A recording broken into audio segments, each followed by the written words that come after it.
Hello and welcome to Chinese Novel Audiobook. Explore our playlist for more captivating novels, and don't forget to subscribe and hit the notification bell so you never miss a new video. Now, let's dive into today's story. Chapter 1, Introduction to Martial Arts, Demon Body. In the quiet secret room, the extremely complex formation diagram exudes a hazy red glow, which condenses and turns into wisps of blood-red breath, which merges into the body of a young man in the center of the formation diagram. The young man sat cross-legged, his eyes closed, and there was no expression on his angular face. Just as the wisps of blood-red breath merged into his body, a faint red flame suddenly rose from his body. The flames jumped and spread out a scorching temperature. The young man's body couldn't help but tremble slightly, and every muscle twitched under the blood-red flame. A faint white mist evaporated from the young man's body. As the mist evaporated, the halo on the young man's body surged, as if there was a mysterious power flowing in it. As the energy flowed, the young man's body became more condensed, and explosive power was brewing in it. An indescribable dangerous aura emanated from the young man, like a ferocious beast. This state lasted for a long time, until all the array diagrams in the secret room went out, and the boy opened his eyes. Exhaling heavily, the boy fell on his back, his face full of fatigue, but his eyes were filled with indescribable excitement. Finally, it succeeded. Panting heavily, Jiang Yi's thoughts sank into his body, and a wisp of blood-red breath flowed actively in the criss-crossing meridians. This was his martial arts true qi. After more than 10 years of hard work, he spent countless precious resources to temper his body, and finally condensed such a wisp. But all this is worth it. As long as he condensed the true qi, it means that he has finally embarked on the road of martial arts again, and in this world where magic is respected and demons are rampant, he has a little self-protection power. Jiang Yi came from a world without extraordinary power, but this guy is a martial arts fanatic, and a martial arts fanatic with a rich family background. In his previous life, he was obsessed with martial arts and visited major sects and famous mountains, which really made him practice something. Most of the martial arts training methods in that world are just fancy tricks, but there are some real materials. Jiang Yi integrated what he learned and finally created this simple method, which he named, Tempering Body Technique.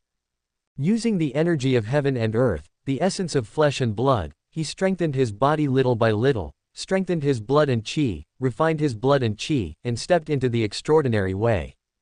Although the effect of this method is simple, it can help him break the shackles again and again, build a solid foundation, and complete the transformation of life level. Jiang Yi is a genius.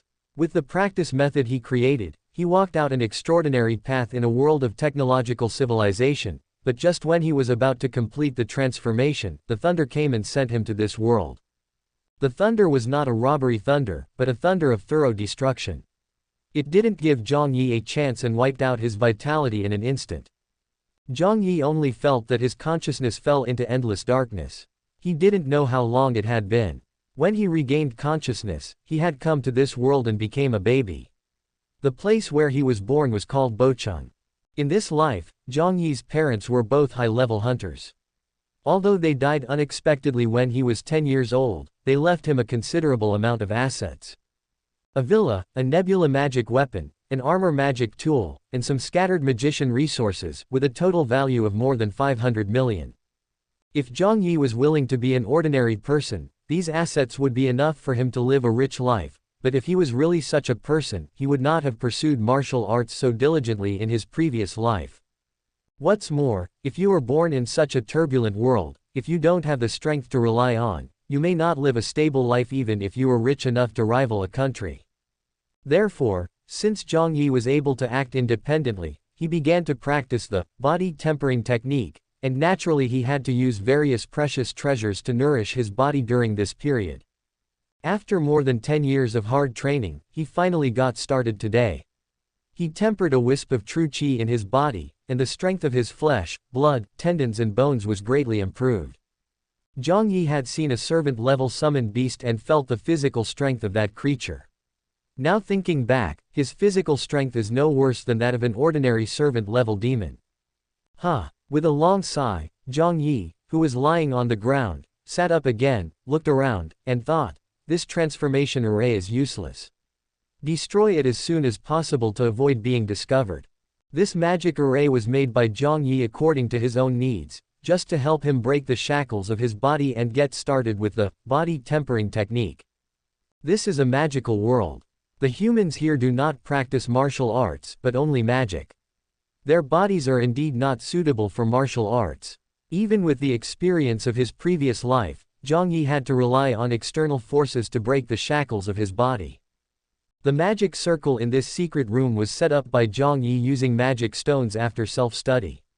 It can transform the energy contained in the magic stones into pure energy to temper the body. 1. Magic energy is violent. Even after the transformation of the magic circle, it can easily destroy the fragile human body.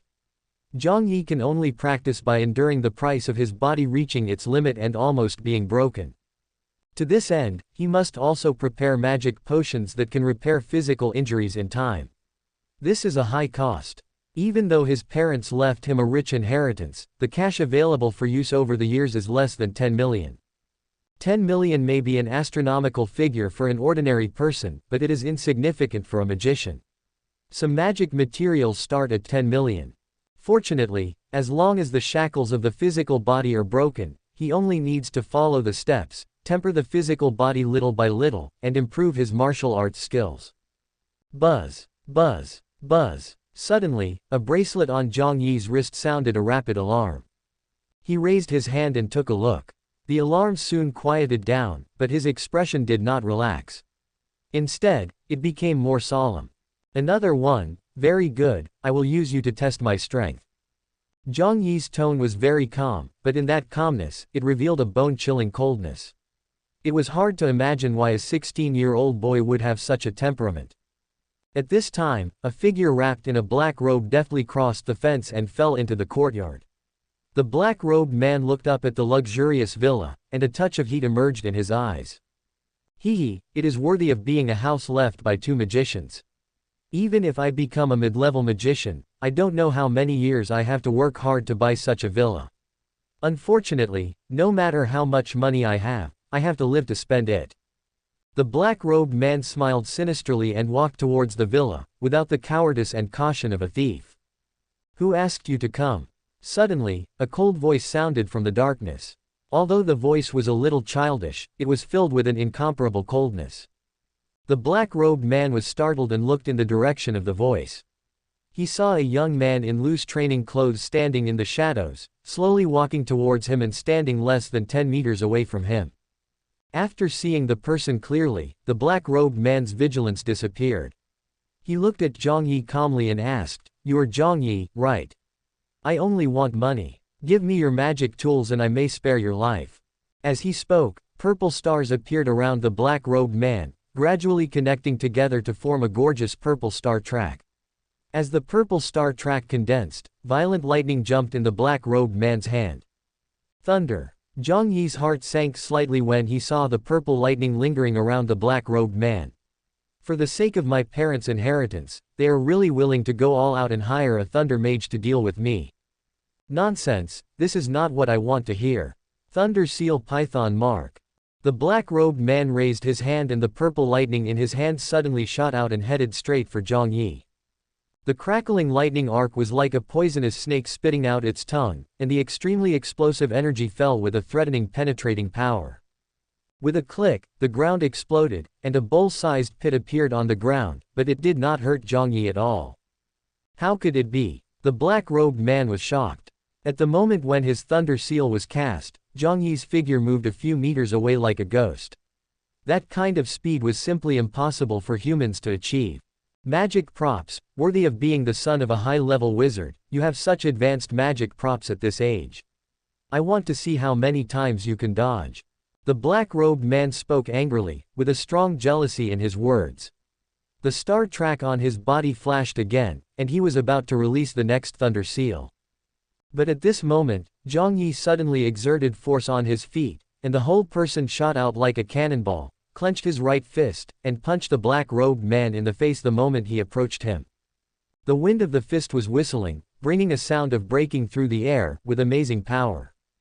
Feeling the irresistible terrifying power of this punch, the black-robed man's face changed drastically, and with a thought, he communicated with the soul mark of the spiritual world, and a yellow light flashed in front of him. A copper-yellow round shield condensed in front of him, and a muffled bang spread, and Jiang Yi's fist hit the shield mercilessly. Boom! The huge force of the fist made the shield slam into the chest of the black-robed man, and the black-robed man flew back several meters, and then fell heavily to the ground. Puff! Spouting a mouthful of blood, the black-robed man climbed up from the ground with a face full of pain, and looked at Jiang Yi with horror. "You, what kind of monster are you?" The severe pain in his chest made the black-robed man realize that he might have broken several ribs.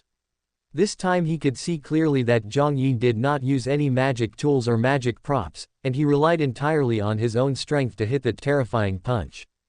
If he did not have a shield magic tool, he would have died on the spot.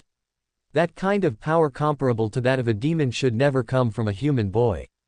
Now, he suspected that the boy in front of him was actually some kind of demon transformed. Jiang Yi didn't care about his thoughts. He stepped forward and punched the black-robed man in the face, intending to kill him completely. But at this moment, a brilliant lightning suddenly burst out from the black-robed man, and the purple lightning whistled. He raised his hand and attracted it, and another lightning seal slammed down. Jiang Yi's eyes condensed. He didn't expect that he could continue to release magic after receiving his punch. He exerted force on his feet suddenly, and his body moved sideways at a speed that was difficult to see with the naked eye, avoiding the lightning attack. The black-robed man quickly rolled several times to distance himself from Jiang Yi. At the same time, the purple star track on his body reappeared, and the stars quickly connected in series, and the violent thunder power gathered rapidly. "No matter what kind of monster you are, die!" The black-robed man shouted angrily, and the purple lightning in his hand shot out, and purple lightning like a python rushed out. Jiang Yi's expression remained unchanged. He jumped to avoid the oncoming lightning. Looking at the bowl-sized pit left by the lightning on the ground, he couldn't help but feel curious. It's just an elementary magic, but it has such a strong power. The magician is indeed unique. Chapter 2 Lingqi. Although Jiang Yi has martial arts as a guarantee, he will not give up his training as a magician. After all, this is a world belonging to magicians, and magic is the right way in this world. Just as Jiang Yi's thoughts were surging in his mind, the black-robed man's star tracks were connected again, and a brighter light of thunder burst out from his body than before, and an extremely violent aura rushed towards him. Thunder Seal, Fury Strike. The third-level Thunder Seal was far superior to the first-level Thunder Seal Python mark in both power and range. The terrifying aura made Jiang Yi realize that even if his current physical strength was not weaker than that of a servant-level demon, he would definitely be seriously injured if he was hit by such an attack. Without any hesitation, Jiang Yi bent his waist like a bow, and in an instant burst out with terrifying kinetic energy, crossing a distance of more than 10 meters like teleporting and arriving in front of the man in black robe. Boom! With a dull thud, a fist like an iron hammer hit the black-robed man's chest hard. This time, he didn't even have the chance to summon a shield magic device. His chest collapsed in an instant, and the penetrating force ran through his body, leaving a blood mark on his back. The man in black robe looked down at his severely deformed chest in disbelief, his eyes wide open. He couldn't believe how a beginner level 3 lightning mage like himself could die here like this. With a strong sense of unwillingness and disbelief, the man in black robe fell backwards to the ground, and after a moment he was completely lifeless. Although the primary lightning magic was powerful, the black-robed man released it too slowly. The time it took him to construct the star track was enough for the slave-level demon to kill him several times. This is a waste, Jiang Yi defined him as such. Although he has awakened lightning magic, it is difficult for him to achieve great things. No wonder he wants to take advantage of the situation and sneak into his house to get some benefits. Without caring about the identity of the man in black robe, Jiang Yi calmly turned around and prepared to go into the house. This was not the first assassination he had experienced. His family is well known in Bocheng. After all, his parents are two high-level magicians, which are already top figures in a small place like Bocheng. The chief guard stationed here is only of high level. Therefore, after the news of his parents' death spread, many villains tried to seize their inheritance through various means. Fortunately, Jiang Yi's parents have a close relationship with the captain of the city's monster hunting team. Whenever he encountered such a thing in the past, he would directly call the monster hunting team and ask them to handle it. Today, Jiang Yi happened to have made some progress in his training, so he thought of handling it himself and trying to see how strong he was. Now it seems that he is comparable to a slave-level demon with his physical strength alone, and he should have few rivals among beginner mages. Suddenly, a gust of restless wind blew, and the rich elemental power in the wind made Jiang Ming suddenly perk up. Waves of icy coldness came closer and closer with the restless wind. Why, another one? Jiang Yi stopped and stared with his dark eyes in a certain direction in the darkness. Feeling the icy breath getting closer and closer, his brows gradually furrowed. Isn't he a thief who is releasing magic so blatantly? Thinking of this, Jiang Yi's frown gradually relaxed, but he did not completely relax. After a while, a stunning figure came running over, with quick footsteps, approaching here quickly. When the person landed in the courtyard, Jiang Yi suddenly smiled faintly and said, "It's you. You actually came back from the imperial capital." Mu Shui's gaze stayed on the black-robed figure with a collapsed chest and blood gushing from his mouth. No emotion could be seen on her delicate face. After a long time, she withdrew her gaze and looked at Jiang Yi beside her. "Are you okay?" The clear and bright voice spread in the dark courtyard, and the pair of clear eyes were unusually calm, as if the person lying on the ground was not a corpse, but a puppet. Jiang Yi took 2 steps forward, opened his hands to show his unharmed body, and said, "You see, do I look like I'm in trouble? In fact, as long as you are willing, these troubles can be avoided."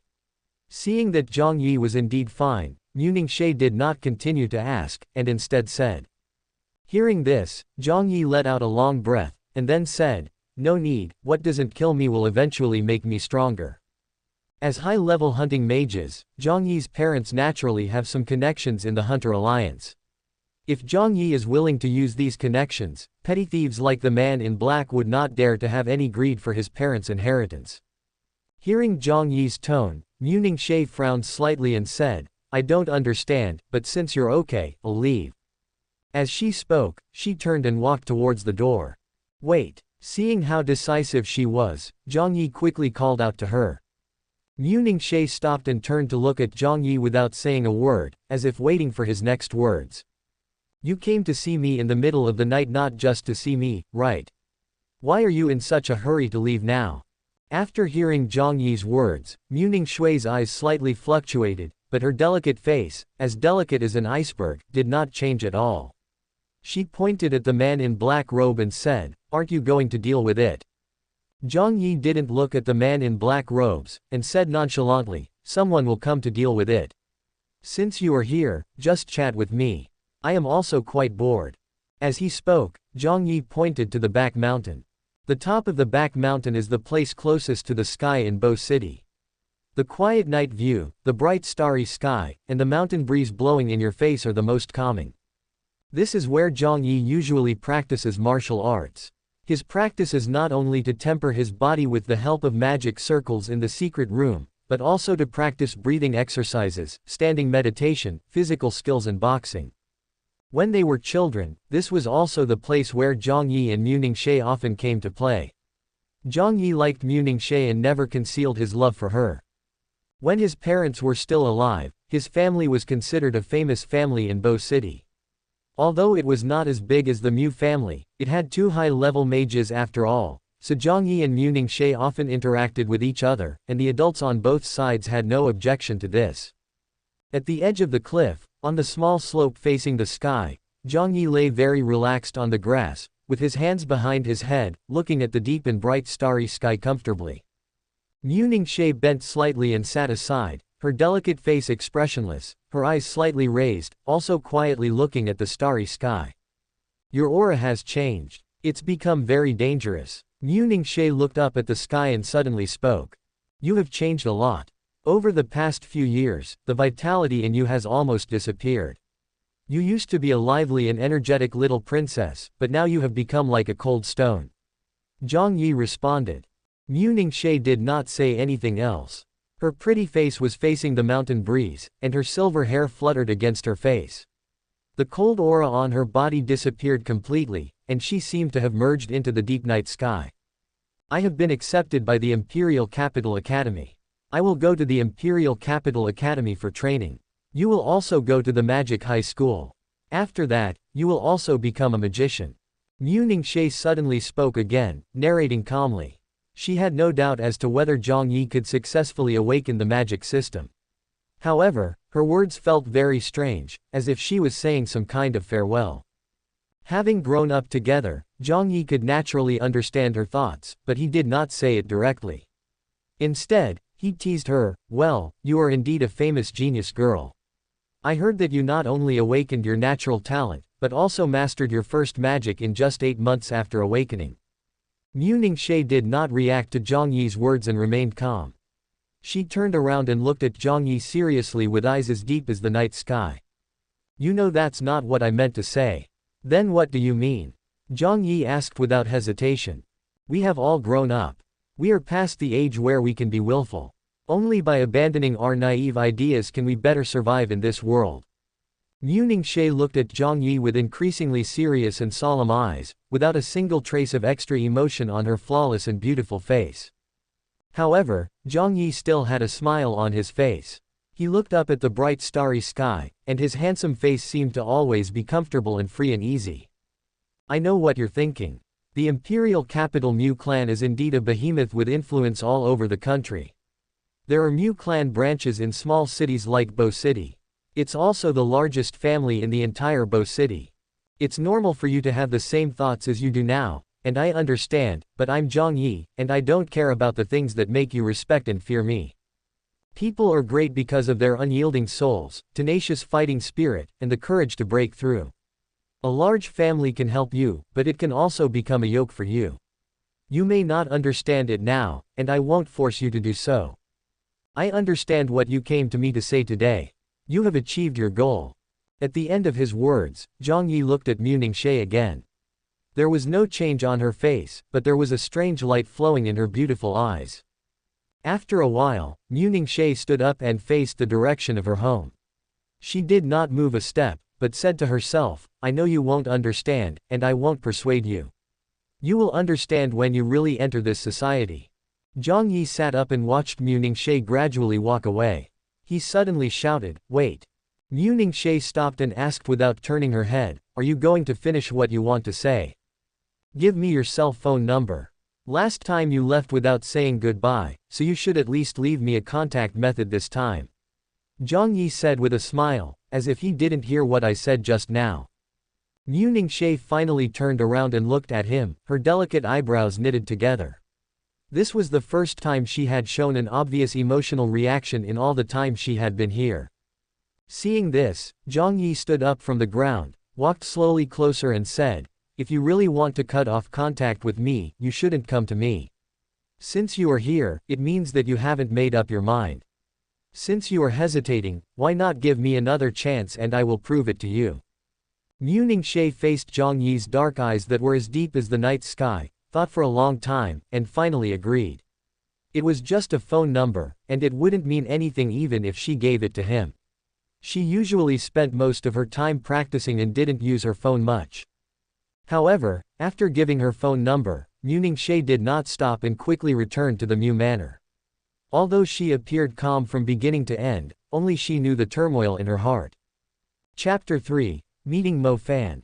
That night the moon was as bright as a thread and the stars were brilliant. After Mu Ningxie left, Jiang Yi did not return home. He sat cross-legged on the ground, facing the light of the stars and the moon, activating the body tempering technique. The red aura in his body swam happily like a small fish. There was a faint red glow on his body, which made him look particularly strange and mysterious in the starry night. At dawn, the morning light pierced through the darkness, the stars and the moon disappeared. Jiang Yi opened his eyes on the cliff, and saw the red glow in the sky, feeling refreshed. He stood up, spread his arms and leapt down, and after a few leaps, he arrived at the villa at the foot of the mountain. Back in the yard, the man in black robe from last night had disappeared without a trace. Jiang Yi didn't care. He went back to the secret room and used the most meticulous method to completely erase all traces of the magic circle engraved there. But he was still a little worried, so he finally destroyed the entire secret room completely, and only then was he satisfied. There are still 2 months before the magic high school starts, and during this time he plans to devote himself to the practice of the body tempering technique. Body tempering art was created in his previous life by combining the cultivation methods of various ancient martial arts schools. He trained his internal qi and external muscles and bones. The red qi in his body was the foundation of his martial arts. As the technique is practiced, the qi and blood in the body evaporate, and that red qi circulates throughout the body, growing stronger with each cycle. After practicing like this for half a day, Jiang Yi suddenly woke up, feeling an unbearable hunger in his stomach. Jiang Yi hurriedly took out the magic potion he had prepared long ago and drank it in one gulp. The cool medicine slid into the stomach, and the feeling of hunger that almost drove people crazy slowly subsided, and the red energy and blood steaming from the body gradually calmed down. Jiang Yi looked at the empty porcelain bottle in his hand helplessly, and smiled bitterly to himself. I was so ambitious in front of the goddess last night, but now I'm in such an embarrassing situation. The resources consumed by practicing martial arts are no less than those of a magician. Even though his family is well off, it is difficult to sustain after so many years of only spending and not earning.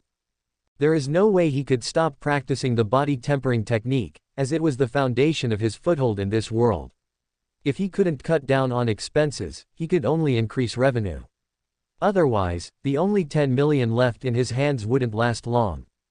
After taking stock of the resources he could use, Jiang Yi set his sights on the magic armor left by his parents. The Skyfrost Spirit Armor is a magical armor that is powerful enough to withstand a full-strength attack from a commander-level demon.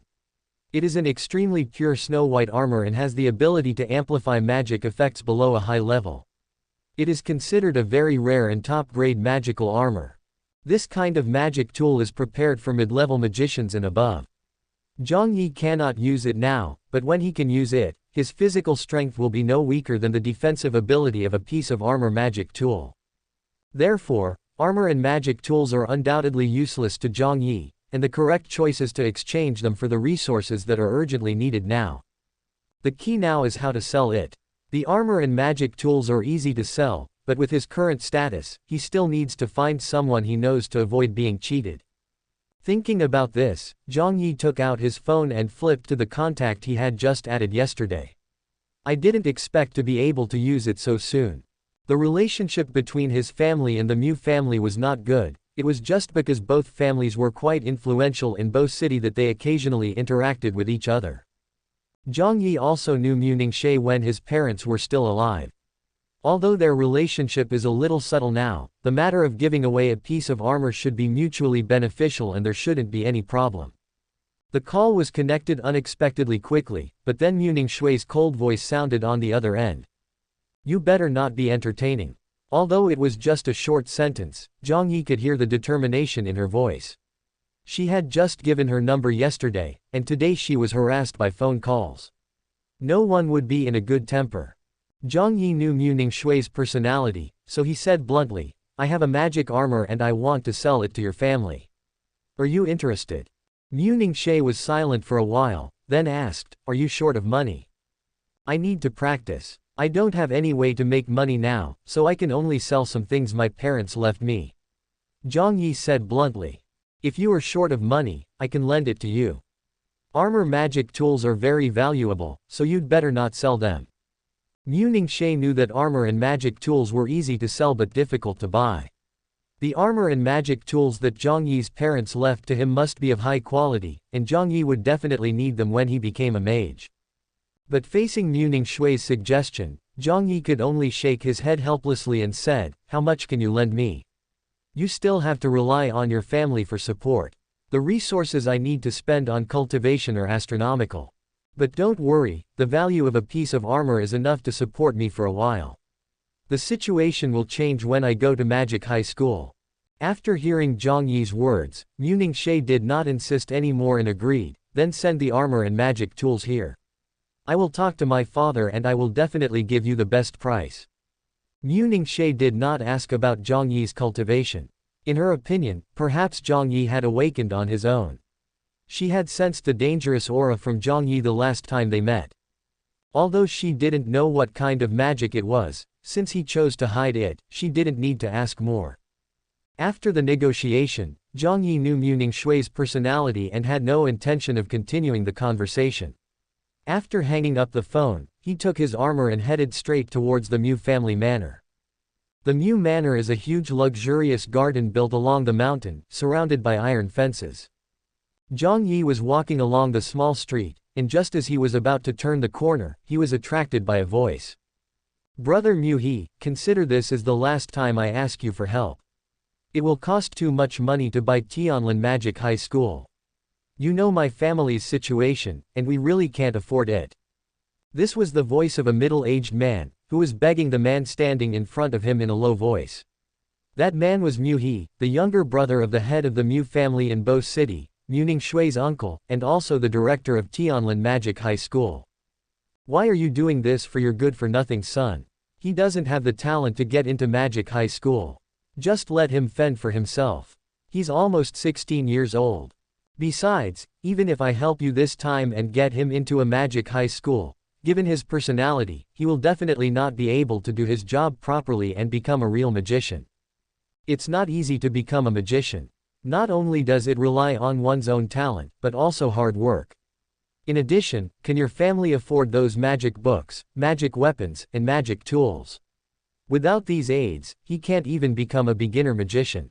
Mu He spoke with great sincerity. From a third-party perspective, there was nothing wrong with what he said. However, as the protagonist of this incident, all Mo Fan heard was the arrogance and belittlement of himself. Jiang Yi saw the young man standing in the corner, quietly listening to the conversation between the two middle-aged men, and watched his breathing gradually become heavier and his hands clenched in anger. "I didn't expect it to be such a coincidence that I would encounter this incident." Jiang Yi thought to himself that in his previous life, apart from practicing martial arts, reading novels was the spice of his life. Quan Fa was his favorite and he knew the plot by heart. Perhaps this was the reason why he was able to travel to this world. Faced with the current situation, he began to think that perhaps he could enter the game from here and win over the protagonist Mo Fan. After a moment of thinking, Jiang Yi quickly made a decision and stepped forward to stand beside Mo Fan. Mo Fan's whole mind was on his father, Mo Jiaxing, so he didn't care even if he felt someone approaching. Mo Fan. Suddenly, a shout brought Mo Fan back to his senses, and he quickly looked towards the person who spoke. After seeing the man's face clearly, a trace of panic appeared on his face. Jiang Yi and Mo Fan were classmates in junior high school. Although they were not very familiar with each other, they lived so close to each other that they must know each other. Being caught by an acquaintance at the most embarrassing moment was a social disaster for a 16-year-old boy. Mo Fan felt extremely awkward and didn't know how to face Jiang Yi. "Yes, it's you. Is there anything wrong?" Mo Fan replied stiffly. Seeing this, Jiang Yi got straight to the point and asked, "Do you want to go to Magic High School?" Mo Fan suddenly raised his head and looked directly at Jiang Yi. His previous awkwardness suddenly disappeared, and was replaced by a strong hostile look. "Are you here to mock me too? I can help you." Without waiting for Mo Fan to say more, Jiang Yi directly stated his purpose. After hearing Jiang Yi's words, Mo Fan was stunned. The anger that had just risen in his heart suddenly subsided and he became confused. What do you mean?" Seeing this, Jiang Yi quickly expressed his thoughts. "I can help you get a place in Tianlin Magic High School, in exchange for you owe me a favor." "Why do you want to help me?" Mo Fan didn't understand and asked doubtfully. Jiang Yi did not answer. Seeing that Mo Jiaxing and Mu He had already talked about moving out of Mujiazhuang, he walked out. "Uncle Mu He, Uncle Mo, what are you talking about here?" The sudden appearance of Jiang Yi brought the conversation between Mu He and Mo Jiaxing to an abrupt end. When Mu He saw that it was Jiang Yi, a bright smile appeared on his face. "Hey, isn't this Jiang Yi? I haven't seen you for a while. The magic exam has been over for a while. How is it going? Are you confident?" Jiang Yi responded with his usual gentle smile. "I just wrote that Uncle Mu He is concerned. I am still confident in the Magic High School entrance examination. There will be no problem in entering Tianlin Magic High School." That's good, that's good. If you can become a magician, your parents in heaven will be very pleased." By the way, what are you doing in our Mu family manor? Jiang Yi nodded and said, yes, there is something. I want to sell the armor magic tool that my parents left me to the Mu family. I have already talked to Ning Shui about it. Isn't it time to send the magic tool over? Magic armor. Mu He was shocked when he heard that. Even the worst armor and magic tools would cost at least several million or tens of millions. What's more, Jiang Yi's parents were both high-level hunters.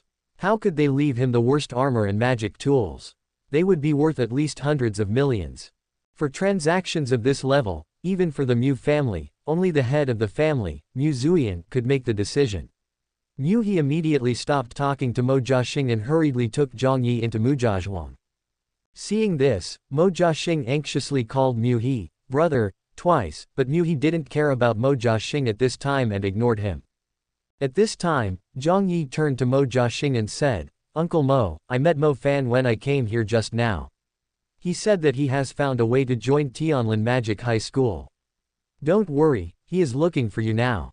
Ah, Xiaofan, how could he possibly have any solution? No one knows a son better than his father.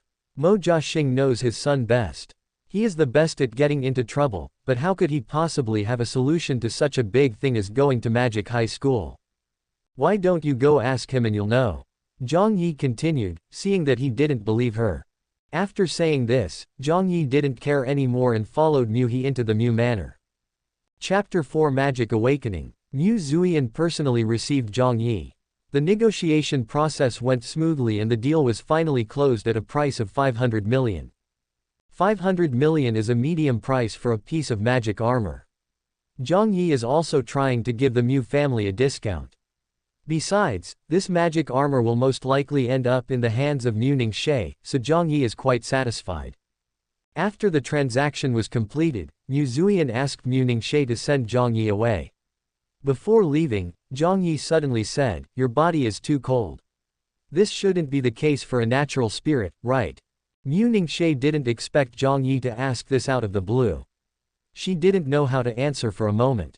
After hesitating for a while, she said, my situation is more complicated, but it's not serious.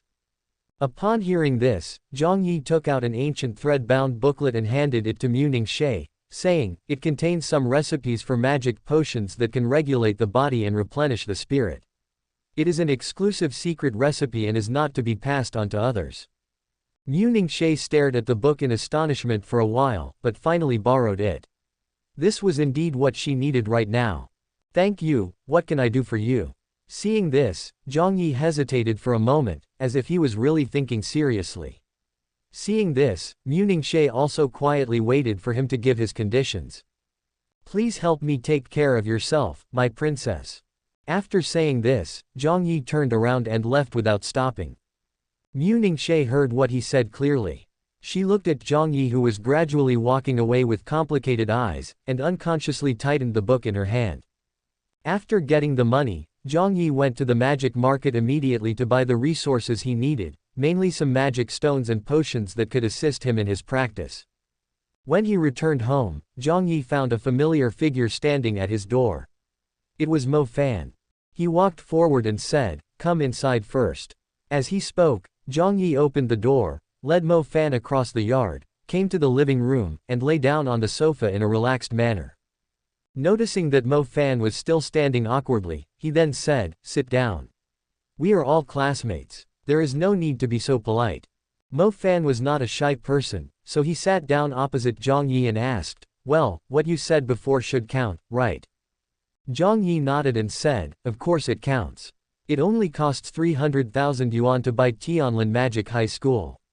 This is a piece of cake for me. Hearing this, Mo Fan stood up and bowed, saying, thank you very much. May I ask one more question, why are you helping me? Jiang Yi said, just think of it as me seeing your potential. You owe me a favor, and I will pay you back later. A favor? Mo Fan had a bad feeling. I will return the 300,000 to you, but if you ask me to do something illegal, I will definitely refuse. That's not how favors are calculated. It's easy to pay back 300,000, but it's not that easy to pay back favors.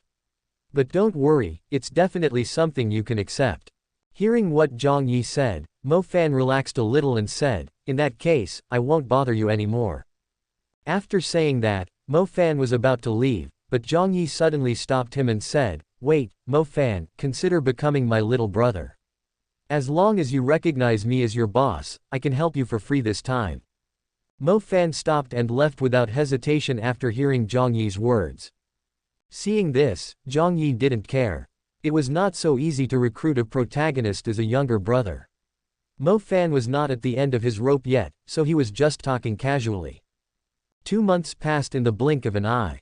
During these 2 months, Jiang Yi devoted himself to cultivation, and the blood-colored true energy in his body more than doubled. He had tested his strength, and if it were assessed at a certain level, it should be about the same as a promoted slave demon, so beating a dozen beginner mages would not be a problem. In addition, the day has come for Tianlin Magic High School to open. Becoming a student of Magic High School means awakening magic and becoming a formal magician. This is the dream of countless people, and Jiang Yi is no surprise. Although he can practice martial arts to strengthen himself, he also has a yearning for magic in his heart. There are 1,500 students in the first grade of high school, divided into 20 classes.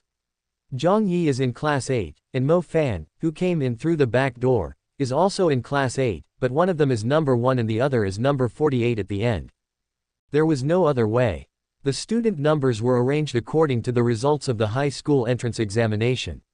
Mo Fan entered the Magic High School through the back door, so naturally his student number was the last. At the opening ceremony, all 20 classes of the first grade of high school lined up, and the principal stood on the podium and gave a passionate speech. The general idea is that becoming a magician is to take on the responsibility of protecting humanity. In this era, demons are rampant, and although human magic civilization is brilliant, it is still just huddled in the city to survive, and the threat of demons exists at all times. As the only force that can fight against demons, magicians need to take the responsibility of protecting human survival and resisting the invasion of demons. After the speech, it was the Magic Awakening, which was carried out simultaneously in 20 classes and hosted by the magic instructors of each class. The instructor of Class 8 was named Shui Musheng. He took out an awakening stone, which was a nearly round stone with an obvious palm-shaped indentation on it, and placed it on the podium. Jiang Yi. Shui Musheng called out Jiang Yi's name. Jiang Yi walked onto the stage in response, and without waiting for any orders, he placed his hand on the awakening stone, then closed his eyes, and his mind slowly sank into his own spiritual universe. For those who have not awakened any magical system, the spiritual universe is empty, without light, without objects, and in chaos. His mind traveled through this empty universe, searching, hoping to find his own magic system. He longed to become a magician, and it didn't matter what magic system it was, as they would all be equally powerful in the later stages. However, after searching for a long time, he felt exhausted. He still found nothing and did not find any light of magic. "I won't fail in awakening, will I?" Jiang Yi asked himself in his heart. After such a long time, there was still no sign of awakening. He was a little panicked. Suddenly, he firmly believed, "No way. I will definitely be able to find the magic system that belongs to me." He continued searching, his mind quickly traveling through the empty spiritual universe, when suddenly, a soft moonlight came into his eyes.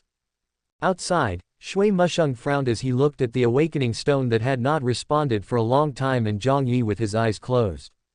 Why? Did it really fail? Failure of awakening is not impossible, but the probability is very small. Only 1 in 10,000 people may fail. How come he is the first one to encounter this situation? It's been so long and there's been no movement. Could it be that it really has failed? It shouldn't be like this. I know Jiang Yi. We went to the same junior high school together. He has good grades. I heard that his family background is not ordinary. He shouldn't fail. Tisk, awakening depends on fate. Some people are not born to be magicians. There were also discussions in the classroom. At this time, Mo Fan, who was sitting at the back of the classroom, was looking at Jiang Yi on the stage with excitement. He had never expected that Jiang Yi's awakening would fail. Just when Shui Musheng determined that Jiang Yi had failed to awaken and was about to wake him up, suddenly, a dazzling moon-white light burst out from the deep awakening stone. The transparent, moon-white magical light burst out from the awakening stone. The bright light was like a bright moon, illuminating the entire classroom. Silence. The classroom, which was noisy just now, fell into an eerie silence in an instant. It was only after a long while that a cry of surprise was heard. Such a bright light, to this extent, what a strong magical talent this is. No, this kind of radiance, what kind of magic is this? Is there such a thing in elemental magic? No, no, no, this is not elemental magic, this is dimensional magic, it's summoning magic. There were still people with good vision who recognized the meaning of the moon-white magic light. It was dimensional magic, a magic that could only be awakened at a high level. How could someone awaken dimensional magic for the first time? Jiang Yi also opened his eyes and withdrew his hand from the awakening stone. However, when everyone's attention was attracted by the brilliance of the dimensional magic, no one noticed that in his deep and dark eyes, there was a mysterious invisible light surging like water waves. The light surged like a wave and lasted for a long time before slowly dissipating, but no one noticed. Shui Musheng's eyes widened at this moment, he was speechless and didn't know what to say. After calming down with great difficulty, he hurriedly said, "Jiang Yi, wait a moment, I will go find the principal." After saying that, Shui Musheng no longer cared about the other students and hurried out of the classroom. Wow! As the instructor left, the classroom was completely out of control. A wave of exclamations flooded the entire classroom. Everyone looked at Jiang Yi on the stage with disbelief, as if they were looking at a rare monster. Jiang Yi didn't care. He didn't wait too long before Shui Musheng came back with the principal. "Principal, he is Jiang Yi, and his first awakening is the summoning system." The principal's surname was Zhu. He was a middle-aged man who looked very gentle. He looked at Jiang Yi and asked, "Jiang Yi, have you really awakened the summoning system?" Hearing this, Jiang Yi smiled and nodded, "Yes, principal, I have indeed awakened the summoning system." Okay. Principal Zhu said 3 okays in a row, with an uncontrollable smile on his keyboard. "Student Jiang Yi, the significance of your first awakening being a summoner is very significant. Come with me, I want to explain something to you." "Okay, thank you, principal." Jiang Yi heard the words and thanked him respectfully. Principal Zhu turned to Shui Musheng and said, "Leave Jiang Yi to me. Don't delay the awakening of the remaining students." "Yes, principal." Shui Musheng nodded quickly. In the principal's office, Principal Zhu looked at Jiang Yi with a smile and said, "Student Jiang, your first awakening is the summoning system. This is both a good thing and a troublesome thing. Principal, just say whatever you want to say." Jiang Yi probably knew what Principal Zhu was thinking, so he spoke frankly. Upon hearing this, Principal Zhu's smiling face showed a hint of solemnity. He said earnestly, "Although dimensional magic is powerful, it is undoubtedly the most difficult type of magic to practice. With only the little resources our school has given you, I'm afraid that after 3 years, you can only barely cast elementary magic. In this case, you will inevitably fall behind the children of aristocratic families who have the support of family resources. Principal, you should just tell me your purpose directly. There's no need to beat around the bush." Jiang Yi didn't want to hear such official language, so he interrupted Principal Zhu. The smile on Principal Zhu's face froze, and then he chuckled and said, "What I mean is, would you like to consider joining the school alliance? I can recommend it to you. As long as you join, you will not only get the usual school resources, but also additional resources from the school alliance, which can at least help you narrow the gap with the children of aristocratic families." After hearing what Principal Zhu said, Jiang Yi did not hesitate at all and shook his head slightly and said, "Thank you very much, Principal, but please allow me to refuse." "Why? With your talent and the support of the academic alliance, your future achievements will be limitless. You must know that if you fall behind, you will fall behind step by step." Principal Zhu didn't understand. He tried his best to persuade Jiang Yi, hoping that he would agree. However, there was no way Jiang Yi would agree to this as he had his own secrets. For one thing, his body tempering technique, which allowed one to cultivate true qi and fight against monsters with physical strength, must not be exposed. Jiang Yi had heard of the Academy Alliance. Although its management was not as strict as the military, it also had many requirements and was definitely not suitable for Jiang Yi's situation. He was still more suitable to be a freelance hunter. Principal, I'm sorry, I have to live up to your kindness. I have my own concerns. Seeing Jiang Yi's insistence, Principal Zhu could only sigh and say, okay, let's leave it at that. However, the practice of dimensional magic is very different from elemental magic. Let me tell you about the things you need to pay attention to. Although Jiang Yi refused to join the school alliance, Principal Zhu still hoped that his path of practice would be smoother, so he began to explain to Jiang Yi in detail everything he knew about the precautions for practicing summoning. By the time the principal finished speaking, half an hour had passed. The magic awakening had already ended, and when everyone returned to the classroom, they were all meditating under the guidance of their instructor. Jiang Yi and Shui Musheng simply greeted each other and began to meditate. Meditation is a magician's way to strengthen his stardust, and it is also the first step in learning magic. It accumulates magical energy through meditation. Only when the magical energy in the stardust accumulates to a certain level can magic be released. Chapter 5 Dimensional Summoning, Ice and Fire Feathered Serpent. In the spiritual universe, Jiang Yi's mind did not pay attention to the transparent summoning stardust vortex but came to another empty place. There was obviously nothing there, but in his mind perception, there was a stardust vortex that was invisible and intangible. That's right, Jiang Yi awakened two systems. In addition to the summoning system, this more mysterious and completely transparent stardust vortex is his second system.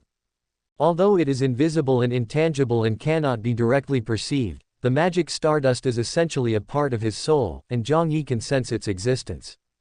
This form doesn't belong to any known magic. Could it be a new magic system? There are no stars, and the fluctuations are strange. I don't know what the purpose is. Jiang Yi explored this new magic system with his mind, but after a long time he still couldn't figure out its function, so he had to put it aside and began to meditate on the stardust of the summoning system. I don't know if it has something to do with his time travel, but his spirit seems to be stronger than that of ordinary people. The summoning stardust is extremely bright from the beginning, and the rich magic makes the 7 transparent stars in it particularly active. Or, why not try to control it directly?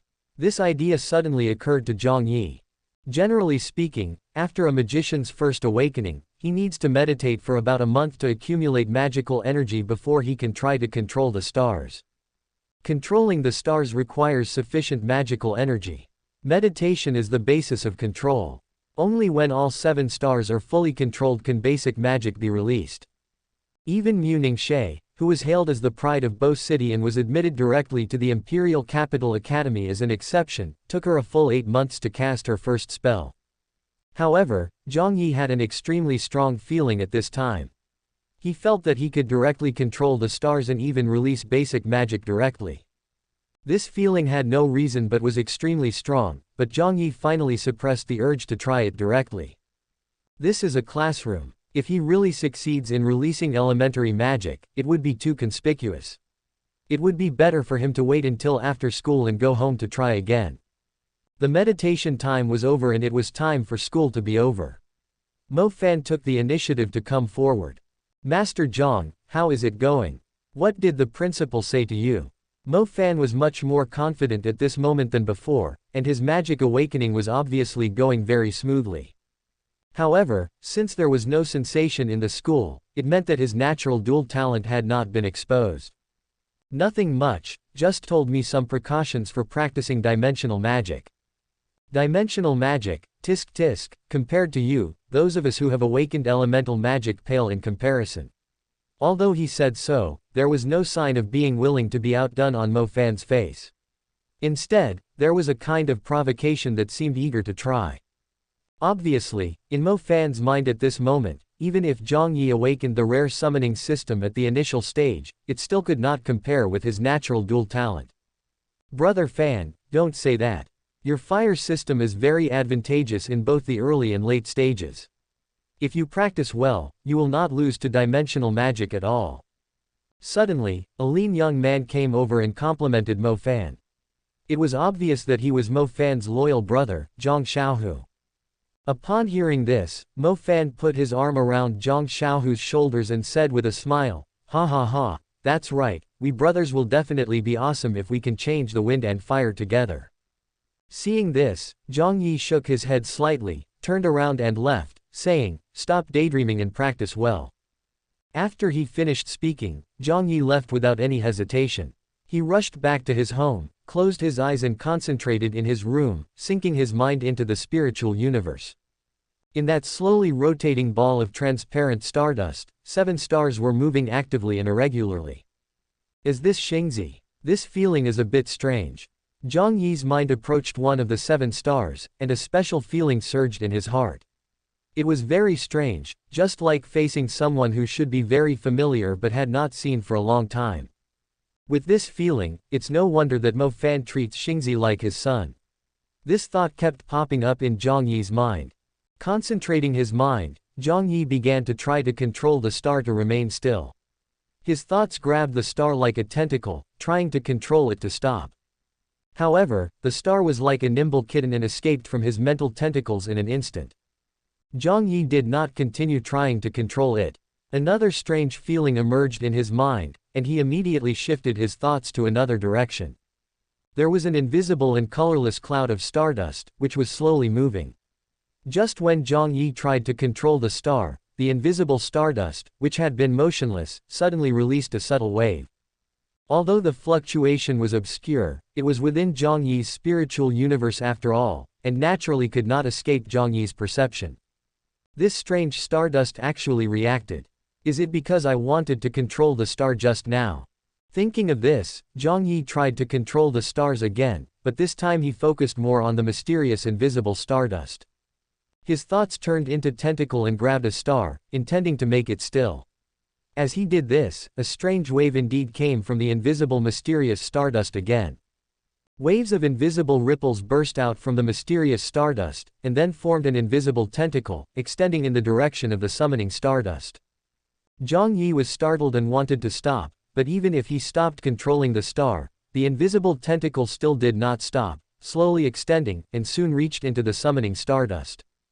Then, the tentacle separated into countless tiny tentacles as if taking root, and completely merged with the summoning star.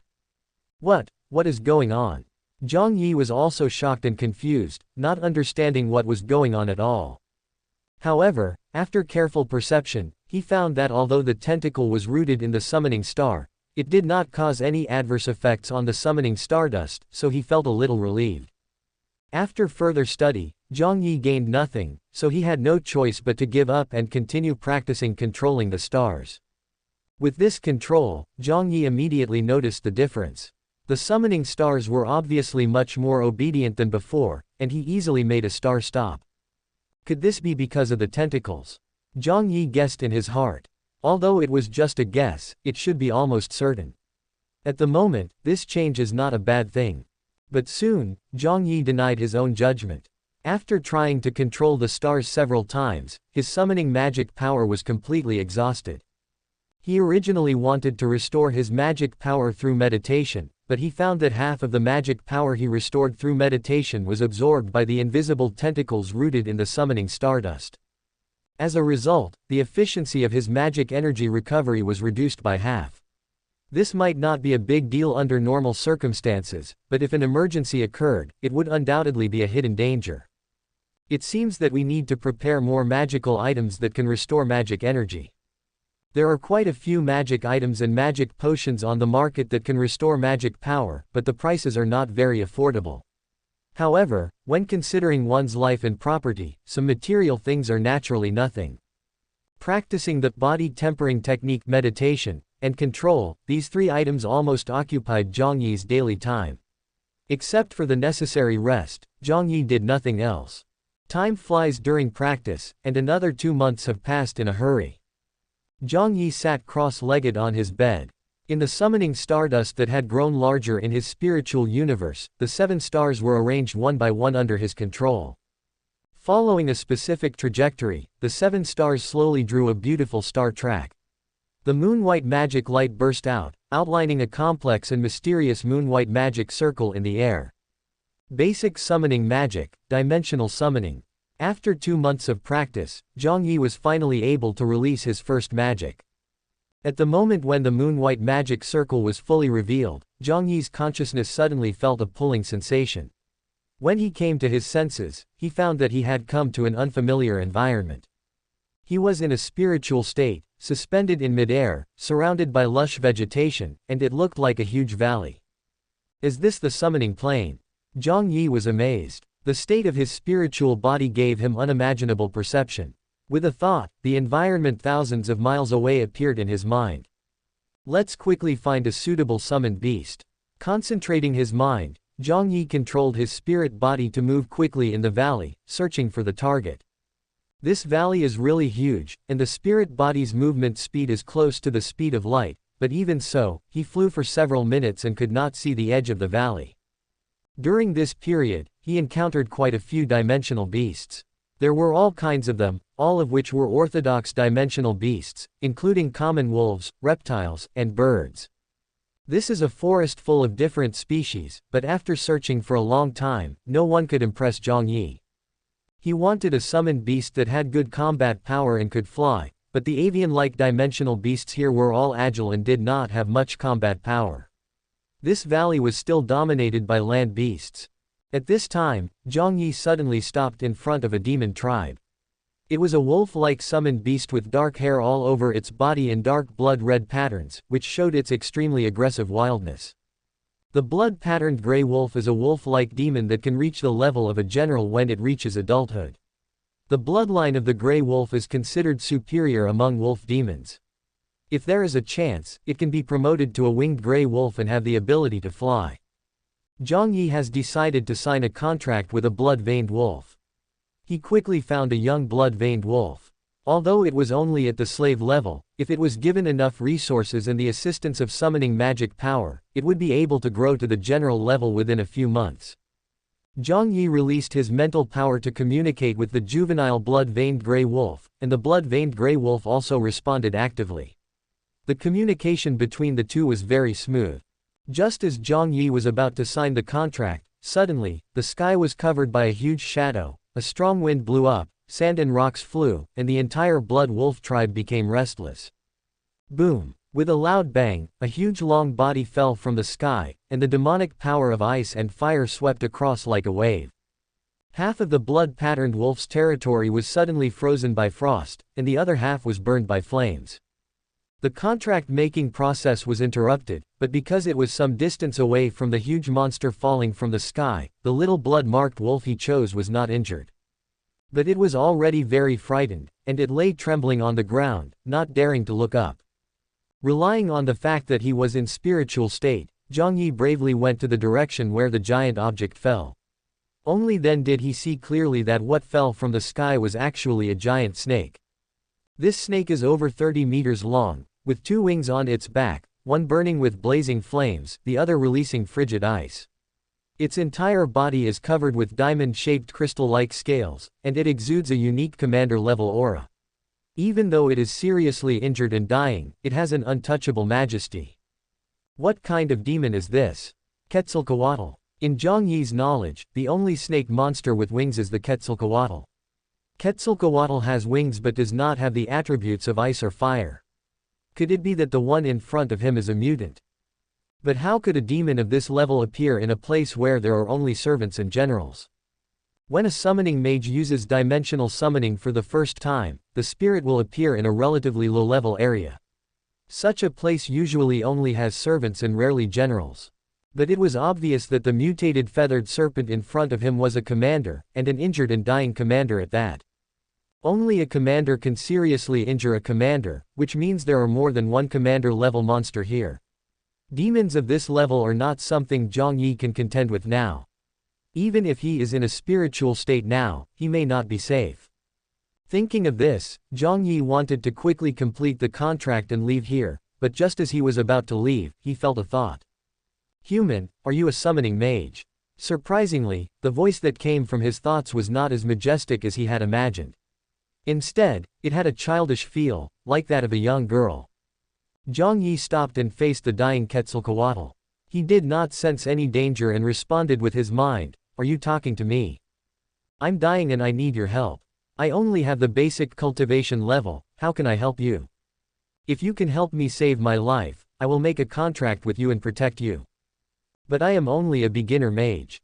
If I make a contract with you, I am afraid my soul will not be able to withstand the pressure. Although the soul contract of dimensional summoning is not as deeply binding as the contract summoning of the intermediary summoning system, it still puts pressure on the soul. The pressure that an ordinary beginner wizard needs to bear when summoning the soul of a general level demon has already reached its limit, let alone a commander level summoned beast. Jiang Yi naturally has no confidence that the strength of his soul can be comparable to that of a commander level demon. However, at this time, the ice and fire feathered serpent sent another message: "You are different. I can feel that your soul is very strong. We can form a contract." The ice and fire feathered serpent seemed really weak, and the soul information it sent was very brief. Then it kept looking at Jiang Yi, waiting for his answer. Good. Jiang Yi agreed readily. If he could really contract a summoned beast, he would be able to do whatever he wanted in the early stage. It would be a commander-level beast, which only high-level mages could contend with. And judging from the attitude of the ice and fire-feathered serpent, it should not be lying. There might really be something unusual about its soul, otherwise, as a commander-level commander, it would not have come to beg him so humbly. The mental power spread and turned into a contract mark that was imprinted on the forehead of the ice and fire-feathered serpent. The moment the mark was formed, Jiang Yi immediately felt the connection between himself and the ice and fire-feathered serpent. The dimension summoning contract is an equal contract. The mage can use summoning magic to hire creatures from the summoning plane to work for him. Of course, the creatures from the summoning plane can also refuse. The mark has no mandatory effect, it is just a positioning mark to help the summoning mage find the selected summoned beast as soon as possible when entering the summoning plane next time. After the contract was established, Jiang Yi realized how serious the injuries of the ice and fire-feathered serpent were. Its bones were almost completely shattered, its internal organs were also severely damaged, and an extremely overbearing energy was constantly eroding its body and robbing it of its life. If this kind of injury is left untreated, it will die within a few hours. Jiang Yi poured all of his summoning magic power into the body of the ice and fire-feathered serpent without hesitation. Summoning magic power can help the summoned beast grow faster and recover from injuries. But unfortunately, Jiang Yi's current cultivation level is too low, and all his summoning magic power is just a drop in the bucket for the commander level ice and fire feathered serpent. However, it did play a role to some extent, helping the ice and fire feathered serpent to stabilize the internal injuries and prevent them from getting worse. If it can be maintained continuously, once the ice and fire feathered serpent has adjusted, it will be able to recover on its own. But this was impossible. Jiang Yi's summoning magic energy was quickly consumed, and the originally stable internal injuries began to deteriorate again. The ice and fire Quetzalcoatl's own magic power was completely suppressed by the overbearing energy, and its vitality was lost at a rapid speed. Subscribe to Chinese Novel Audiobook YouTube channel. Chapter 6, Strange Clothes. In the room, Jiang Yi suddenly opened his eyes, and a deep sense of fatigue appeared in his dark pupils, which was a manifestation of excessive consumption of magic energy. But he had no time to rest. He forced himself to be strong, rushed out of the room, went to the back mountain, drank a bottle of magic potion to restore his magic power, waited for a while, and began to control the star again. Soon, a beautiful star track drawn by 7 stars emerged, a moon-white magic circle was outlined out of thin air, and a dimensional crack appeared. The next moment, a huge body fell out from the dimensional crack, and the 30-meter-long snake body lay horizontally on the hillside. The demonic power of ice and fire spread uncontrollably. Jiang Yi did not dare to hesitate and quickly poured all his recovery potion into the ice and fire Quetzalcoatl's mouth. The ice and fire Quetzalcoatl was very weak, and even the simple action of swallowing the potion seemed extremely difficult. Fortunately, after drinking dozens of bottles of magic potions, there was finally some effect.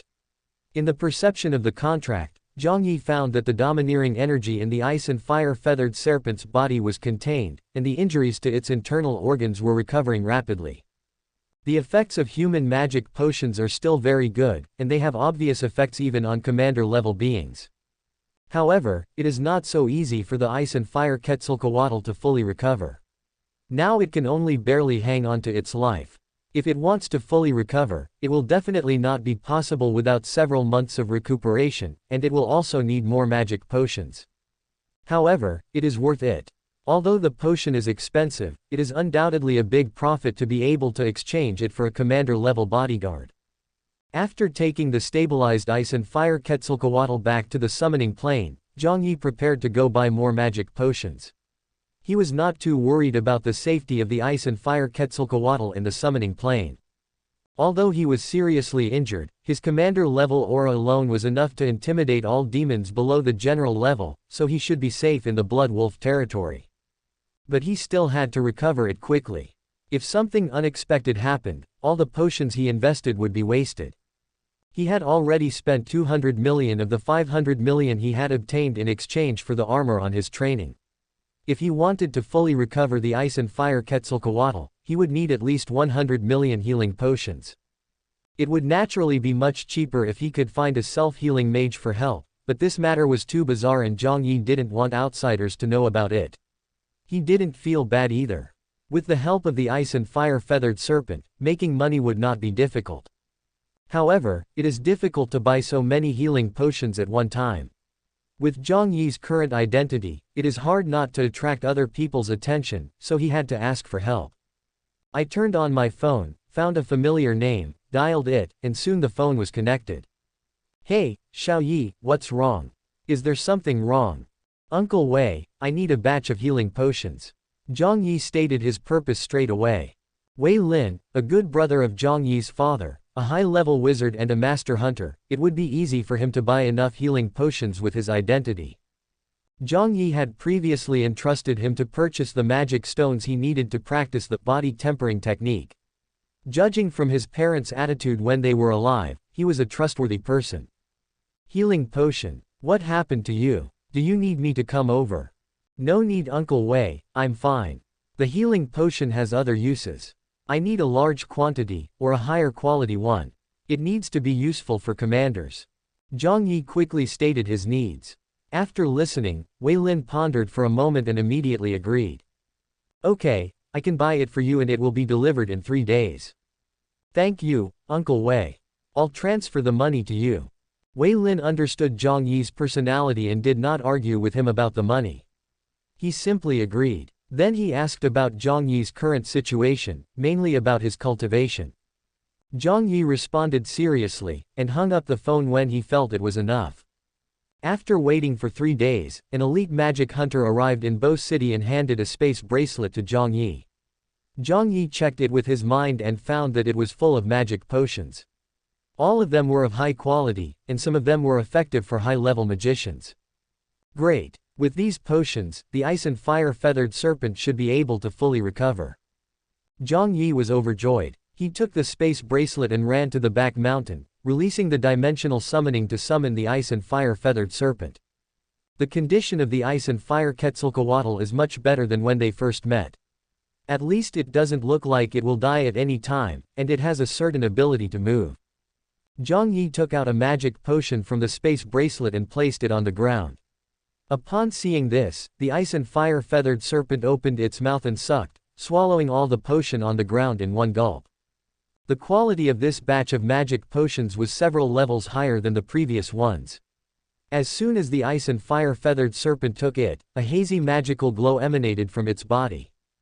Through the induction of the contract, Jiang Yi felt that the broken bones and shattered internal organs of the ice and fire feathered serpent were repairing rapidly, and the flagging demonic power was gradually flourishing, completely suppressing the overbearing energy that was eroding his vitality. I don't know what hurt it like this. The energy was obviously very powerful. There were no injuries on the surface of its body, but its internal organs and bones were severely damaged. It was obviously crushed. After the ice and fire Quetzalcoatl had completely digested the magic potion and most of its injuries had healed, Jiang Yi took it back to the summoning plane and specifically told it not to seek death casually. After taking back the ice and fire feathered serpent, Jiang Yi thought for a while before entering the summoning plane again. The ice and fire feathered serpent could not be shown to others casually, so he had to find a summoned beast that could conceal his identity. The magic of dimensional summoning does not limit the number of summoned beasts. As long as the soul can bear it, it is no problem to summon as many as possible. Jiang Yi still decided on the little wolf he had chosen before the contract. The terms had already been negotiated, and when Jiang Yi proposed the contract again, the little wolf agreed without much hesitation, and the summoning contract was successfully concluded.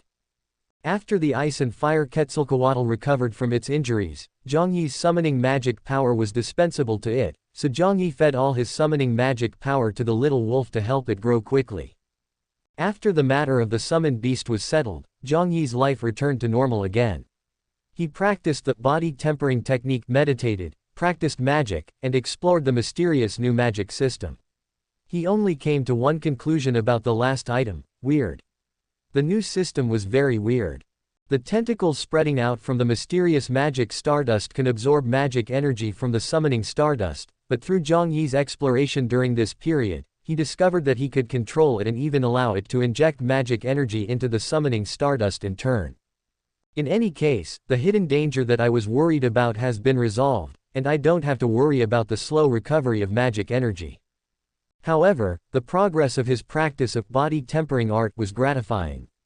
He didn't know if it was because this world had abundant energy, his practice speed was much faster than in his previous life, and his physical strength was already close to that of a general-level demon. In order to hone his practical experience, he often summoned the little wolf to practice against him. Of course, Jiang Yi won every time, and the little wolf also gained something. Every practice session allowed the little wolf to better absorb the improvement brought by the summoning magic power, and gradually showed signs of leaving its infancy. Soon, the first semester of high school ended in this ordinary life of meditation. Without the school's mandatory 6-hour meditation restriction, Jiang Yi thought he was strong enough, so he went to the Hunter Alliance to register as a hunter. The hunter codename naturally could not be his real name. After much thought, he finally decided to name himself Gui Yi. It did not have any meaning, it just sounded powerful, just like how adolescent boys would always choose some seemingly plausible online names. Hunter levels are divided into apprentice hunter, junior hunter, intermediate hunter, senior hunter, elite hunter, and master hunter.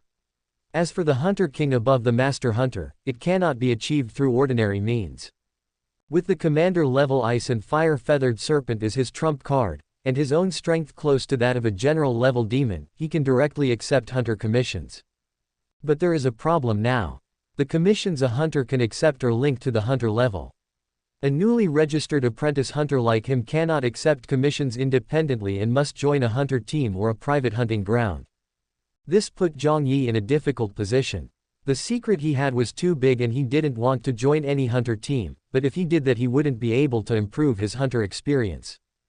After much thought, Jiang Yi finally decided to disguise himself and join a hunter team.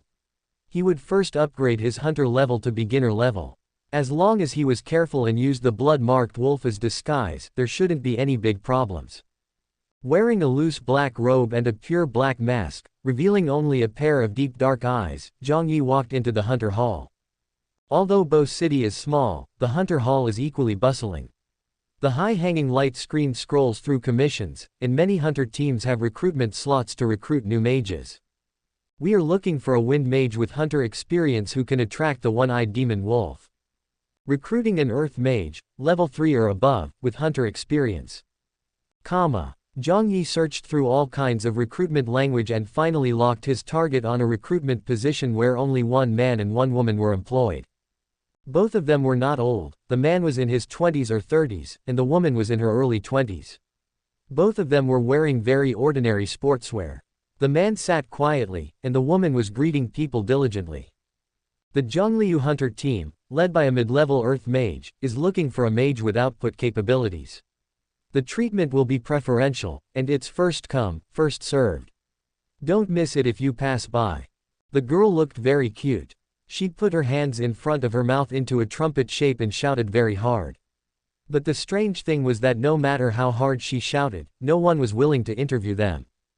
Jiang Yi was curious, so he grabbed a person who looked easy to talk to and asked, "Brother, I want to ask, the Zhongliu team sounds good, why didn't anyone go for the interview?" Upon hearing this, the man who was held back looked at Jiang Yi with a strange expression. Seeing that Jiang Yi was dressed so strangely, he didn't want to pay attention to him, but he was restrained by a powerful force and couldn't break free, so he had to explain. You may not know that this Jiang Lu team is also a famous hunter team in Bo City. Their captain Jiang Lu is indeed a mid-level mage, but his personality is too aggressive. In just 1 year, their team members died or were injured. Now, there are only these two left. Listening to this, Jiang Yi couldn't help but frown. The strength of a hunter team is important, but teamwork is more important. A single mage cannot compete with the monsters and must rely on teamwork. Listening to that person's description of Jiang Lu's team, it seems that this man named Jiang Lu doesn't care about the safety of his team members at all. All the team members were killed or injured in just 1 year. It doesn't make sense no matter how you think about it. However, Jiang Yi did not sentence Jiang Lu's team to death based on the words of only one person. If that was the case, they might not dare to recruit new members here in such a high-profile manner. I asked a few more hunters, and their opinions on Jiang Lu's team were similar, but there were still different opinions, which were ambiguous and not very certain. Interesting. I want to see what's going on with this Jiang Lu team. Jiang Yi's curiosity was completely aroused, so he walked up to the girl who was shouting. "Hello, I want to join your hunter team, is that okay?" As the voice spread, the girl stopped shouting and turned to Jiang Yi in surprise, then she was surprised. "Really? Are you willing to join our Zhongliu team?" Jiang Yi nodded and said, "I just registered as a hunter and need the hunter's contribution points." "Just registered? Have you learned to cast magic?" Upon hearing that Jiang Yi had just registered as a hunter, the man who had been sitting next to him suddenly asked. Jiang Yi did not disguise his voice. Even if he concealed his appearance, one could tell from his voice that he was not very old, so he was suspected. Jiang Yi had expected to be questioned, so he simply showed the star track. The moon-white magic starlight lit up, and the faint stars lingered. In a moment, the 7 stars were perfectly connected. However, just when the primary magic was about to take shape, Jiang Yi took the initiative to stop releasing the magic. This was the Hunter's Hall, not a place where one could release magic casually. But his behavior shocked everyone who noticed the situation here, including Jiang Lu who had just questioned him. "Moon-white star tracks, you are a summoning system." Jiang Lu suddenly stood up from the stool and stared at Jiang Yi in disbelief. Jiang Yi nodded in acknowledgement and added, "My summoned beast is a blood-marked wolf, at the peak servant level." After being fed with Jiang Yi's magical energy for a period of time, the blood-veined wolf finally passed its infancy and reached the peak strength of a slave. Hearing this, the girl who had just come to her senses shouted in surprise, "Top slave, brother, if he joins us, we can definitely accept the bounty mission." Jiang Lu was also very excited, but he still didn't agree directly. He asked, "Are you sure you want to join us? To be honest, I have offended some people. With your talent, any hunter team will not refuse you." Hearing this, Jiang Yi sighed inwardly and realized that it was just as he expected. He had been confused when he heard other people's comments on Jiang Lu's team just now, and he became more certain when he heard Jiang Lu say this. "You help me take the tasks, and I will help you solve the problems." Jiang Yi directly put forward his idea. Jiang Lu was also stunned when he heard this. After a moment of hesitation, he agreed and stretched out his hand, saying, "Happy cooperation." After the two shook hands, they reached a consensus, and Jiang Yi joined Jiang Lu's team. After completing the registration at the Hunter Hall, Jiang Lu said, "Brother Gai, it's getting late today. How about we take on another bounty commission tomorrow?" Bounty missions are the most rewarding commissions for hunters. If you want to quickly accumulate hunter contributions, it's best to do bounty commissions. Jiang Yi nodded in agreement and said, "Then leave your contact information and see you tomorrow." After exchanging contact information, Jiang Yi left. Watching Jiang Yi walk away, Jiang Lu's sister suddenly asked, "Brother, do you really believe that he can help us solve the problem? The one targeting us is Mu Qian from the Mu family. Even if he is a summoner, he is just a beginner mage." "Little sister, don't judge things by their appearance. That man doesn't show his true face, but he is very confident. Moreover, there are probably not many people in the whole city of Bo who can perform rare magic like summoning. So I guess he must be a young master of a big family who is hiding his identity to gain experience. Bo City is a small place. The Mu family is all-powerful in Bo City, but outside of Bo City, the Mu family is nothing. I don't know if he can really help us solve Mu Qian's troubles, but with the power of a slave-level summoned beast, it is enough for him to join our team. Chapter 7 B-Level Commission. Bo City is close to Nanling Mountains, which is the world of the Wolf Demon clan. The threats to Bo City have always been the Wolf Demon tribes. The bounty commission that Jiang Lu received was a mission to go outside the Anji to clear out a one-eyed demon wolf cave. The cave was too close to the Anji, but no trace of the three-eyed demon wolf was found, so it was not worth the hunter's effort, so a hunter commission was issued, classified as a Class B commission. The Hunter Alliance's commissions are divided into 4 levels from A to D in alphabetical order.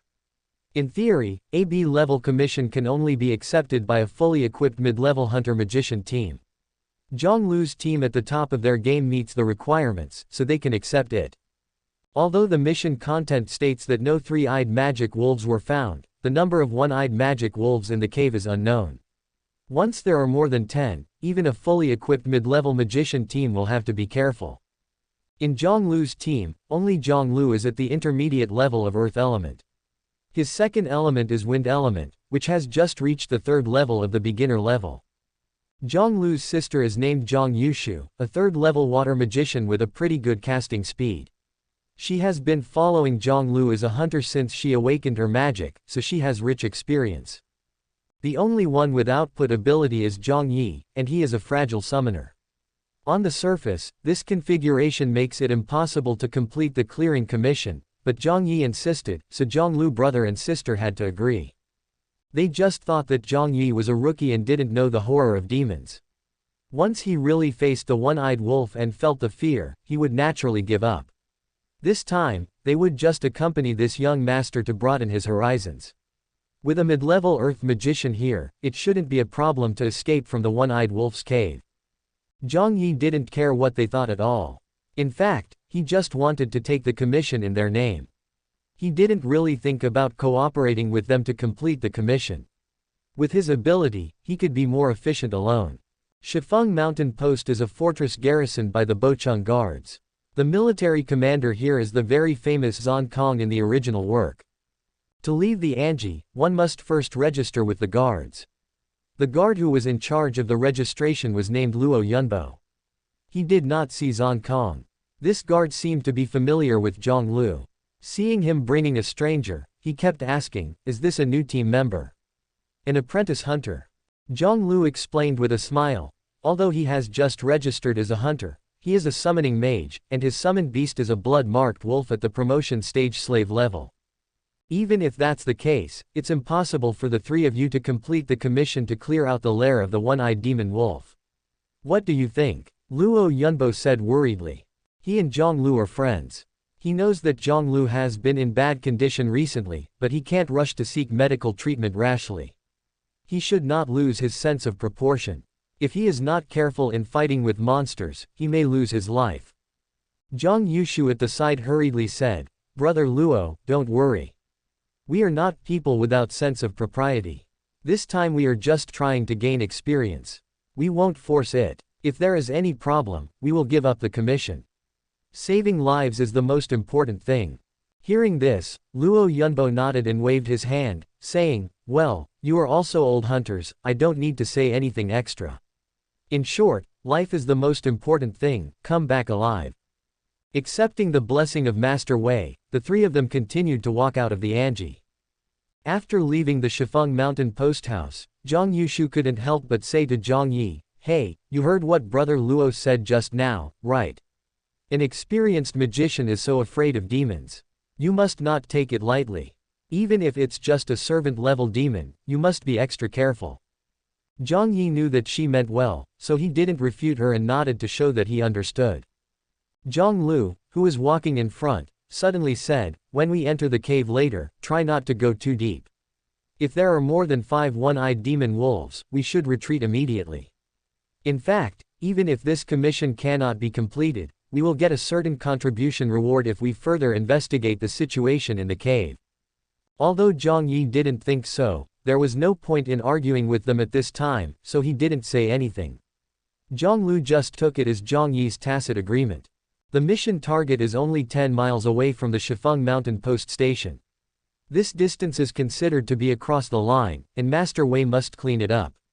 However, no trace of the general level 3-eyed demon wolf was found in the cave, so a bounty was issued. Soon, Jiang Yi and the other two arrived at the commissioned cave. Standing at the entrance of the cave, they could smell an extremely pungent fishy odor.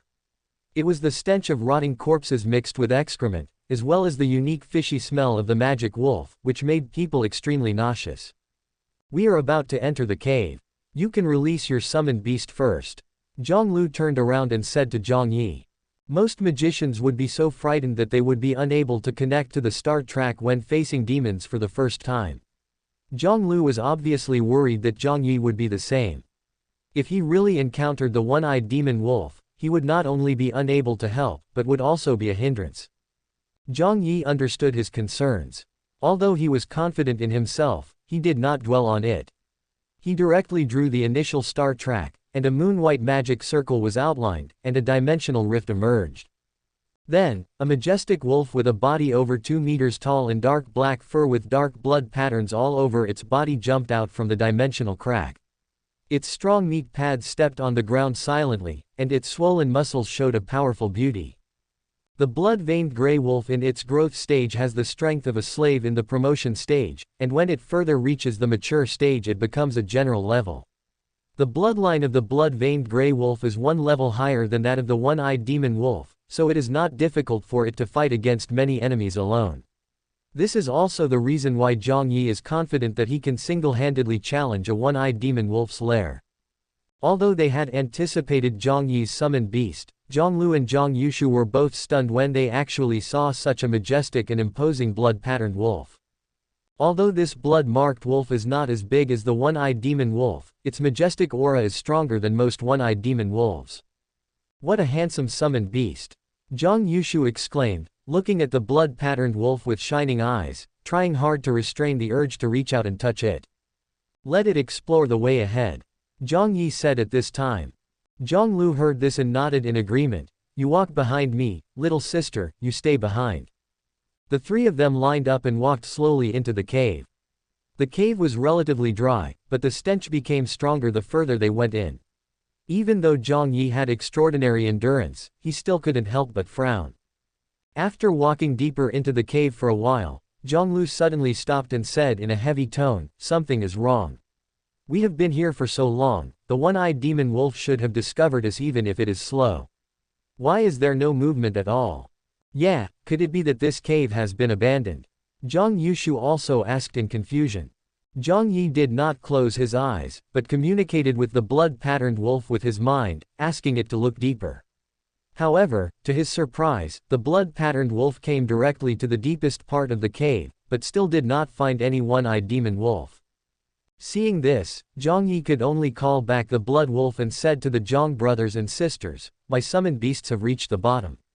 There is no one-eyed demon wolf at all. Maybe they have really abandoned this cave. That should be the case. This situation is likely to happen. After all, this place is too close to the Wayside's defense line. It will be cleared out sooner or later. The one-eyed demon wolf is not stupid either." Zhang Lu made the final judgment. Zhang Yushu breathed a sigh of relief. Even with a mid-level wizard like Zhang Lu, it would still be extremely dangerous to face a group of one-eyed demon wolves. It was lucky that he could end this adventurous commission in this way. "In that case, let's go back." Seeing that neither of them was willing to do this commission, Jiang Yi also took the opportunity to suggest returning. He was not used to working in a team, so he secretly decided to come alone next time he took a commission.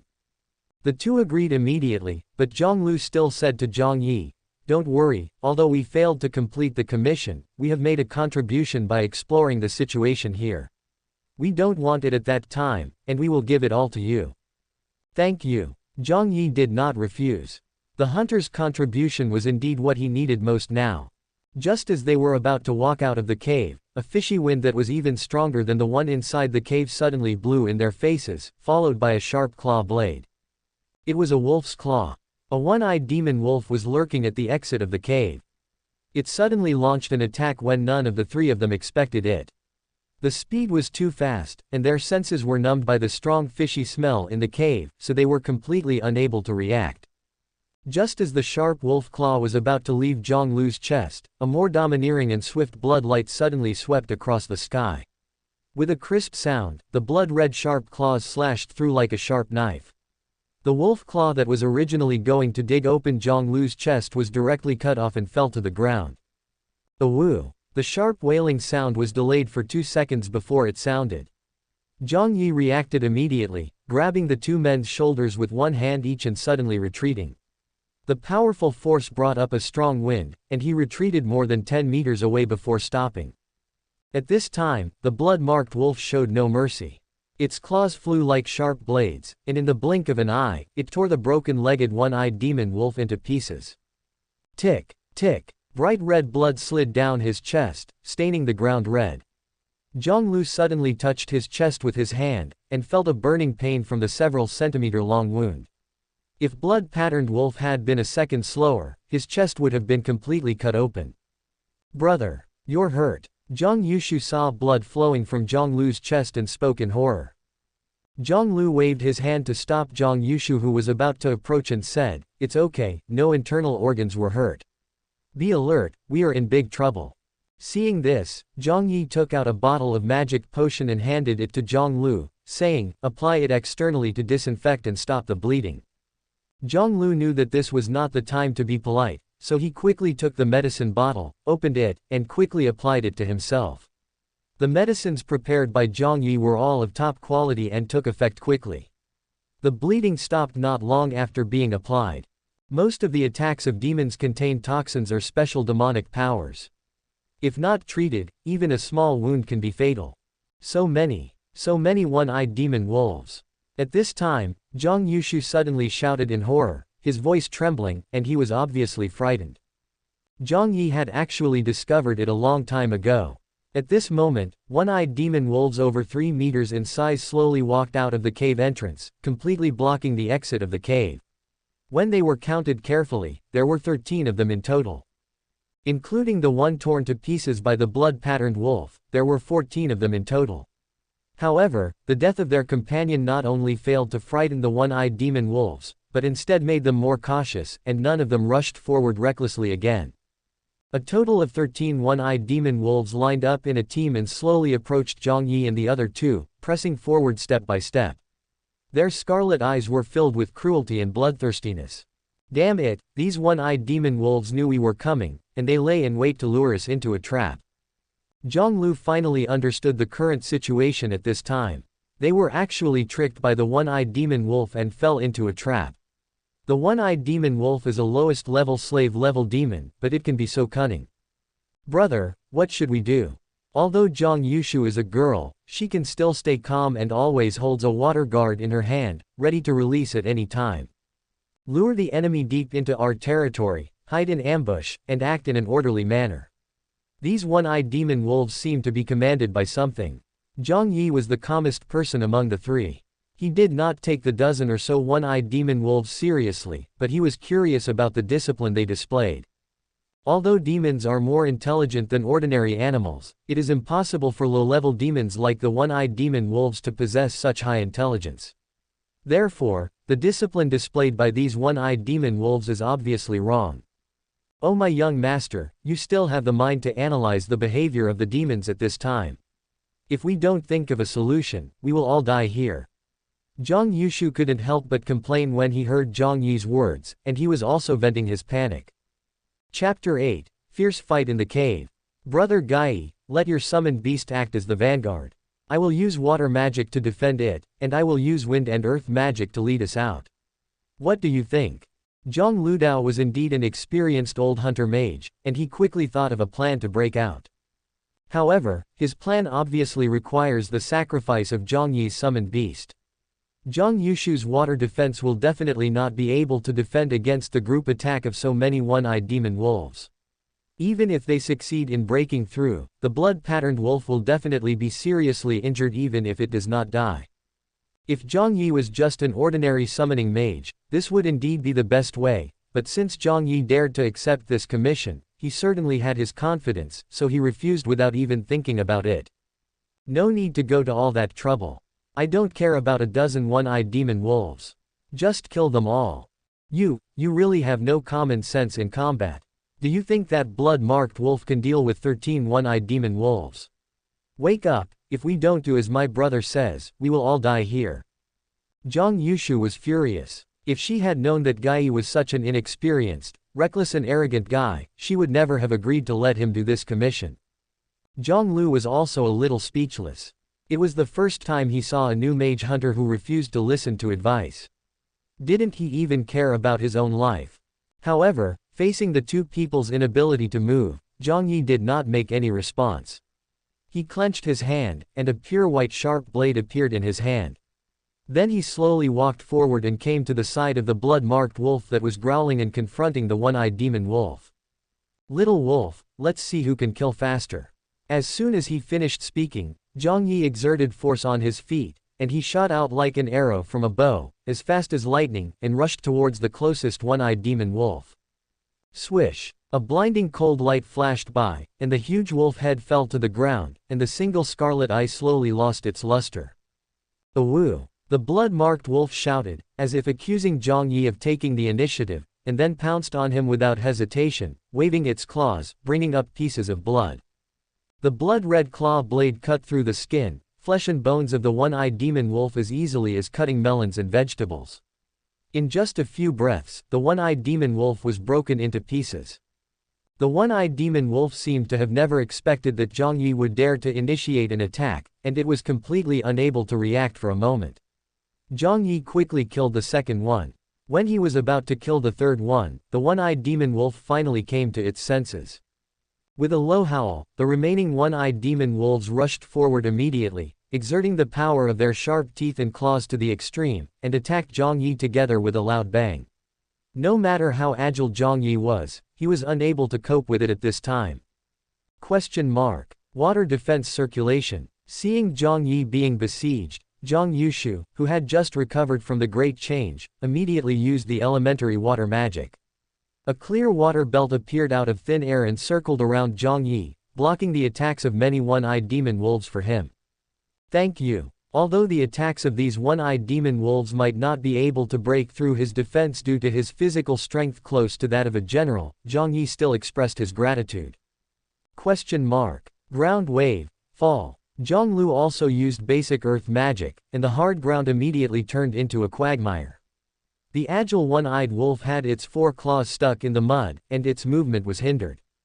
Ground wave movement. Zhang Lu did not stop casting the spell, and the ground under Jiang Yi and the blood-patterned wolf's feet began to fluctuate, pushing them to move behind the two one-eyed demon wolves at an extremely fast speed like waves on the coast.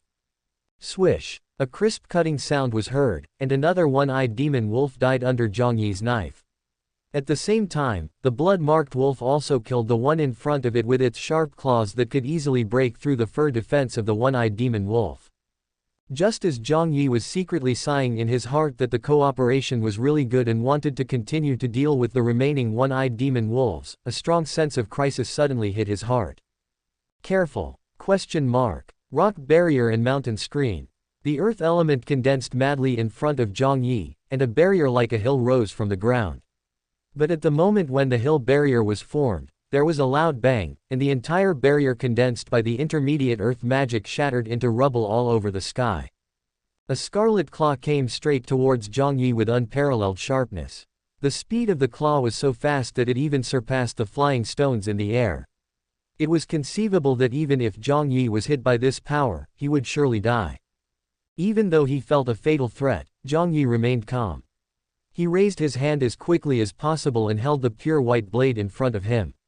Almost at the moment he completed this action, a clear ding sound was heard in the cave.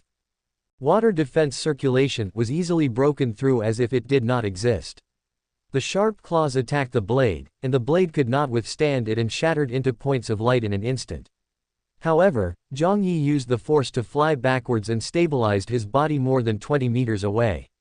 Then he could not help but let out a muffled groan. So strong. He shattered my blade with just one strike. He can only be a general, or even a great general. Jiang Yi was also shocked. The white blade, the demon-slaying weapon he used, was a weapon he carefully selected. It would not disappear after one use like ordinary demon-slaying weapons. He could only recharge it again if he wanted to use it again. Instead, it would exist for a long time.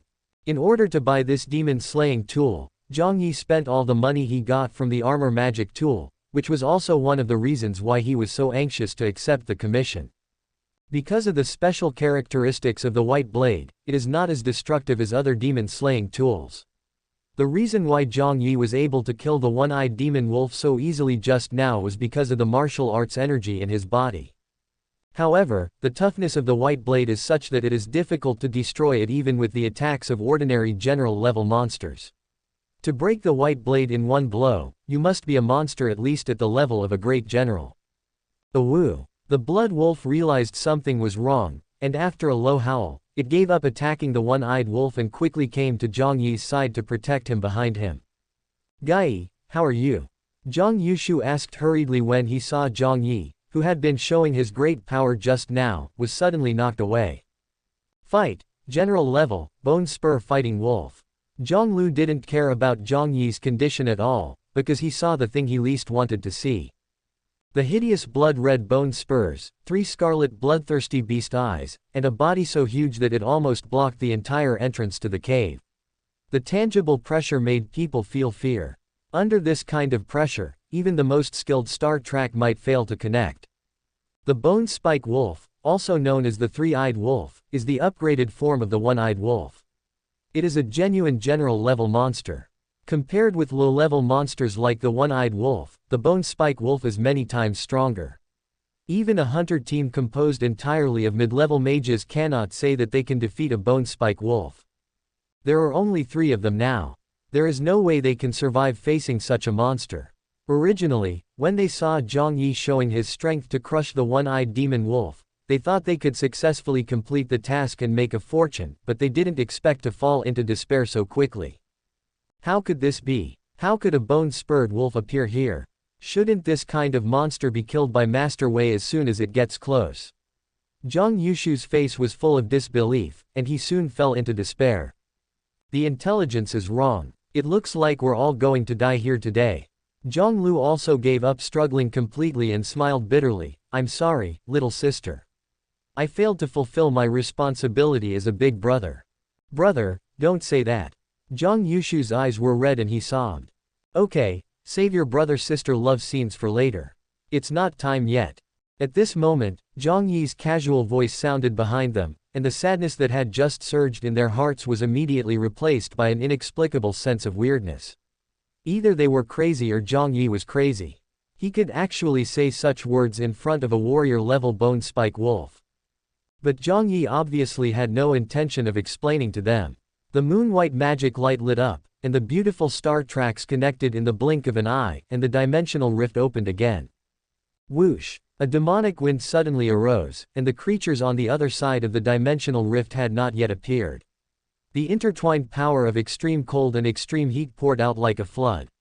An aura that was countless times more terrifying than the bone spike wolf suddenly filled the entire place, and the entire cave trembled slightly under this invisible power. A snake head, just a snake head poked out from the dimensional crack, but the horrifying size of the snake head filled up most of the space in the cave. The bone spike wolf, which seemed as big as a hill to them, was as weak as a cub in front of the giant snake. Hiss! The snake's tongue flickered in and out, and a piercing hissing sound spread out.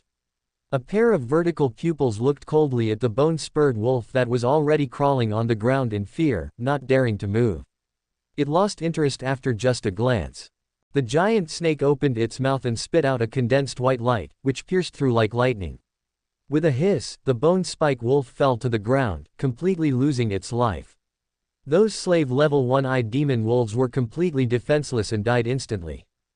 After doing all this, the ice and fire-feathered serpent turned its pupils to the blood-patterned gray wolf, which was also trembling with fear but still standing in front of Jiang Yi. A thought came, and the blood-patterned gray wolf immediately prostrated on the ground, whimpering twice in grievance.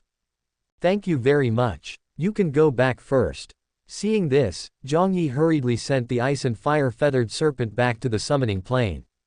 Just now, the ice and fire-feathered serpent expressed serious dissatisfaction with the blood-patterned wolf. In its opinion, it should not be allowed to take action against opponents below the commander level. As Jiang Yi's second summoned beast, it should take the responsibility of dealing with opponents below the commander level. Obviously, it failed to do so. Jiang Yi touched the big head of the blood-patterned gray wolf to comfort it. It had performed very well, but the time was too short. In a few months, the blood-patterned gray wolf would be able to be promoted to a general. Suddenly, Jiang Yi discovered that a green light suddenly appeared on the body of the lifeless bone spur wolf. He moved closer curiously and found that it was an illusory wolf-shaped object that was slowly separating from the bone spur wolf's body. Could this be a spirit? Jiang Yi had such a guess in his mind, but soon felt strange. Except for necromancers, one must wear a vessel of dead souls to see and collect spirits. He clearly doesn't have a vessel of dead souls, so how can he see it? This doubt only stayed in Jiang Yi's mind for a short time, because there was a more urgent matter, which was the collection of spirit essence. Soul essence is an extremely rare material. A general-level soul essence is worth at least tens of millions, not to mention that this is the soul essence of a great commander. Jiang Yi will regret it to death if he misses it, as he is short of money right now. But to collect soul essences, one must have a vessel of dead souls, or be an undead mage. Jiang Yi has neither, so he can only stare blankly when facing a warrior-level soul essence. There's nothing I can do but try.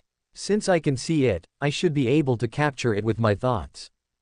Jiang Yi tried his best to capture the spirit with his mind, but what he didn't expect was that the moment his mind touched the spirit, a feeling naturally emerged in his heart. Like instinct, following this feeling, the mind captures the essence like a tentacle and absorbs it into the spiritual universe. In the spiritual universe, from the invisible and intangible mysterious stardust, a strange wave suddenly emanated. The invisible force turned into tentacles that bound the spirit that entered the spiritual universe and pulled it into the stardust. The invisible and intangible stardust spread out dense tentacles, wrapping up the spirit like a spider wrapping its prey with silk. What is going on? Jiang Yi was confused and didn't understand what was going on. However, as his spirit was wrapped in the mysterious stardust, he also felt wisps of pure energy being extracted and transmitted along the tentacles rooted in the summoning stardust, restoring most of his consumed magic power. It should be a good thing. Jiang Yi thought so as he felt the changes in the spiritual universe. Chapter 9 Soul Connection. Brother Gui, are you okay? Zhang Lu, who had just recovered from the ups and downs of his experience, saw Jiang Yi standing in a daze beside the body of the bone spike wolf, and couldn't help but ask. Hearing Zhang Lu's voice, Jiang Yi came back to his senses. He temporarily put aside the changes in his spiritual universe and shook his head, saying, "It's okay. These wolf corpses are spoils of war. I'll leave them to you to deal with." "No problem, we will definitely handle it." Zhang Yushu suddenly appeared and promised loudly. Seeing this, Jiang Yi nodded and checked the rest of the one-eyed demon wolves again to see if there were any spirit essences. Even slave-level spirit essences could not be missed. Unfortunately, none of the dozen or so one-eyed demon wolves produced any spirits, only residual spirits. However, Jiang Yi did not let them go and absorb them all into his spiritual universe. At least they could be used to replenish magic energy, which was a good thing. After the inspection, Jiang Yi suddenly turned to Zhang Lu and Zhang Yushu and said, "By the way, remember to keep it a secret for me." Zhang Lu and Zhang Yushu, who were dealing with the corpse of the one-eyed demon wolf, stopped what they were doing and quickly assured him, "Please rest assured, we will keep our mouths shut." Seeing this, Jiang Yi chuckled and said in a casual tone, "Don't be so nervous, just continue to treat me as a novice hunter, and I am indeed one. As long as you don't do anything to let me down, we can be friends." After hearing this, Zhang Lu and Zhang Yushu were still a little reserved, but obviously a lot more relaxed. Zhang Yushu hesitated for a while and suddenly asked, "Can I ask, are you a high-level magician?" When Zhang Lu heard this question, he pricked up his ears and waited for Jiang Yi's answer. Whether it was the strength that Jiang Yi showed at the beginning to kill the one-eyed demon wolf in seconds, or the summoned beasts that were far beyond the general level, they all pointed to one fact, that is, the novice hunter in front of them who was unwilling to reveal his true identity was a high-level magician. But this is just their guess, and the facts still need to be confirmed by the person himself. When Jiang Yi heard this question, he shook his head without hesitation and said, "I said I am really just a beginner mage, do you believe me?" Haha, you're joking. Zhang Yushu laughed dryly after hearing this answer and didn't ask any more questions. Since he said so, it meant that he didn't want to reveal his true strength, so she naturally wouldn't be so tactless as to ask further. Jiang Yi did have a good impression of the Jiang brothers and sisters. Although they had only been together for a day, he could feel their true nature. Moreover, their fighting skills were not bad and their talent was decent. It would not be a bad idea to make friends with them. However, Jiang Yi really didn't expect to encounter the bone-thorn wolf today, which exposed the existence of the ice and fire-feathered serpent and made it impossible for him to get along with them in a normal way. Once your strength is exposed, you have to hide your identity. Being half a step ahead is a genius, being 1 step ahead is a monster, and being 2 steps ahead is an outlier. Now Jiang Yi doesn't want to attract too much attention as his strength is not enough. All the materials on a general level demon's body are very precious. The fur can be used to make protective gear, the sharp fangs and claws and the bone spurs on the body can be used to make demon-slaying tools, and the flesh and blood can be used to make medicine. The materials on a bone-spurred wolf's body are worth at least several million, so Zhonglu and his sister were extremely careful when they were cleaning up. It took quite a while to collect all the materials for a bone-spurred wolf, and the 3 of them returned to Bo City together. The matter is over, the commission has been completed, and since there was an error in the information from the Hunter Alliance, they should receive a considerable amount of compensation. But Jiang Yi still had a question in his mind: how could a bone-spurred wolf appear so close to the military station? The demons are not stupid. Human mages are not easy to mess with. If they build a nest in such a close place, they will definitely be wiped out. The skull-spike wolf obviously understands this, so it deliberately hides itself, so that the mage who was exploring in front did not notice it. This time, it probably thought that Jiang Yi and his group posed no threat to it, so it did not hide. Who would have thought that it would run into Jiang Yi, this unreasonable guy? After returning to the Hunter Hall in Bo City, delivering the commission and showing the materials of the Bonathorn wolf, Jiang Yi and the other 2 successfully obtained twice the commission money and hunter contribution than the original amount. Jiang Yi also successfully got rid of his identity as an apprentice hunter and became a formal junior hunter. He was able to accept commissions on his own. Although he could only accept the lowest level D-level commissions, he was finally able to upgrade on his own. But after seeing what the so-called D-level commissions were like, Jiang Yi gave up the idea of accepting commissions to upgrade. D-level commissions are actually commissions that are completely harmless, such as finding cats and dogs, cleaning, etc. The hunter's contribution is pitifully small. Even a real novice hunter will not accept such a commission. It seems that I still need to use the name of Zhonglu's team to accept the commission. Thinking of this, Zhonglu generously gave his part of the commission money to Zhonglu brothers and sisters, and even only asked for 50% of the demon materials. If he hadn't used up all the money he had earned from the armor and magic tools on the purchase of the demon-slaying tool, he wouldn't have needed the demon materials. After saying hello to Zhonglu, Jiang Yi hurried back to his home. In fact, what he was most concerned about now was the changes that had occurred in the mysterious new system in the spiritual universe. He had to figure it out as soon as possible, and it would be best if he could control this change. The invisible and intangible stardust slowly rotated, and countless tentacle-like threads spread out from the core. Those threads wrapped up the essence and residual soul absorbed by Jiang Yi like spider silk. Strands of energy were extracted from the wrapped essence and remnant soul. After being filtered through fine filaments, the energy became pure and turned into nutrients for stardust, strengthening Jiang Yi's stardust. At the same time, a small amount of soul energy was transmitted through the tentacles rooted in the summoning stardust. The 7 stars of the summoning system became brighter and more condensed under the nourishment of this pure soul energy, and the entire summoning stardust was slowly growing stronger. This mysterious new system of mine can actually absorb the energy of essences and residual souls to improve my own cultivation. Feeling the subtle changes in the spiritual universe, Jiang Yi was surprised and delighted. This ability is too abnormal. As long as he has enough essence and residual soul, his cultivation speed will be unmatched. After understanding this, Jiang Yi gave up the idea of taking out the bone spike wolf spirit to exchange for money. Nothing is more important than improving one's own cultivation. The money he earns as a hunter can also maintain the resource consumption for martial arts training. It will not be too late to exchange it with spirit essence when he is really short of money. Jiang Yi felt that his new magic system still had many functions that he did not understand, so he spent a long time immersed in studying the capabilities of the new magic system. He actually managed to research some things.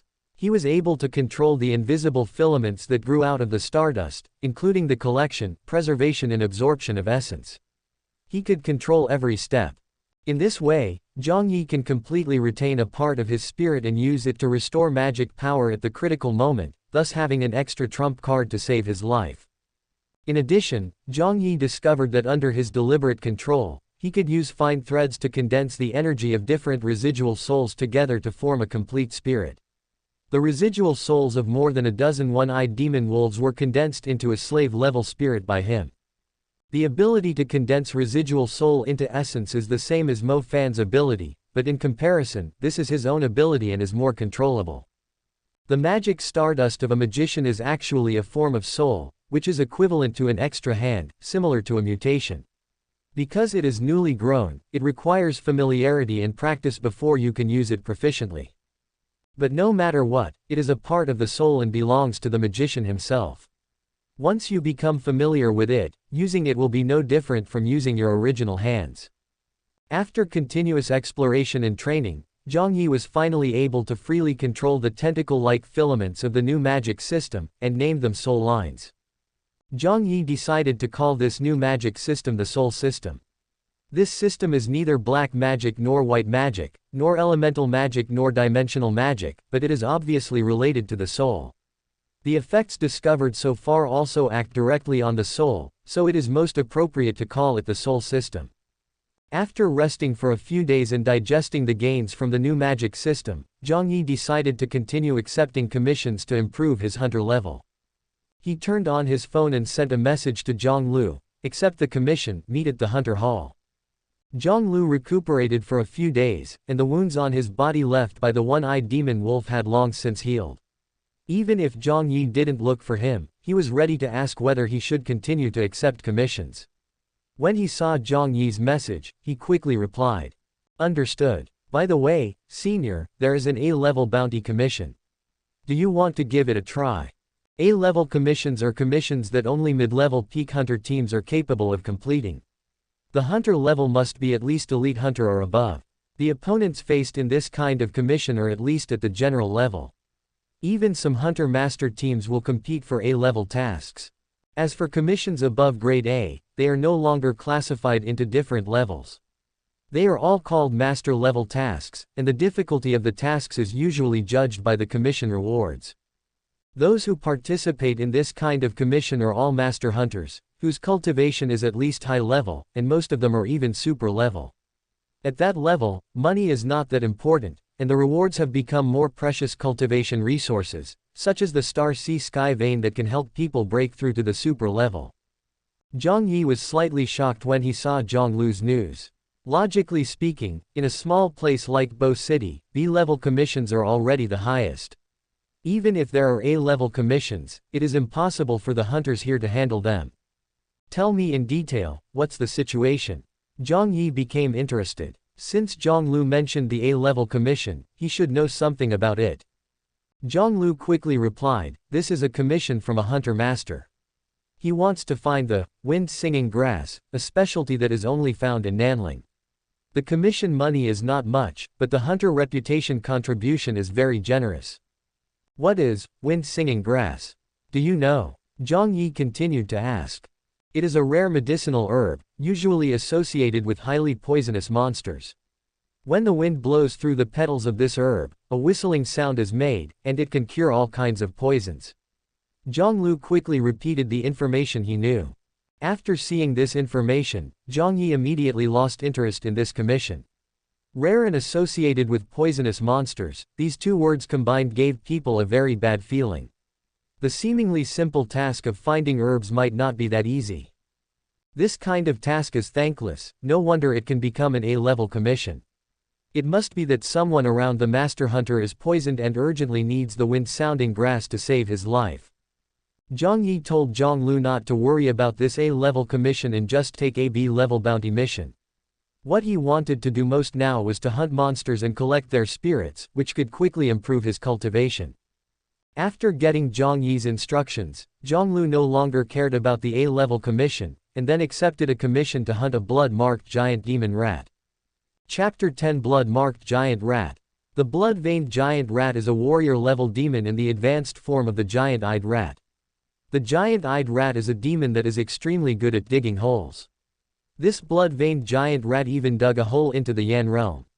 If it hadn't been discovered by the hunter mage, who knows where else it would have dug the hole.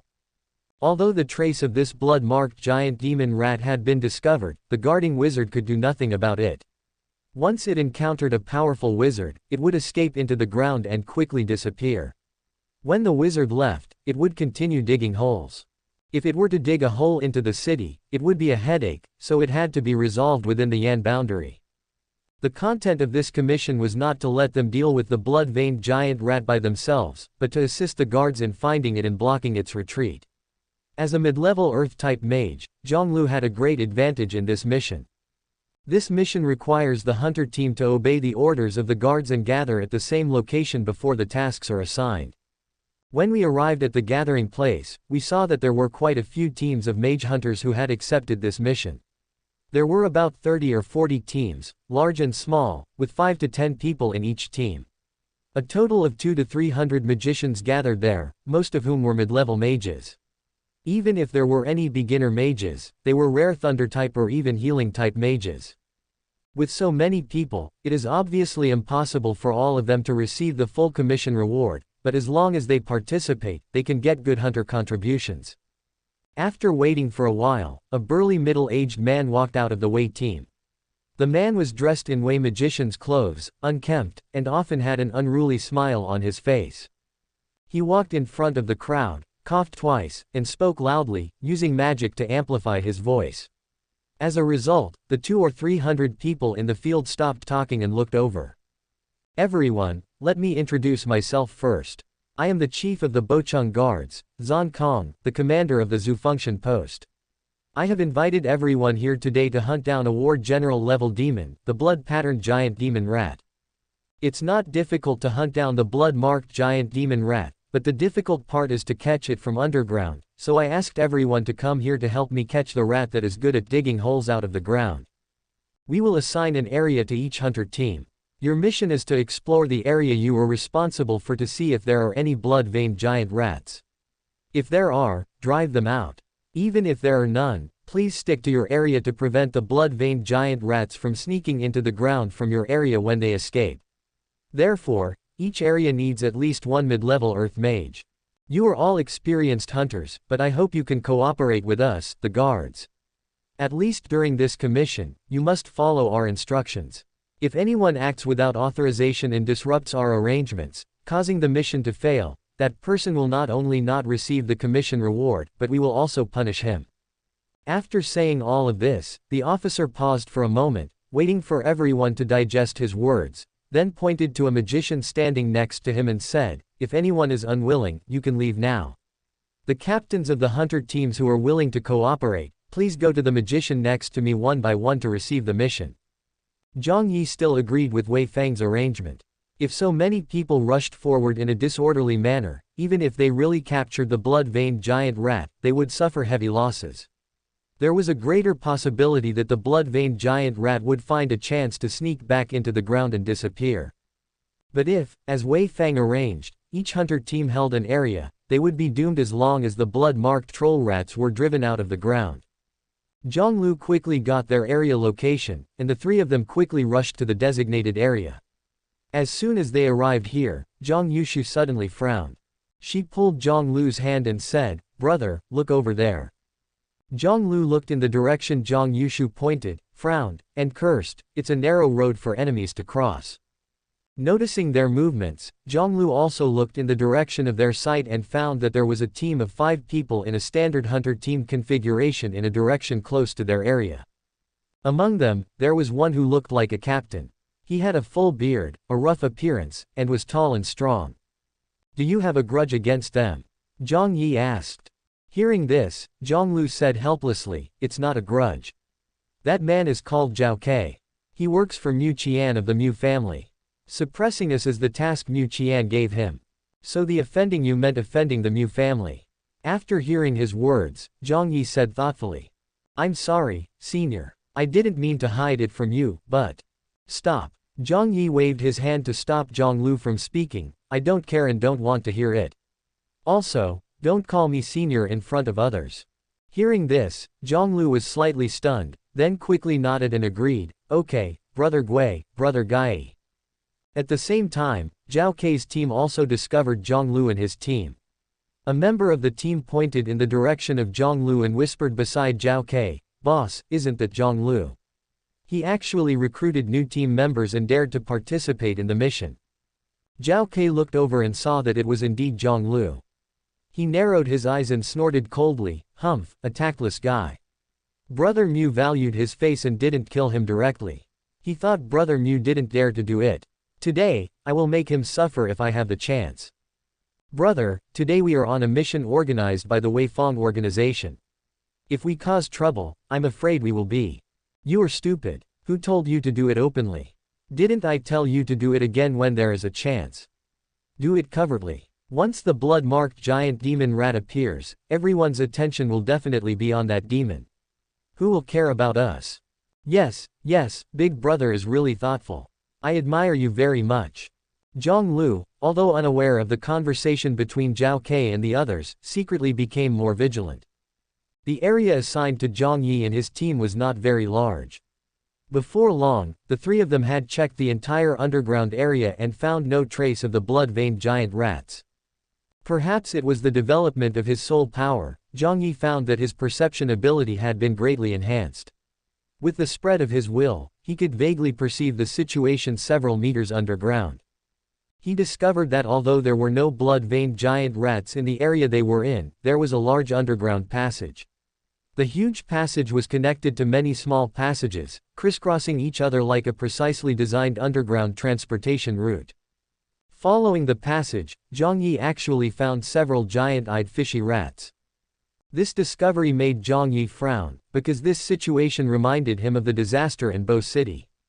In the original story, 3 years later, the Black Church would cause a demon disaster in Bo City. A large number of demons poured into Bo City through underground passages, countless Bo residents died, and the entire Bo City became a hell on earth. A plan to overthrow a city would certainly require a long period of preparation, but Jiang Yi did not expect that the plan had been advanced to this extent 3 years ago. Thinking of the truth behind the disaster in Bo City, Jiang Yi secretly shook his head. He was powerless to change anything. The underground passage he discovered at this time was just one of them. The plan that the Black Church had been planning for so long would definitely not be that simple. There's a monster. It's a giant-eyed fishy rat. Just as Jiang Yi was immersed in his discovery, a sudden cry was heard. Jiang Yi looked in the direction of the sound and found that it was in an area not far from them. A hunting magician used earth magic to force out the giant-eyed fishy rat hiding underground. "What are you shouting about? It's just a giant-eyed fishy rat. Just kill it," a man who looked like a captain said dissatisfiedly to the hunter who shouted. "Tisk, I thought I found the blood-marked giant demon rat, but I was scared like this by a giant-eyed fishy rat." Another person who was attracted by the exclamation sneered. No, there are too many giant-eyed rats, all of them." However, the frightened hunter ignored everyone's ridicule, and still pointed in horror at the place where the giant-eyed rat broke out of the hole, and said with a trembling voice. The captain frowned. As the captain, he certainly knew his team members. Although the man who exclaimed was not an old hunter, he had experienced several battles of hunting monsters and should not be frightened like this by a few giant-eyed rats. The captain walked forward curiously, wanting to see for himself how many giant-eyed rats there were. Just when the captain was 2 meters close to the cave entrance, a torrent composed entirely of giant-eyed fishy rats surged out like a volcanic eruption. Each of their scarlet and bloodthirsty single eyes stared at the hunter captain who was closest to them with a terrifying look. The captain was stunned. There were too many of them, really too many. It was like a flood, or even more like a mudslide, gushing out from the ground all at once with terrifying power. Water defense circulation. Fortunately, the captain was quite experienced. He put on a water shield as soon as he reacted. The giant-eyed rats that rushed out first crashed into the water shield fearlessly, making a banging sound. The water protection barrier was quite strong and withstood the attack of the giant-eyed fishy rat. The captain then connected the star tracks, which formed a star map. The magnificent blue star map burst out with brilliant light, and a huge amount of water appeared out of thin air. Storm expulsion. Intermediate water magic was cast, and the torrent formed by the magic gushed out, sweeping towards the densely packed giant-eyed fishy rats with powerful force. The slave-level giant-eyed rats were simply unable to withstand the power of intermediate magic and were immediately scattered. The hole they emerged from was also destroyed by the torrent. The scattered giant-eyed rats were unable to gather into a rat tide, and their threat was greatly reduced. They were soon eliminated by a group of hunting magicians. There are so many giant-eyed rats hiding underground here. Fortunately, the captain is very skilled in using intermediate magic. If he had cast the spell a little slower, he would have been swallowed up by the tide of rats. Jiang Yi couldn't help but sigh when he saw the whole process. Careful! At this moment, Jiang Yi's warning voice suddenly sounded behind her. Before Jiang Yi could react, the ground under her feet shook violently and then collapsed.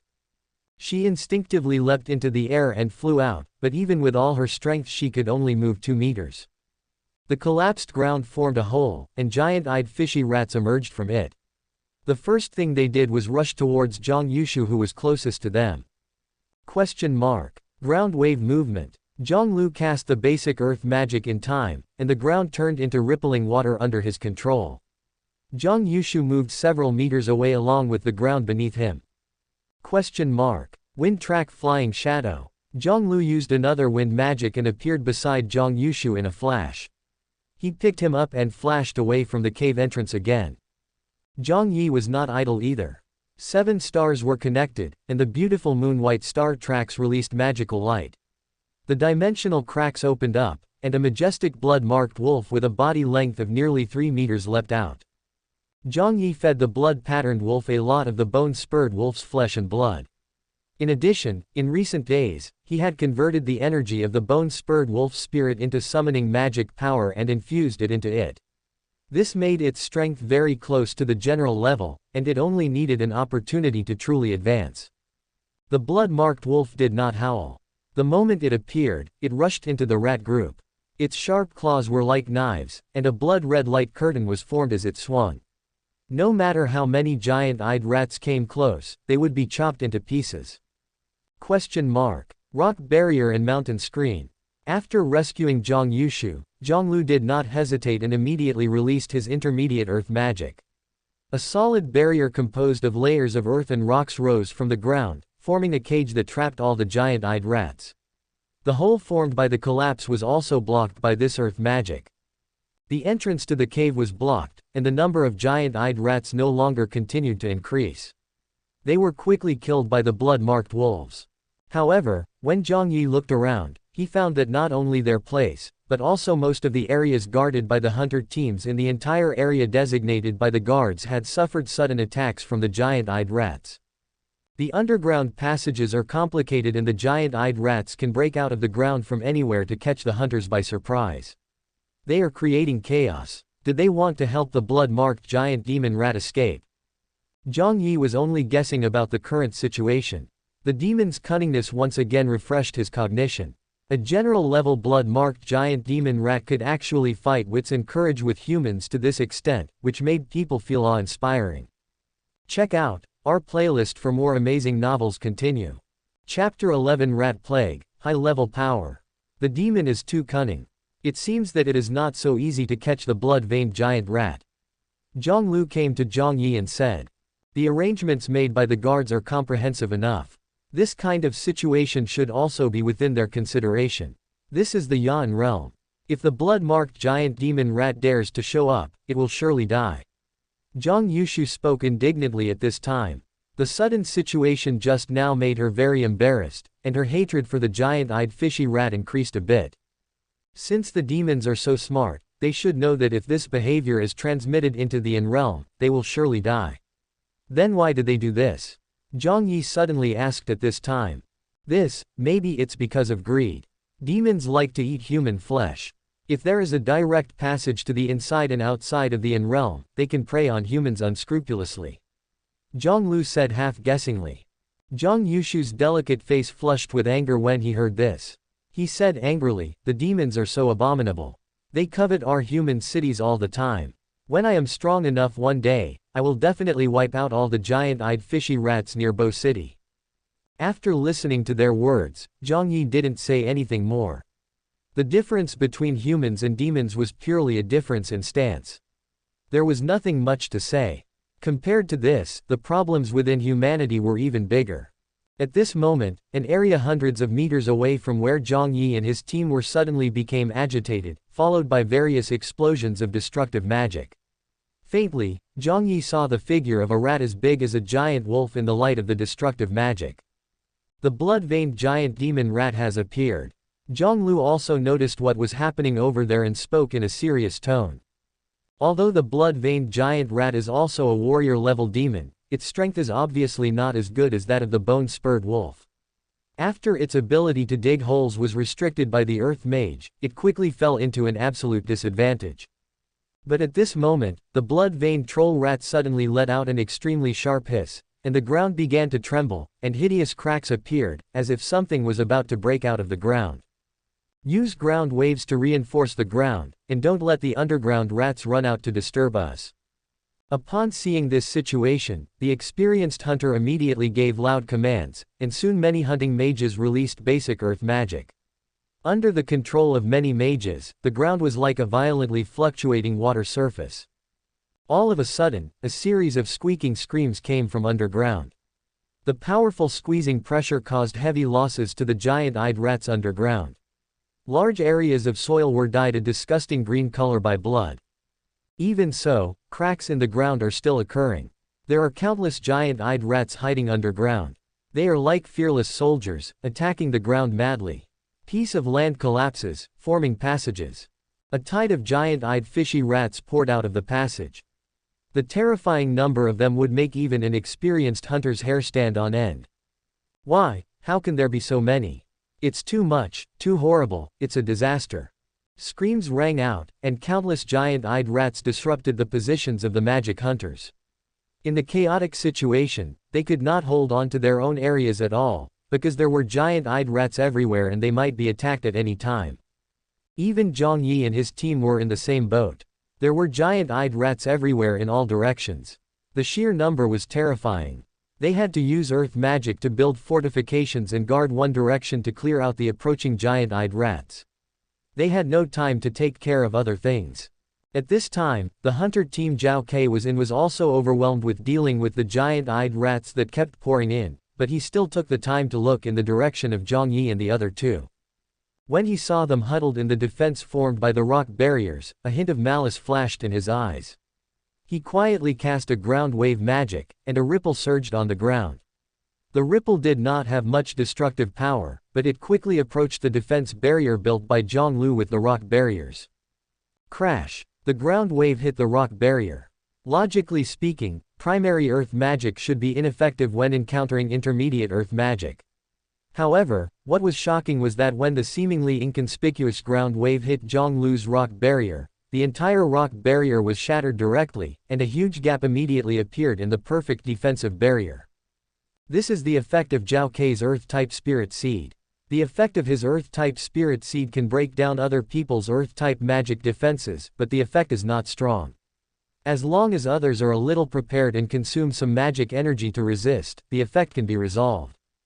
But at this time Zhang Lu was fully immersed in the battle with the giant-eyed rats, and he didn't pay attention to the rock barrier defense that had been built, so it was so easy for Zhao Ke to use a ground wave to break a gap in the rock barrier fortress. The giant-eyed fishy rat was also good at seizing opportunities. It discovered that a gap suddenly appeared in this tortoise-shell-like rock barrier fortress. Regardless of the situation, it immediately formed a tide and rushed in. The giant-eyed fishy rat was very fast and had already approached Zhang Lu and the others by the time they could react. Water defense circulation. Fortunately, Zhang Yushu's spell casting speed was not slow.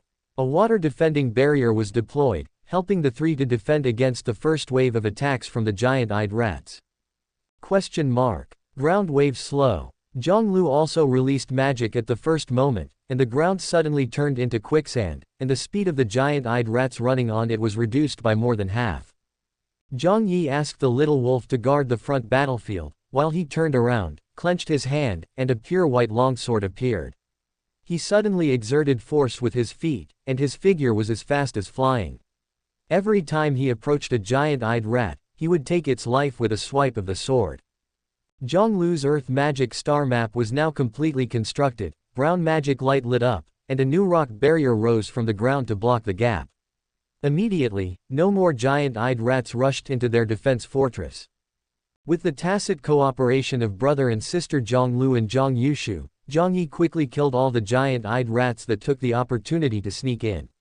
Although the situation happened suddenly, fortunately, the three of them were of strong character and no one was injured. After calming down, Zhang Yushu looked fiercely in the direction of Zhao Ke and others with her beautiful eyes. "This is too much. This guy Zhao Ke actually attacked us at this time. He wants us to die." She gritted her teeth and said in a low voice, wishing she could execute the bad guy Zhao Ke immediately. Although the noise made by Zhao Ke's attack was small, it was impossible for him to hide from the mage's perception ability. It was obvious that he did this with the intention of taking the lives of Zhang Lu and others. Mages are known for their high attack and low defense.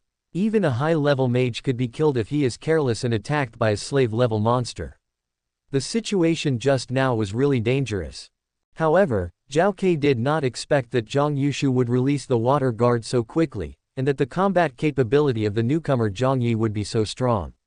The pure white magic slaying weapon could chop up the servant-level giant-eyed rat as easily as cutting cabbage.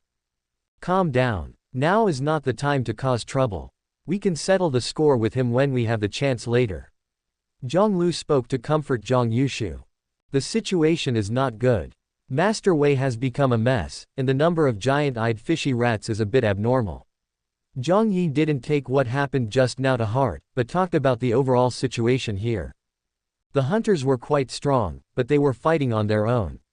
The giant-eyed rats, on the other hand, seemed to be commanded by someone.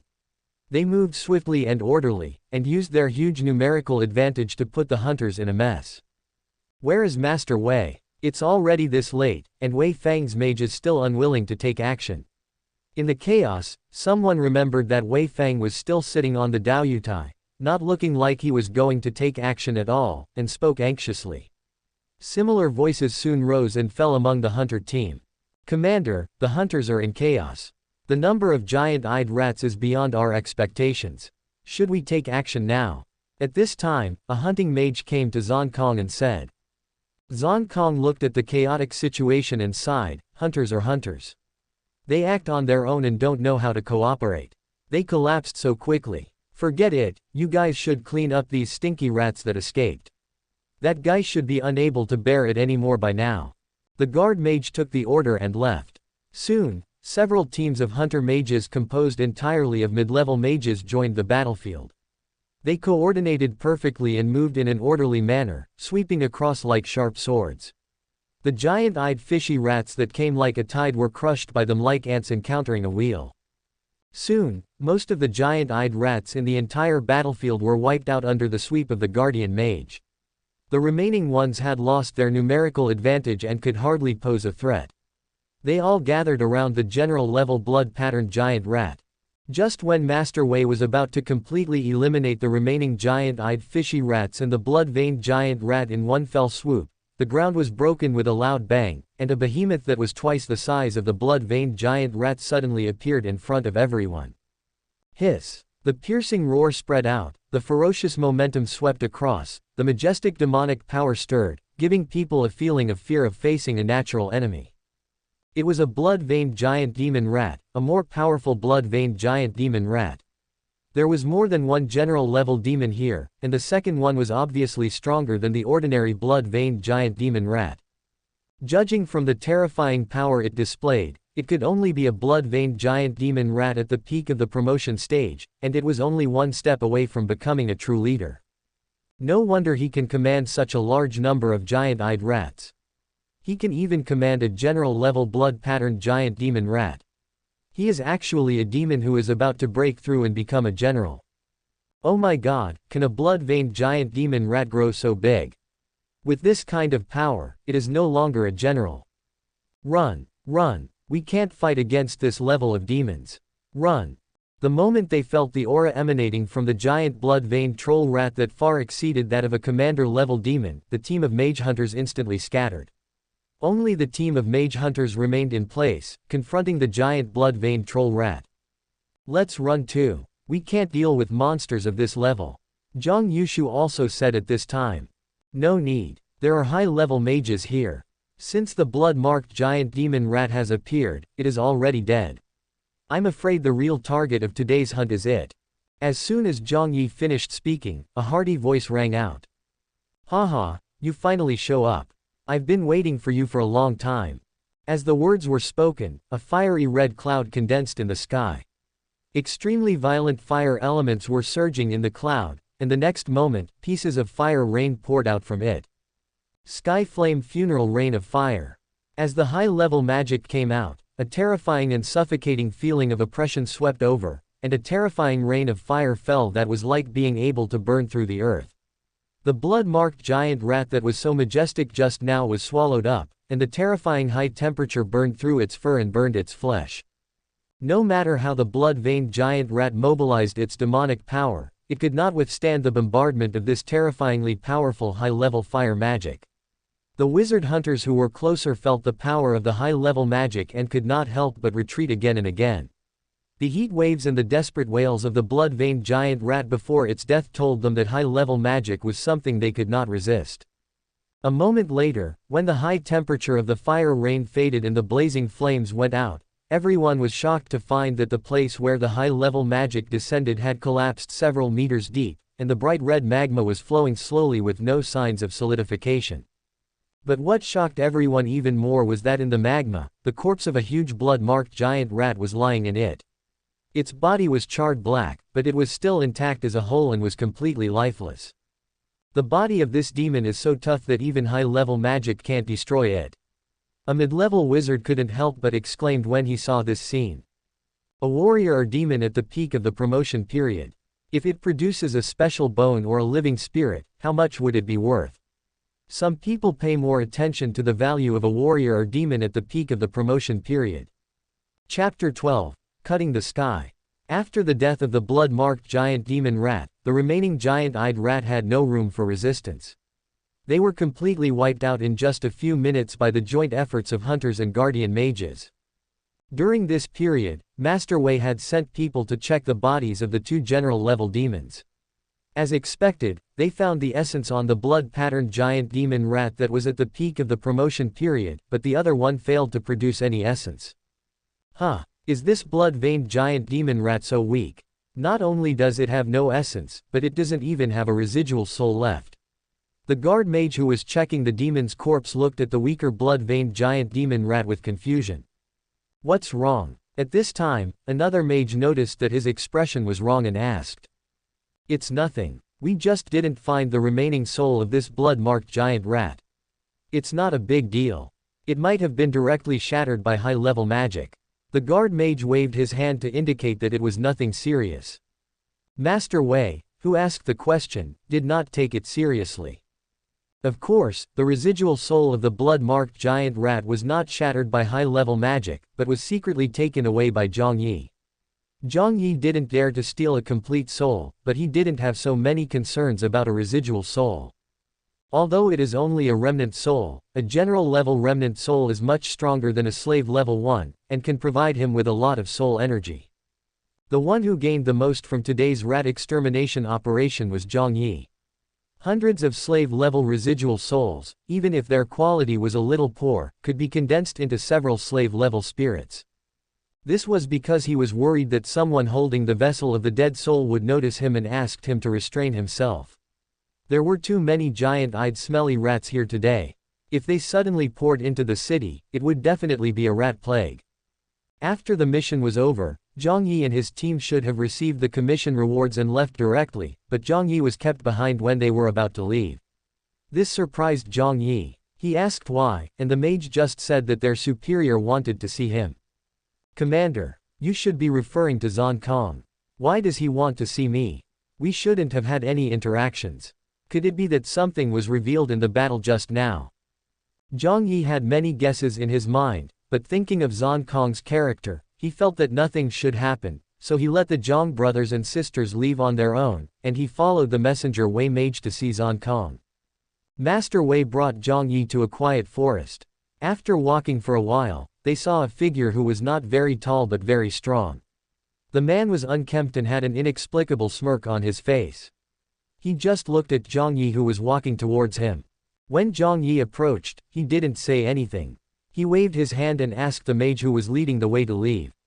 Seeing this, Jiang Yi didn't say anything either, waiting for the other party to speak first. After the person leading the way walked away, Zhang Kong suddenly said, "Why, don't you want to ask me why I want to see you? You will tell me." Jiang Yi's answer was very concise. "You are covering yourself up so tightly, you don't want to reveal your identity, right? Are you being hunted? Or are you on a secret mission? Are you just trying to look cool?" Zhang Kong didn't pay attention to Jiang Yi's answer and continued talking to himself, moving closer to Jiang Yi as he spoke. However, when he realized that Jiang Yi had no emotional reaction from beginning to end, he shook his head helplessly. "You are none of these, then could it be that you are?" Zhang Kong didn't finish his words, he suddenly stretched out his hand and grabbed Jiang Yi's mask. The physical fitness of a high-level mage was far beyond that of an ordinary person, and this sudden attack was as fast as lightning, and ordinary people could not react at all. But Jiang Yi is no ordinary person. Not only is his physical strength close to that of a demon general, he has also developed soul power that greatly enhances his perception, and he reacted the instant Zhang Kong made his move. Jiang Yi exerted a little force on his feet, twisted his body, and easily dodged the hand that was trying to take off his mask. After missing the target with one strike, Zhang Kong knew that he had lost the initiative, so he did not plan to continue probing. He withdrew his hand and looked at Jiang Yi seriously, saying, "Sure enough, you are not an ordinary beginner hunter mage." Jiang Yi did not say anything, secretly wondering how he had aroused Zhang Kong's suspicion. After thinking for a long time, the only possibility he could think of was that he had exposed himself by showing his strength when he personally used the demon-slaying tool to kill the one-eyed demon wolf. The magic skill he displayed was at the beginner level, but a beginner wizard could not possess that level of physical strength.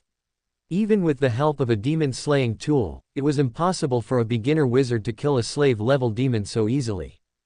Therefore, Zhang Kong concluded that Jiang Yi could not be an ordinary junior magician, and could even be a high-level magician with higher cultivation than him. It was really suspicious for a magician of this level to hide his identity and mingle with a group of junior and middle-level hunters. After thinking this through, Jiang Yi felt more at ease and asked, "Did you infer my strength from the way I killed the giant-eyed fishy rat?" Upon hearing this, Zhang Kong replied without hesitation, "Yes, I don't know how you disguised your magic skills, but a mage's physical fitness will not lie. The physical strength you displayed is simply not something a beginner mage can possess." Hearing Zhang Kong admit it himself, Jiang Yi sighed and said, "Tisk tisk, I was really careless. I didn't expect that you, a high-level mage, would pay attention to the battle of a beginner mage like me. Commander Zhang Kong is really bold and careful, and he can see through everything. What is your purpose in doing this?" Zhang Kong saw that Jiang Yi's attitude was perfunctory, and his tone suddenly became serious, and he asked sternly. Jiang Yi was not moved at all. He spread his hands and said, "If I tell you the truth, I'm afraid you won't believe me. So, just pretend you didn't notice anything. I didn't do anything bad. I just hid my identity.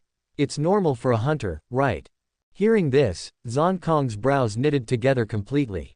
He took a step back, the magical aura in his body began to surge, and his tone suddenly became icy cold. "You'd better tell the truth. If you really have no bad intentions, I won't make things difficult for you, but I will never allow such an unstable existence in Bo City."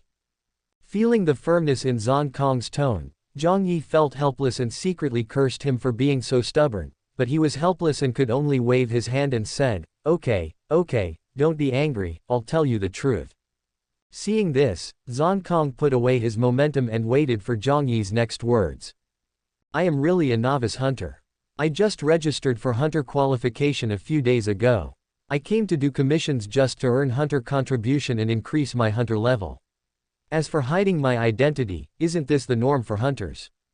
Jiang Yi quickly finished what he was about to say in one breath, and took out his hunter certificate and threw it to Zhang Kong, proving that he was really a novice hunter who had just registered.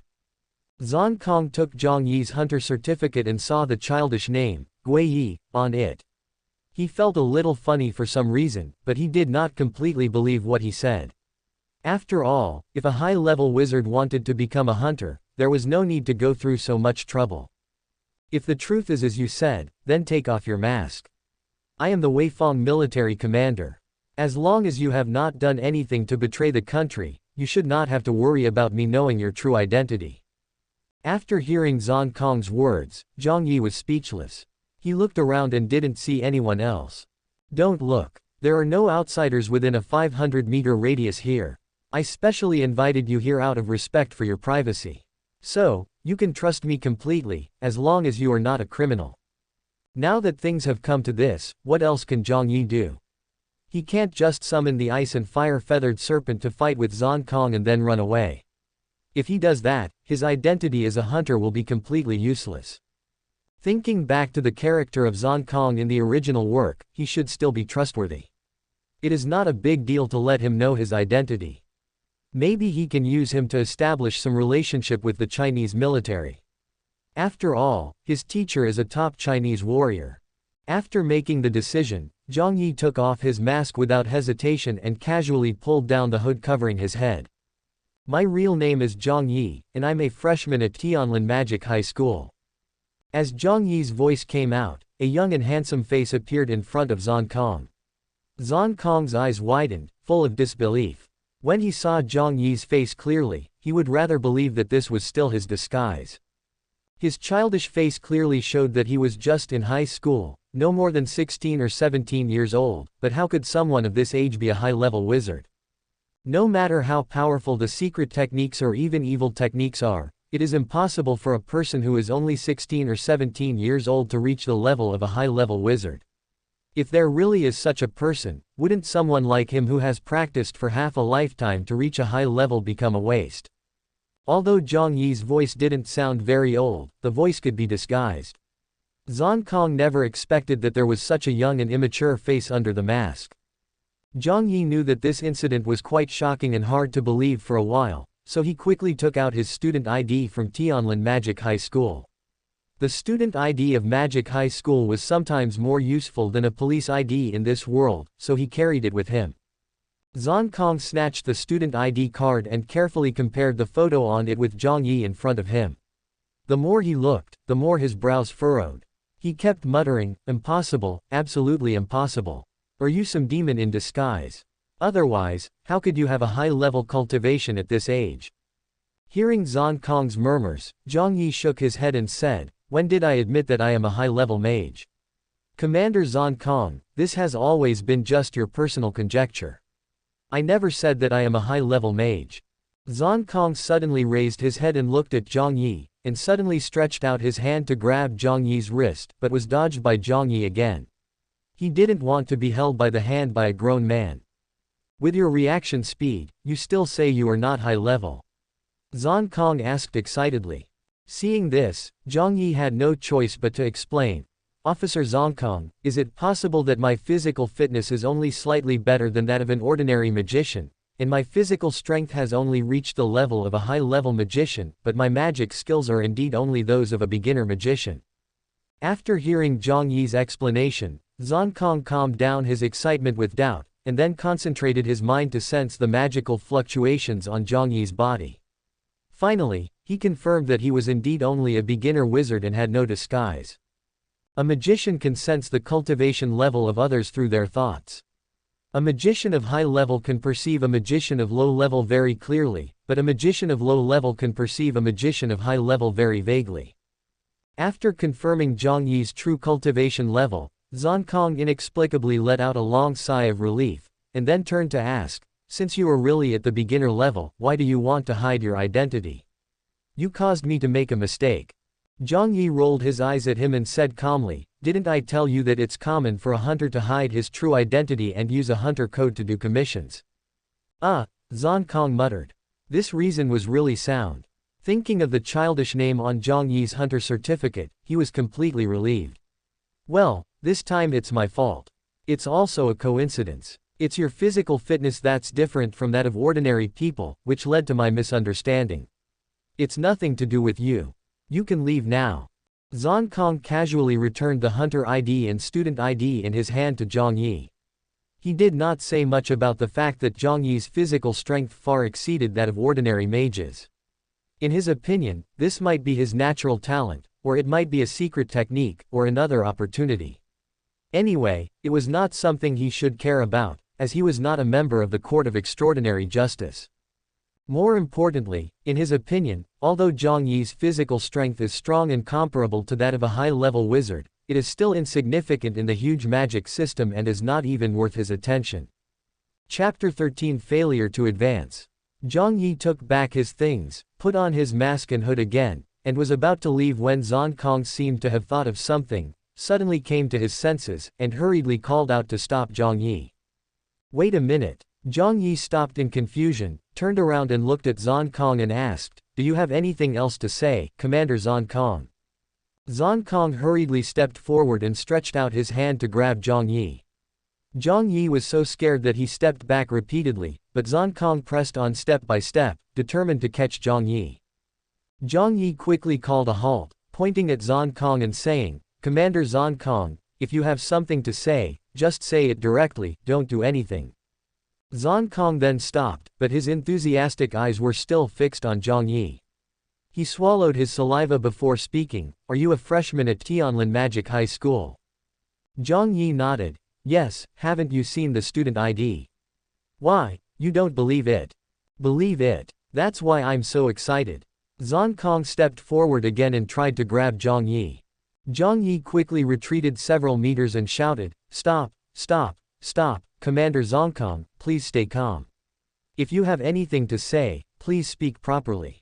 Zhang Kong knew that he had lost his composure, so he sorted out his emotions and calmed himself down before continuing. As I recall, this is only the first semester of Magic High School, which means that you have only awakened for less than half a year. That's right, what's wrong? Jiang Yi asked in confusion. You are a summoner, right?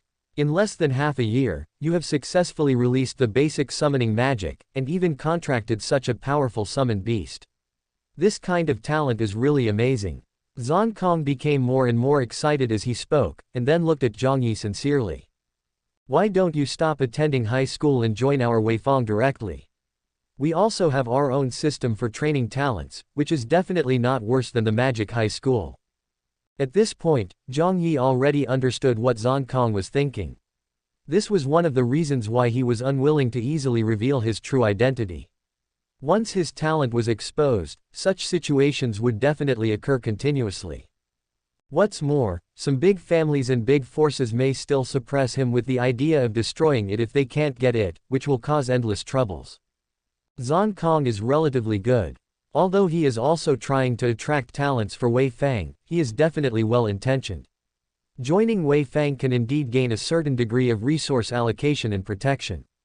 However, Jiang Yi cannot accept the restrictions on personal freedom imposed by the Wei Party, and who can guarantee that there are no people in the Wei Party who are jealous of talented people. Therefore, facing Zhang Kong's sincere invitation, Jiang Yi could only sternly refuse. I'm sorry, Commander Zhang Kong, I have my own plans. Thank you for your appreciation, but I can't join the Weifang. Zhang Kong's expression froze for a moment. He heard the determination in Jiang Yi's words, an attitude that could not be changed. Although he still wanted to try to persuade him, he could not say the words when he looked at Jiang Yi's extremely firm eyes. Seeing that Zhang Kong did not invite him again, Jiang Yi bowed slightly, stood up and said in a relaxed tone, Commander Zhang Kong, there is no need to be so serious. Although I cannot join the Wei Mage, I am still a Chinese. If the motherland needs it, I will not be stingy with my own little help. There are many opportunities for cooperation between Wei Fang and me, right? Hearing this, Zhang Kong also laughed out loud, raised his hand and slapped Jiang Yi on the shoulder with great force. Ha ha, you are so arrogant, you directly cooperate with Wei Fang, you may not be qualified to say this when you really become a high-level mage. Oh, then what kind of strength does it take to be qualified to say this? Jiang Yi suddenly asked curiously. Zhang Kong also thought seriously for a moment, and then answered seriously, at least, it has to be super class, and it has to be a very strong super class. After leaving Zhang Kong, Jiang Yi went straight back to his home. He gained a lot of residual souls on this trip and quickly absorbed them. If all the soul energy provided by so many residual souls were infused into the little wolf, maybe it would be able to directly pass the growth period and become a mature blood-patterned wolf.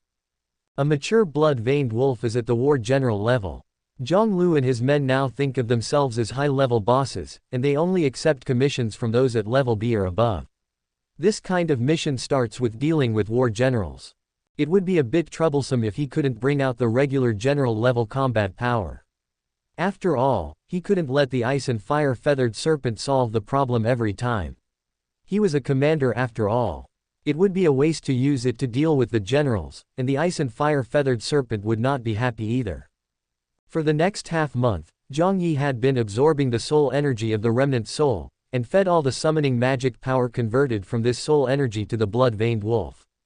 I don't know if it's because these magic energies are transformed from the soul energy of demons, but Jiang Yi discovered that after absorbing these magic energies, the soul strength of the blood-patterned wolf increased most significantly. After half a month of catalytic feeding, the blood-patterned wolf's strength finally reached the peak of the promotion period, and it was only one step away from becoming a general. The blood-veined wolf itself has sufficient talent, has experienced many battles in the summoning plane, and has a good foundation. In addition, with such abundant soul energy now, breaking the barrier between the general and the slave is only a matter of opportunity. Moreover, the promotion of the blood-veined gray wolf to a general is not as troublesome as Mo Fan's phantom wolf. The bloodline of the blood-veined gray wolf itself is enough to reach the general level. All Jiang Yi did was to speed up the process. After feeding the blood-veined wolf the summoning magic energy transformed from the last bit of soul essence, Jiang Yi looked forward to letting it try to advance. The blood-veined wolf was also extremely excited. Its dark fur was glowing with a faint, lustrous luster, and its dark blood-red veins were also flowing with mysterious energy. An inexplicable aura emanated from it. The accumulation of soul, the strength of body, and bloodline, all of these of blood pattern Kanglang fully meet the requirements for promotion to a general, so both Jiang Yi and blood pattern Kanglang himself are very confident about this promotion. Although all the conditions were met, the blood-veined wolf ultimately stopped at the threshold of the general level and failed to successfully cross it. The blood-veined wolf's body expanded by half, directly exceeding 3 meters. The color of its fur became darker, and one could faintly feel the surging demonic power flowing above the blood-red patterns. But it failed to cross that threshold and remained at the slave level, unable to become a general. When the little wolf found out that he had failed, he was very disappointed. He felt that he had let down Jiang Yi's trust and wasted so many resources given to him. It could clearly sense Jiang Yi's expectations of it through the contract, and now it had let Jiang Yi's expectations down. The little wolf curled up on the ground in frustration, buried his head in his body, whimpering softly, his ears drooping, not daring to face Jiang Yi, and the whole wolf almost curled up into a ball. Seeing this, Jiang Yi's disappointment quickly disappeared. He was too impatient. The little wolf was really just a little wolf. When he met it in the summoning plane, it was less than 1 meter long. Only 3 months had passed since the contract was signed. In such a short period of time, it had grown from a young blood-marked wolf to a giant wolf over 3 meters in size.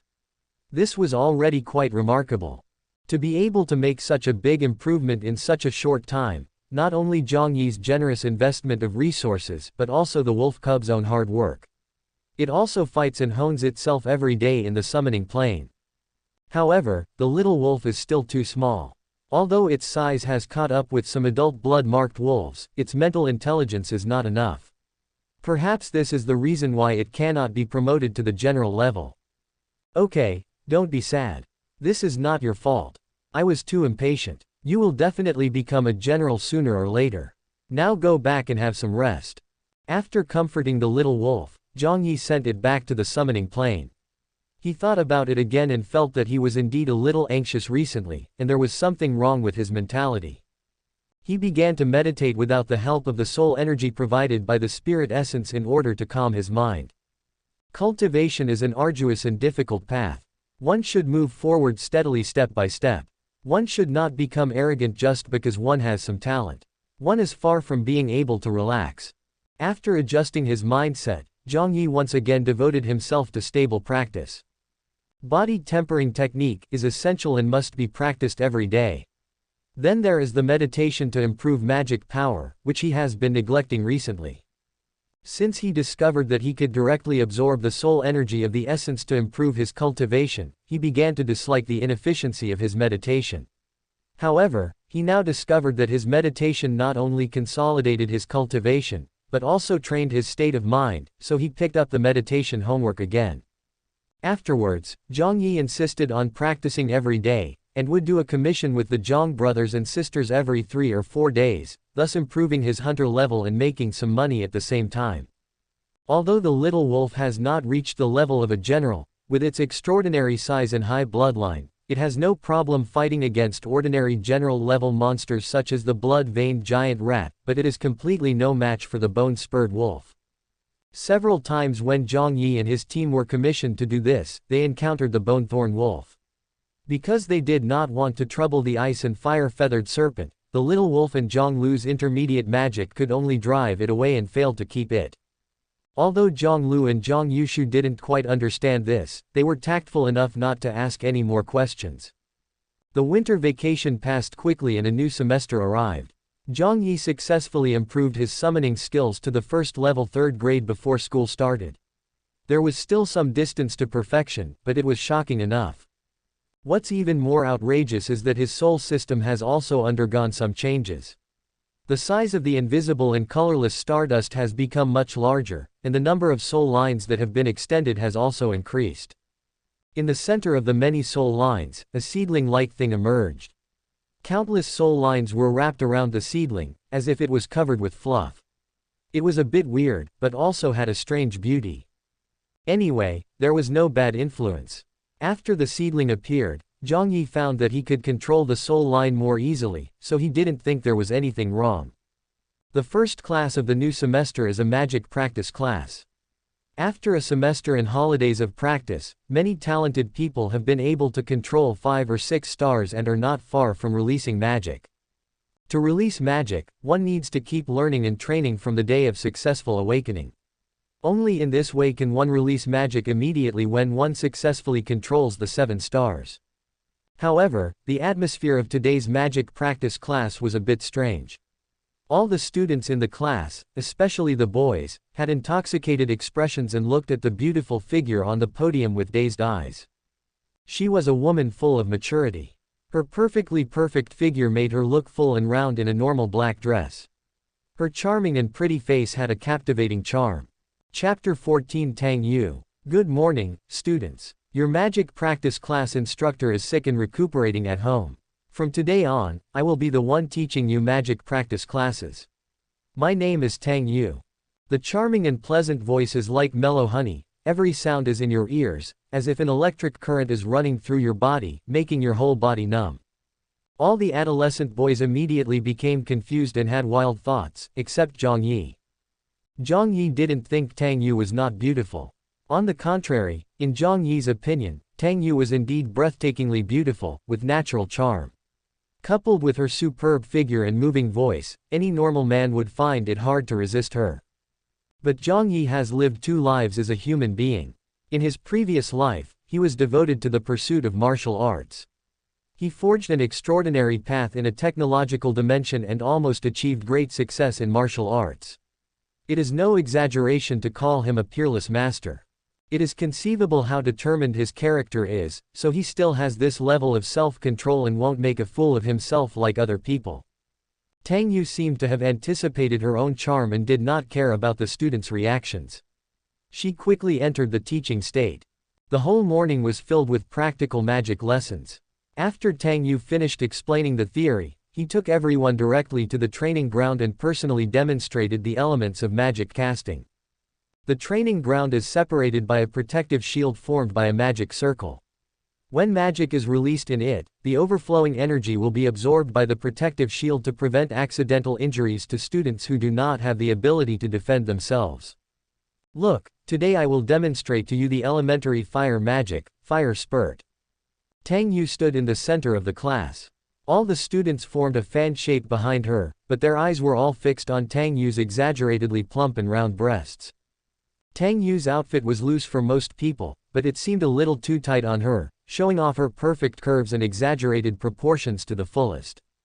Perhaps because he took office in a hurry, he had no chance to prepare more suitable clothes, which gave everyone the opportunity to feast their eyes. Fire element, it's a fire element skill, Brother Mo Fan. When Zhang Xiaohu heard that Tang Yu was going to demonstrate fire magic, he immediately thought of Mo Fan, who was also a fire element magician. However, he found that Mo Fan was staring at the teacher's butt in a trance. Brother Fan, wipe your saliva. That's your elemental skill. I didn't expect that the gentle and virtuous teacher Tang Yu is actually a fire magician. Zhang Xiaohu said as he pushed Mo Fan beside him. Oh, I was just thinking about learning that. Mo Fan finally realized what was going on. The commotion in the field was naturally not limited to Mo Fan and Zhang Xiaohu. When they heard that Tang Yu was going to demonstrate magic, everyone perked up and watched carefully. Jiang Yi was standing at a distance from Mo Fan. He extended his mind to sense Mo Fan's aura and found that Mo Fan's cultivation had not improved much compared to the end of last semester. He immediately thought, using the fire system to deceive people, and focusing on the lightning system, ordinary people will really be fooled if they don't pay attention. The increase of stardust will change the magician's aura. Just by sensing a person's aura, you can roughly know his cultivation level. This is also the most commonly used method to detect the strength of others. Mo Fan has the assistance of the Azure Dragon Pendant. Although it has not been activated yet, it can still increase his training efficiency by 20%.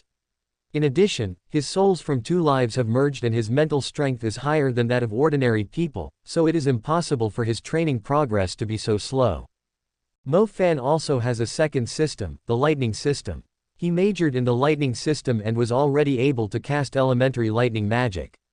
However, he had just started practicing the fire system. He concealed his lightning ability and revealed his fire ability, which made his aura seem very weak. However, this simple hiding method could easily be exposed by anyone who was a little bit interested. Mo Fan's training speed is indeed very fast. He can release basic magic in 5 months of a semester. If Jiang Yi did not have a soul system that could use essence to accelerate his training, he might not be able to match Mo Fan in terms of training speed. Moreover, Mo Fan's plug-in, the Azure Dragon Pendant, becomes more and more powerful in the later stages. After the Azure Dragon is completely awakened, it also has the ability to directly use spirit essence to improve cultivation. Here, Tang Yu had already shown the starting posture, while continuing to teach. Control, you are the caller at this moment. Let your star obey your command and open the door of fire magic for you. Tang Yu's temperament suddenly changed when he entered the casting state. His voice changed from soft to solemn, even with a hint of arrogance that everything would be burned in front of him. An invisible aura spread out, and an extremely majestic aura enveloped them. In an instant, all the male students whose heads were filled with dirty thoughts were stunned, and their expressions and eyes became horrified. Boom! A cluster of flames rose up in his hands, the red flames danced fiercely, full of destructiveness, and heat waves rushed towards him between the dances of the flames. At this moment, Tang Yu gave people a sense of majesty that could not be violated without anger. Tang Yu's teaching was not over yet. She continued, remember, after you have completed the arrangement of the stars, you must not relax your spirit. You must immediately lock the position you released. Fire, burning. A majestic voice sounded, like a magic bell, vibrating in everyone's mind. The moment the words fell, the slender jade hand that was raised high was suddenly waved, and the leaping flame in the hand shot out like a long accumulated cannonball. With a loud bang, a ball of fire with a huge tail of light hit the body of the puppet on the training ground and pierced through it in an instant.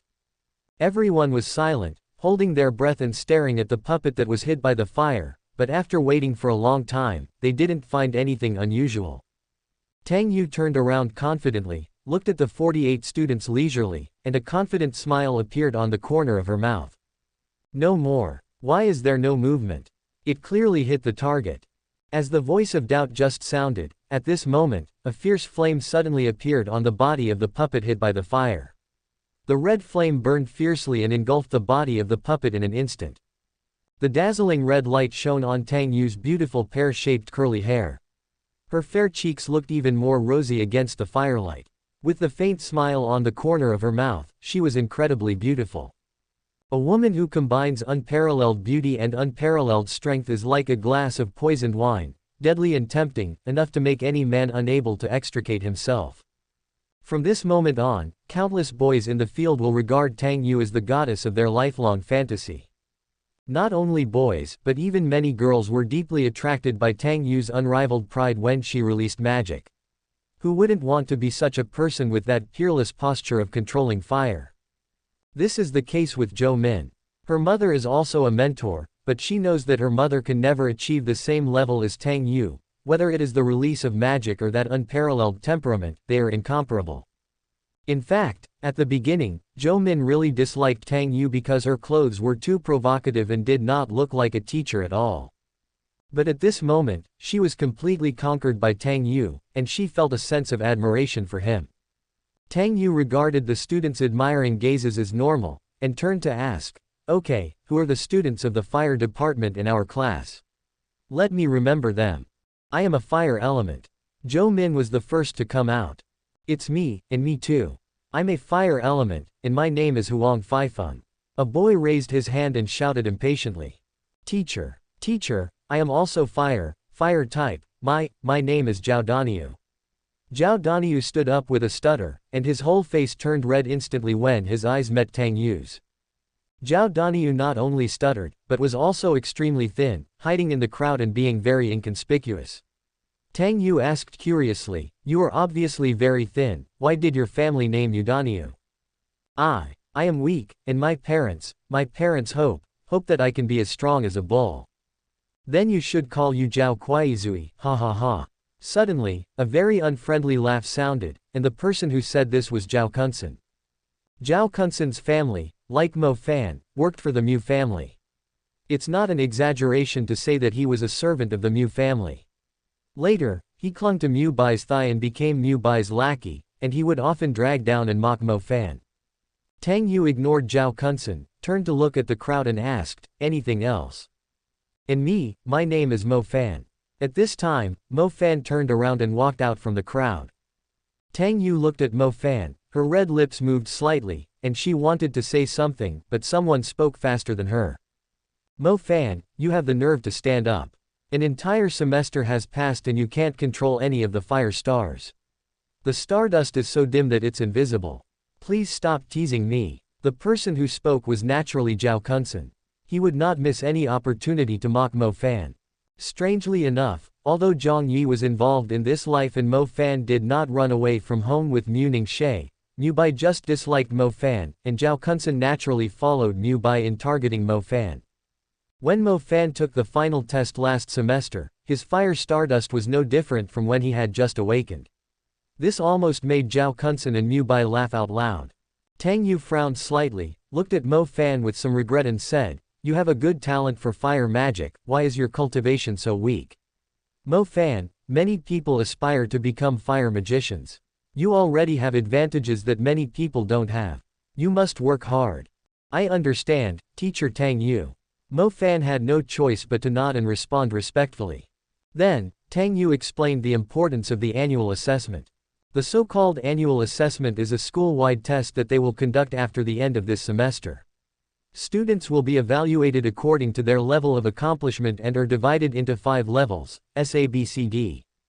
Only those who are at or above C level can continue to stay in the Magic High School to study magic. Those who are at D level or lower will be directly eliminated and expelled. Such people are not suitable to continue on the path of a magician. Those who are rated or above have the opportunity to enter the seed class, enjoy the school's resource allocation, and have an advantage in cultivation. In addition, Tang Yu also revealed that if nothing unexpected happens, she will continue to teach in the seed class. Compared with the previous cultivation resources, this news seems to stimulate many students to practice hard and work hard to join the seed class. During the short break, students inevitably asked each other about their progress in cultivation. Soon, word spread about who had the highest level of cultivation in the class and who had the opportunity to enter the seed class. There is no doubt that squad leader Zhou Min has already controlled 5 stars. Mu Bai's talent is not bad either, he also has 5 stars. Zhang Xiao, who is slightly inferior, he controls 4. The rest of the people, except Mo Fan, have 2 or 3 stars. Jiang Yi naturally did not join in this boring discussion. After finishing the magic practice class in the morning, he went directly to the principal's office. Chapter 15 Reward Commission. What? You want a place to practice at the Holy Spring? Principal Zhu stood up from his chair when he heard Jiang Yi's request. Don't think about it, don't think about it. The Disheng Spring is the holy place for cultivation in Bo City. Even if I am the principal, I have no right to decide how many people can use it.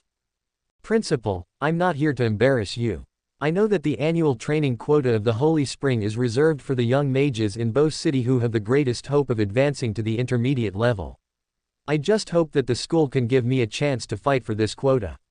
Seeing Principal Zhu's excited look, Jiang Yi hurriedly explained. Upon hearing this, Principal Zhu slowly sat back in his chair, took a sip of tea, raised his head and sighed. Alas, classmate Jiang Yi, it's not that I don't give you this opportunity. The fight for the Holy Earth Spring is not simply about who has a higher cultivation level. It requires actual combat. I know. Jiang Yi quickly replied. You still dare to bring it up. Principal Zhu was speechless for a moment, and then he continued after a moment. You are a summoning mage, how long have you only awakened?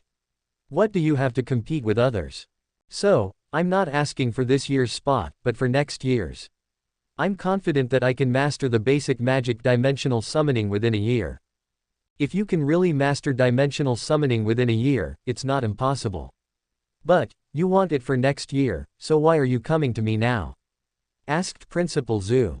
Jiang Yi explained. I'm telling you in advance that you have time to greet other families in Bo City, the Magic Association, and even the guards. Also, the school needs to help me convince the Magic Association about the rule that people under the age of 18 cannot participate in magic duels. After hearing this explanation, Principal Zhu looked at Jiang Yi with surprise and said, You are quite thoughtful, kid. Okay, I agree to this matter. If there is nothing else, you can leave now. Seeing Principal Zhu waving his hand to send people away, Jiang Yi stopped bothering him and turned away. In fact, within a year, Jiang Yi could have broken through to the intermediate level on his own. The reason why he still wanted the Holy Spring was not only to use it to improve his cultivation, but also to study the mystery of the treasure closely related to the totem left by the ancient king. In addition to his yearning for martial arts, magic and other supernatural powers, Jiang Yi is also an extremely curious and serious researcher. Otherwise, he would not have been able to research the martial arts technique, body tempering technique, that could open the way to the extraordinary by relying on the specious martial arts classics left by his predecessors. In fact, he was full of curiosity about all the extraordinary secrets that existed in this world and wanted to study them thoroughly. It's just that his current strength is not enough. However, he must get the Holy Spring of the Earth, which exists in Bo City and can be obtained by competing with the young person in Bo City who has the most hope of advancing to the intermediate level. Of course, he only needed a small portion, enough for his research, and he would not pack it all up and take it away like Mo Fan did. In addition to classes, the school also requires students to meditate for 2 hours. After school, students are also required to meditate on their own for more than 2 hours. As long as you can persist, it will be no problem to control more than 5 stars in a year. But meditation is a very boring thing. It may not be a big deal at the beginning, but after a long time, all your energy will be concentrated in the boundless and chaotic spiritual universe. That kind of boredom and hardship will drive you crazy. At this time, some people will choose to give up meditation and relax and vent. Some of them will start meditation again after venting, but some people will no longer be able to concentrate on practice once they relax, and will become addicted to pleasure, and their practice will stop making progress. Therefore, Most people whose cultivation progress is slow have insufficient character and are unable to persist. Such people are simply not suitable for the path of a magician. This is the significance of the annual assessment. After school started, Jiang Yi's life became more regular. Also, because of the school's mandatory 2-hour meditation time, Jiang Yi no longer accepted hunter commissions. But he still asked Zhang Lu to keep an eye out for commissions above level B for him. He would still do commissions of this level if he had time. After all, hunters contributed a lot. A month of uneventful life passed, and one day Jiang Yi discovered that the little wolf had actually been promoted. There was no big noise, it just happened naturally, just like a cub growing up, and he was promoted to the general level smoothly. Jiang Yi came to the mountain behind his home, and the star tracks were drawn. A dimensional rift opened, and a majestic giant wolf with a body length of more than 5 meters jumped out of it. The little wolf never had the habit of howling. After coming out, it stood quietly in place, with its head slightly lowered. It looked at Jiang Yi with its sharp and wild eyes, like a soldier ready to follow orders at any time. His hair was as black as ink, and beneath the silky fur were muscles as strong as black iron. Blood ink lines covered his entire body, and powerful and overbearing demonic power flowed beneath those lines, which seemed to contain explosive power. In short, just one word: handsome. Looking at the blood-patterned gray wolf's current appearance, Jiang Yi couldn't help but sigh, too handsome, little wolf. No, I can't continue to call you little wolf now. I'll give you a name. Jiang Yi fell into deep thought. After all, this was his first summoned beast in the strict sense, and it had been with him for so long. From a slave-level little wolf less than 1 meter tall to the current general-level blood-patterned wolf, it deserved a name. Qiju, what do you think? Are you satisfied with this name? Jiang Yi pondered for a moment, and then a name came out of his mouth. Awoo! When the blood-patterned gray wolf heard the name Jiang Yi gave it, it actually shouted to the sky, stomped its 4 feet on the ground, and its eyes were filled with joy, and it seemed very satisfied. At this moment, Jiang Yi suddenly felt his cell phone vibrate. He opened it curiously and found that it was a message from Zhang Lu. Zhang Lu, Senior, the Hunter Alliance has just issued a B-level bounty commission to capture or kill a mid-level wanted criminal with both wind and fire elements. Do you want to take it? Jiang Yi, hold on, meet up at the old place. Upon seeing this news, Zhang thought it was a coincidence that his summoned beast had just been promoted and he encountered a suitable commission, so there was naturally no reason to refuse.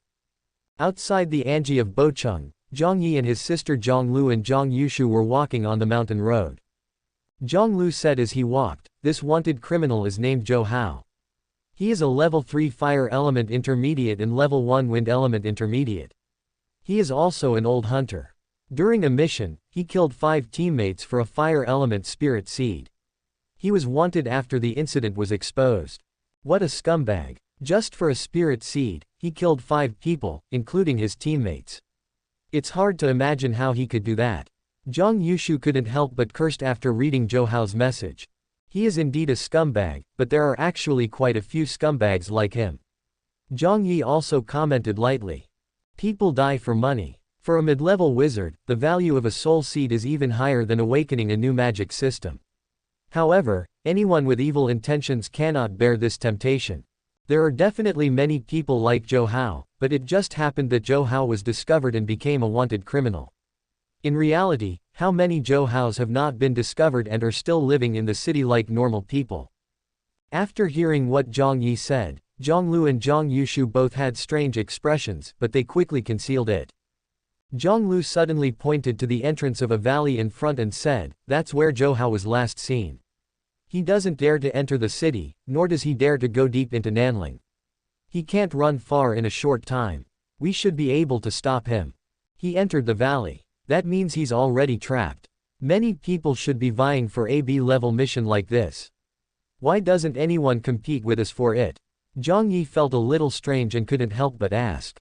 Zhang Lu heard this and said with a faint smile, "Senior, you may not know that this valley is also quite famous in our Bo City.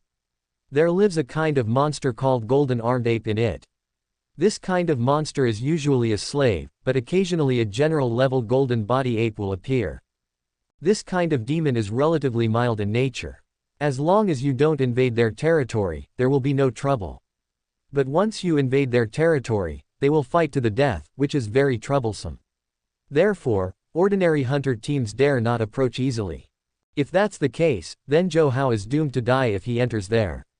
Is there any point in issuing a warrant for his arrest? Zhou Hao has a natural talent that allows him to completely conceal his magical fluctuations, so it is possible for him to survive in the Golden Armed Apes territory. Senior, these are all in the commission information, please take a look. After Zhang Yushu finished explaining, he looked at Jiang Yi with a reproachful look. Jiang Yi didn't feel embarrassed and looked indifferent. The commission was selected by them and Jiang Yi had never seen the commission information. He just needed to do his work there. Seeing this, Zhang Yushu could only sigh helplessly. There was nothing he could do. Who told him to be so strong? When he entered the valley, he didn't feel anything at first, but after a while, Jiang Yi felt that he was being stared at by something. No, he was being stared at by many things. Question mark. Dimensional summon. Jiang Yi summoned the blood-marked wolf without hesitation. The majestic and strong wolf leapt out, and its huge body stretched across the three of them. The might unique to a war general level demon suddenly swept across. A panicked noise came from all directions, the grass was turned over, and the branches were shaking. In an instant, all the peeping eyes hidden in the dark disappeared. Wow, this is the senior's wolf. Has it advanced to a higher level? It's become so big. Zhang Yushu fully demonstrated the role of the atmosphere group. The sincere and heartfelt voice of admiration would make anyone feel happy. War General level, the senior's summoned beast has actually reached the War General level. It seems that the senior has been training this summoned beast and has not used his true strength before. Zhang Lu was also shocked when he saw the current blood-patterned wolf, but he thought more than Zhang Yushu. Many summoning mages in this world regard summoned beasts as disposable tools. They consume magic energy to summon them to fight once. If they are useless or not strong enough, they will simply abandon them and look for new summoned beasts. But there is another type, that is, after choosing a summoned beast and signing a contract, they will never change it. Instead, they will devote all resources to train this summoned beast, and the summoned beast and the mage will grow together. Although this type of summoning mage consumes several times or even dozens of times more resources than the former, and the benefits may not be as high as the former, there are always some people who will not easily give up the established relationship and are willing to pay for a simple bond. Mo Fan in the original work is such a person, Zhang Yu who majored in summoning in the national team is such a person, and so is Jiang Yi. Subscribe to Chinese Novel Audiobook YouTube channel. Chapter 16 The Reasonable Demon. With the general-level blood-patterned grey wolf leading the way, the slave-level demons did not dare to rush forward to seek death, and they advanced a distance safely. Zhang Lu observed the environment carefully, looking for any traces that might have been left by Zhou Hao. Zhang Lu pushed aside a bush and saw the short grass on the ground that was obviously trampled by human feet. He smiled and said, although he is very careful, he will definitely leave traces wherever he goes. We are not far from him. But at this time Jiang Yi didn't really listen to what he said. Instead, he frowned and looked forward, and said in a deep voice, "Be prepared, the owner here is here to drive away the uninvited guests." Sure enough, not long after he finished speaking, a giant ape over 3 meters tall and completely golden in color came flying towards him at high speed. Hundreds and thousands of small monkeys followed them, all of which were strong and powerful, especially their pair of golden iron arms. Their fists were like a pair of well-forged hammers. The golden-armed little ape monsters guarded the golden body ape and shouted loudly. A large number of golden-armed apes shouted in unison, and the sound was terrifying. The golden body ape seemed to become even more majestic under such a mighty force. Golden-armed monkeys, there are so many of them. Zhang Lu suddenly became nervous, the magic fluctuations on his body spread, and he was ready to release magic at any time. Zhang Yushu was in the same situation. Although he had Jiang Yi as a guarantee, they also knew that Jiang Yi would not easily use his hidden power until the very last moment. Kai Zhu, don't weaken your momentum. Jiang Yi suddenly ordered. After hearing Jiang Yi's words, the blood-patterned wolf understood and stomped the ground angrily. The tremendous power was transmitted to the ground through its claws, and the ground suddenly cracked. Ouch! Accompanied by a loud wolf howl, Violent demonic power burst out, blood patterns on its body glowed, and the whole wolf seemed like a peerless, ferocious beast. Its majestic momentum pressed out and directly suppressed the momentum of the golden-bodied ape. The golden-bodied ape seemed to feel that it could not win the contest of momentum, and also let out a howl. Immediately, the golden-armed apes that were howling in unison all stopped.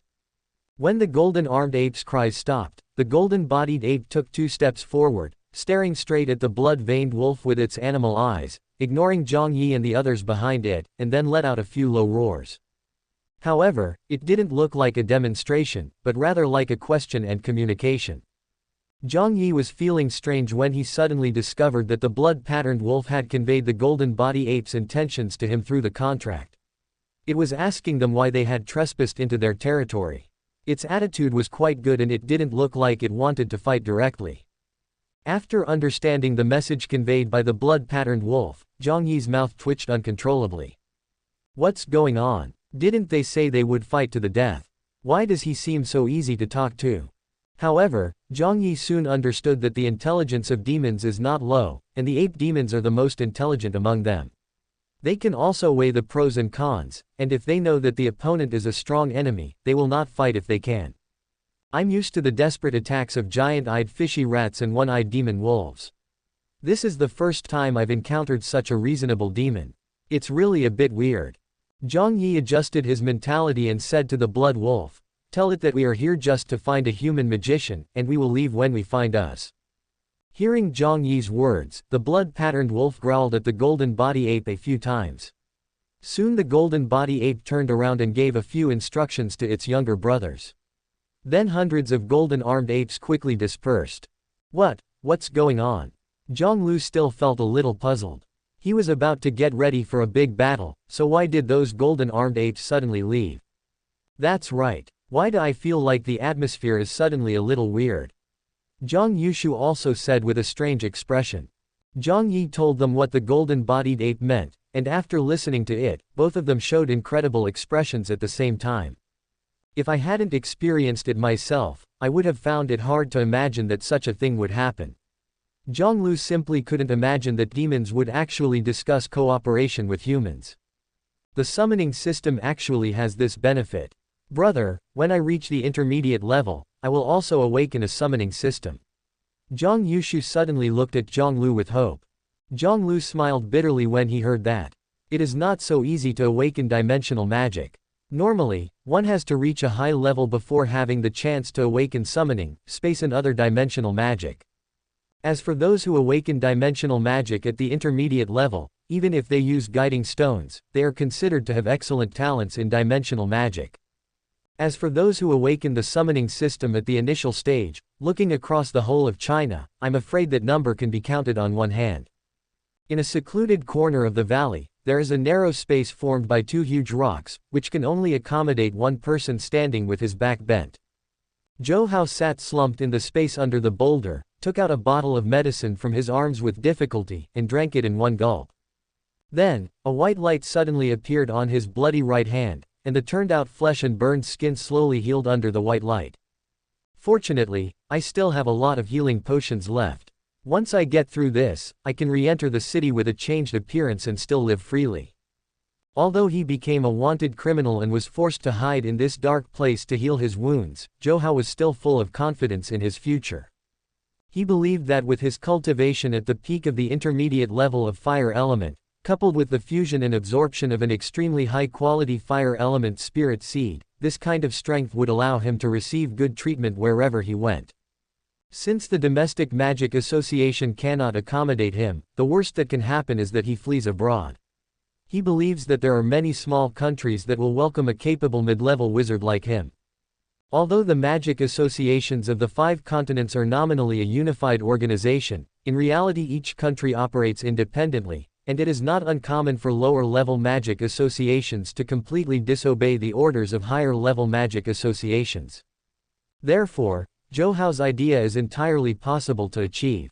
If he is luckier, he can directly obtain the recognition of a national magic association and get a legal identity. He can also return to the country openly and no one can do anything to him. Suddenly, Zhou Hao noticed a golden gibbon walking towards him. He quickly activated his natural talent and his aura completely blended with the environment. This natural talent was the reason why he was able to escape the wanted list of the Magic Association and the Inquisition, and it was also the reason why he dared to enter the demon territory without worrying about being discovered. Before, as long as he activated this talent, the golden gibbons would quickly leave on their own without noticing anything unusual. But this time it was a little different. He found that the golden gibbon did not seem to be wandering around casually, but was searching for something seriously. It searched very seriously, checking every bush and every hidden corner carefully, just like a bomb disposal soldier working diligently. Although Zhou Hao felt it was a little strange, he didn't think too much about it. He was very confident in his talent and didn't think that the golden armed ape was looking for him. However, no matter whether the golden gibbon was coming for him or not, with its carpet-style search, he would definitely not be able to escape from the corner he was hiding in. If he was discovered by the demon in this place, his fate would be unimaginable. Zhou Hao had no choice but to move. Although he took medicine, his right hand was still unable to move, which inevitably hindered his movements, at least making it very inconvenient when crossing some bushes and climbing steep slopes. Zhou Hao, who had originally planned to avoid the strangely behaving golden gibbon and find a secluded corner to hide, stopped shortly after he walked out because he found that there was also a golden gibbon in the direction he had chosen, and it was searching for something seriously just like the previous one. Zhou Hao immediately felt something was wrong and quickly concentrated his attention to sense in other directions. This perception scared him. There were golden gibbons in several directions around him, and their behavior was exactly the same. What's going on? What happened to these golden gibbon? Zhou Hao was puzzled, but now was not the time to think too much. He quickly chose a direction where there was no golden gibbon, thinking that he could at least escape from the encirclement first. However, before he had run for long, he found that more and more golden gibbons were gathering in his direction. Perhaps he ran too hastily this time and the traces he left behind were too obvious, so he was discovered by the golden gibbons. Finally realizing that the current situation could not be solved by hiding, Zhou Hao was very decisive and decided to charge out directly. As long as he could hide again before the golden-bodied ape noticed the abnormality and rushed over, he would be able to escape safely. There is another reason why he chose to do this, and that is that his natural talent can not only completely conceal his own aura, but also weaken the magical fluctuations when he releases magic. Therefore, as long as he acted quickly enough, quickly eliminated a few golden gibbons and then found a suitable place to hide, the golden gibbons might not be able to detect him. Using his talent to quickly approach a golden gibbon, Zhou Hao cast a fire explosion without hesitation. The third-level primary fire magic plus the power of the best spirit seed made it easy to kill a slave-level creature instantly. After killing the golden gibbon, Zhou Hao quickly released a wind track, and his figure instantly ran dozens of meters away with the strong wind. But he still underestimated the vigilance of the golden gibbon. The moment he killed the golden gibbon, several nearby golden gibbons issued sharp alarms. Suddenly, dozens of golden gibbon received the signal and gathered together, chasing in the direction Zhou Hao fled. Zhou Hao's expression became extremely ugly when he saw this, and he cursed inwardly, "These brainless beasts, are they really not afraid of death?" Although Fenggui's speed was very fast, his mortal body could not match the speed of the golden-bodied ape. What's more, there were countless golden-bodied apes in the valley, and they soon formed a siege again. Seeing that he was about to be surrounded again, Zhou Hao could no longer care about anything else and shouted angrily, "You forced me to do this." He stopped, but the magical aura on his body became stronger and stronger. The red star tracks quickly connected to form a star map. Fierce fist. 9 palaces. He punched the ground fiercely, and tremendous magic power poured out. The ground in front of him suddenly cracked open, and 9 pillars of fire suddenly shot up into the sky. The scorching heat directly burned all the golden gibbons within the coverage of the fire pillars into ashes. The slave-level demons were so vulnerable in front of the intermediate magic, not to mention that this was the intermediate level 3 fire magic with the power of spirit seeds added, which easily swept away the golden-armed ape that blocked his way. Zhou Hao, who had opened up a passage, quickly rode the gust of wind to escape. He knew that even if his talent could weaken his magic fluctuations, the noise made by the intermediate magic was too loud and would definitely attract the attention of the golden body ape. He had to find a place to hide as soon as possible. Chapter 17. Magic Verses. Forbidden Techniques. The fluctuation of intermediate fire magic, have we found it? Just as Zhou Hao was forced to use intermediate magic, Jiang Yi unsurprisingly noticed his presence. Roar, roar. The golden ape roared suddenly, and then left Jiang Yi and the others behind and turned around to run towards the direction where the magic fluctuations came from. Seeing this, Jiang Yi said to Zhang Lu and Zhang Yushu beside him, "Let's follow them." As soon as he finished speaking, Jiang Yi jumped directly onto the back of the blood-patterned gray wolf. As soon as the blood-patterned gray wolf stepped on the ground, its body flew out like a sharp arrow. Seeing this, Zhang Lu had no choice but to use the wind track to bring Zhang Yushu to catch up, but the speed was much slower. Zhou Hao used the wind track continuously, trying to get rid of the golden gibbon's pursuit, but he gradually found that no matter how he ran, he could not escape the golden gibbon's pursuit, so he made up his mind and stopped. "Since you insist on seeking death, I will grant your wish." Wind disc tornado. The moment he stopped, the intermediate magic in Zhou Hao's hand had taken shape, and a huge tornado suddenly rose up. All the golden-armed apes that approached him were swept into the tornado and thrown high into the sky.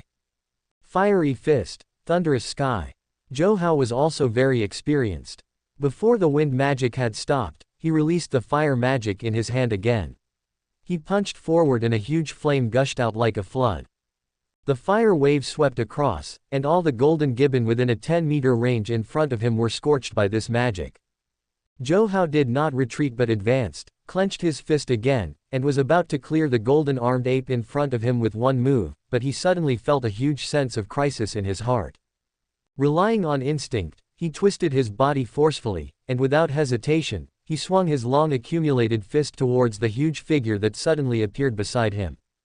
Boom! There was a loud bang, and the golden-bodied ape, which had been hit hard by the fierce punch, was knocked several meters away by the powerful impact force, but the powerful aftermath also knocked Zhou Hao away. Zhou Hao got up hurriedly. Although he was not injured, his attack rhythm was completely interrupted after what happened just now. Hundreds of golden gibbons surrounded him. What's worse is that a golden-bodied ape that is 3 or 4 times the size of the golden gibbon also appeared, staring at Zhou Hao, who had killed many golden gibbons, with extremely furious eyes. Roar! A manic roar came from the mouth of the golden ape, and it hammered the ground violently, causing an earthquake. It was in great pain from having just endured a direct attack from a mid-level fire magic, but fortunately the golden-bodied ape was famous for its thick skin and fur, and its fur seemed to be made of golden stone, so a fierce punch did not seriously injure it. Even so, the golden body ape hated Zhou Hao for daring to kill so many of its followers and injuring it. The moment the roar was heard, the golden ape's demonic power boiled over, and golden light appeared on its huge fist that was like a battering ram. Its thick hind legs were like springs gathering energy, and its entire huge body shot out like a cannonball, with its huge fist raised high, smashing down towards Zhou Hao. This attack was incredibly powerful and was delivered in anger. Not to mention a fragile mid-level mage, even a general-level demon would have been killed if it took it head-on. Zhou Hao was so frightened that his soul was scared to death. He connected a wind track at the fastest speed in his life and barely avoided the terrifying attack from the golden-bodied ape. However, the terrifying demonic power carried by the golden-bodied ape's giant fist surged out at the moment of its fall, forming a force like a huge wave that swept in all directions, directly knocking Zhou Hao flying more than 10 meters away, with blood spitting out of his mouth. A mid-level wizard is so powerless when facing a general-level demon. In a one-on-one situation, a wizard cannot compete with a demon of the same level. Seeing that he failed to hit Zhou Hao, the golden ape raised his fist and punched him again. Zhou Hao remained conscious and released an intermediate-level wind magic, wind disc tornado, before the golden ape's fist landed. But this magic was not released at the golden-bodied ape, but at himself. The moment the wind disc was formed, a strong wind was raised. The tornado not only blocked the golden-bodied ape, but also threw Zhou Hao into the air. Zhou Hao adjusted his posture in mid-air, and then released a wind track. With the power of the wind track, he slid dozens of meters away and successfully distanced himself from the golden-bodied ape. Wow, tisk tisk, so amazing. He's not dead yet. Suddenly, at this moment, the place that should have been the territory of demons actually heard the voices of people admiring. Who else but Jiang Yi could have spoken? He was riding on a blood-patterned wolf and arrived just one step slower than the golden body ape that set out first. After seeing Zhou Hao's entire performance, his praise was truly from the heart. If he were in Zhou Hao's position, facing the attack of the golden body ape, he would probably have difficulty escaping with his life. Zhou Hao's performance just now was nothing short of brilliant. If there had been any accident he would have surely died. His rich experience and skillful use of magic were far beyond the reach of Jiang Yi. In terms of experience in fighting monsters, Jiang Yi is still far behind Zhou Hao, who has been a hunter for many years. At the same time Jiang Yi spoke, Zhou Hao also noticed him, and his eyes lit up the moment he saw the blood-patterned wolf under him. A general-level demon. To be able to be so obedient as to allow someone to ride it, it must be a summoned beast or contracted beast of a summoning mage. And if someone has a general-level contracted beast or summoned beast, then the person must be very powerful. Friends over there, please help me to get rid of this golden ape. All its materials will be yours. Zhou Hao said loudly. Jiang Yi smiled dumbly when he heard his words, and shook his head. Why do you think I'm here? Class B wanted criminal. Zhou Hao, it's you, right? You. Zhou Hao heard the other party shouting his name and knew that the other party was a hunter who received a bounty commission. His face changed in shock. How can you control the golden ape? Jiang Yi laughed again when he heard this. You are really funny. You don't even think about how to leave a complete body when you are about to die, but you still care about this kind of thing. The golden ape seemed to be certain that Zhou Hao could not escape, and did not rush to attack. Instead, it slowly approached, with its pair of brutal beast eyes fixed on Zhou Hao. Seeing this, Zhou Hao could no longer remain calm and begged for mercy. Friend, we have no grudges against each other, why don't you let me go? I can give you all my wealth, which is definitely more than the reward of a B-level bounty. At this time, Zhang Lu and Zhang Yushu also arrived. They happened to hear what Zhou Hao said and looked at Jiang Yi curiously. The conditions proposed by Zhou Hao were indeed very tempting, and most people might really agree to them. After all, they had no grudges against Zhou Hao, so what did what he had done before have to do with them? However, facing Zhou Hao's conditions, Jiang Yi looked at him with contempt and said, I'm not a good person, but I can't stand you being a scum who betrays his friends. Besides, if I kill you, won't everything on you belong to me? After hearing Jiang Yi's words, Zhou Hao's expression, which was originally full of hope, suddenly became gloomy again. Haha, you want to kill me? Then you won't have an easy life either. Zhou Hao suddenly sneered, and then his whole body was suddenly burning with red flames, and he pounced towards Jiang Yi like a fireman. Forbidden technique. Jiang Yi's face was slightly surprised. He didn't expect that Zhou Hao actually had such a method. In addition to orthodox magic, there are also many forbidden techniques in this world that are not recognized by the Magic Association. Forbidden techniques usually have huge side effects, but they can also allow the wizard to burst out with power far beyond the current level. Obviously, Zhou Hao was using a forbidden technique at this time. It seemed that he was converting all of his magic power into burning energy, releasing a huge fire attack. However, the side effects of this forbidden technique are definitely not small, and it is very likely that his life will be burned out directly. Zhou Hao, whose body was covered in flames, had a ferocious expression on his face like a ghost. He was charging forward with surging flames like huge waves. Even the golden-bodied ape beside him quickly retreated. However, Jiang Yi remained unmoved. Without his command, the blood-patterned wolf under him suddenly roared, and blood-red demonic power gushed out of its mouth like a torrent and a hurricane, as if it had the power to tear everything apart. This is the magic of the blood-veined gray wolf, which comes from the power of its blood. It was mastered naturally when it reached the mature stage of being promoted to a warrior. A torrent of blood-colored breath swept past and collided with Zhou Hao's red flames. The two were at a stalemate, and the flames danced wildly, releasing waves of extremely violent power, which actually resisted the magic of the blood-patterned wolf. After all, He is a mid-level 3rd level mage, and it is not so easy for him to burn up all his magic energy and fight back desperately. Zhang Lu and Zhang Yushu both quickly released defensive magic to protect themselves.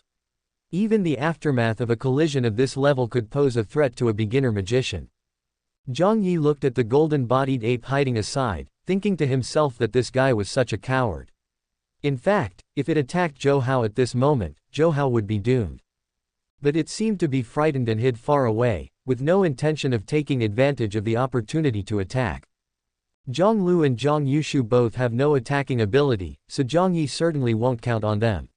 He can only keep encouraging the summoning stardust in the spiritual universe and inject summoning magic power into the blood-patterned wolf to help it. Even so, the blood-patterned wolf was still only on par with Zhou Hao, and the winner could not be determined in a short period of time. No, if I continue like this, my magic power will be exhausted. If the golden ape turns against me and wants to attack me while I am not in good condition, it will be difficult to deal with it. Just when Jiang Yi was about to directly summon the ice and fire-feathered serpent to crush Zhou Hao, the blood-patterned wolf sensed Jiang Yi's thoughts, and its strong opposition came through the contract. Feeling this thought, Jiang Yi frowned slightly. Just as he was about to persuade the blood-patterned wolf, he suddenly discovered that a strange wave suddenly surged in its soul. At the same time, in the blood-red eyes of the blood-patterned wolf, circles of invisible ripples spread, and an invisible force shot out from its eyes and impacted into Zhou Hao's spirit. Suddenly, Zhou Hao's originally ferocious and violent eyes froze, and the power of the wildly dancing red flames on his body also subsided a little. At the moment when the power of the flame subsided, the blood-veined wolf's eyes became more fierce, and the power of the blood-red breath from its mouth suddenly increased. As the other gained strength, the blood-red breath of the blood-patterned gray wolf immediately gained the upper hand, and then it crushed through with overwhelming force, and the red flames slowly extinguished under the blood-red breath. Without the red flames covering his entire body, Zhou Hao was directly crushed by the blood-patterned wolf's magic. Half of his body disappeared, and his wide-open eyes were filled with anger and unwillingness, but he had already lost his life. Ooh! A wolf howl rang out, and the blood-marked wolf raised its head high. The dark red lines on its body shone brightly at this moment, and an invisible domineering aura emerged spontaneously. Jiang Yi remained silent for a long time, because he was also shocked.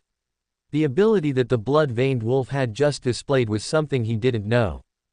Chapter 18. Unexpected Encounter. That was a psychic attack. Jiang Yi calmed down and recalled the power displayed by the blood-patterned wolf when it defeated Zhou Hao just now. That was obviously a mental attack.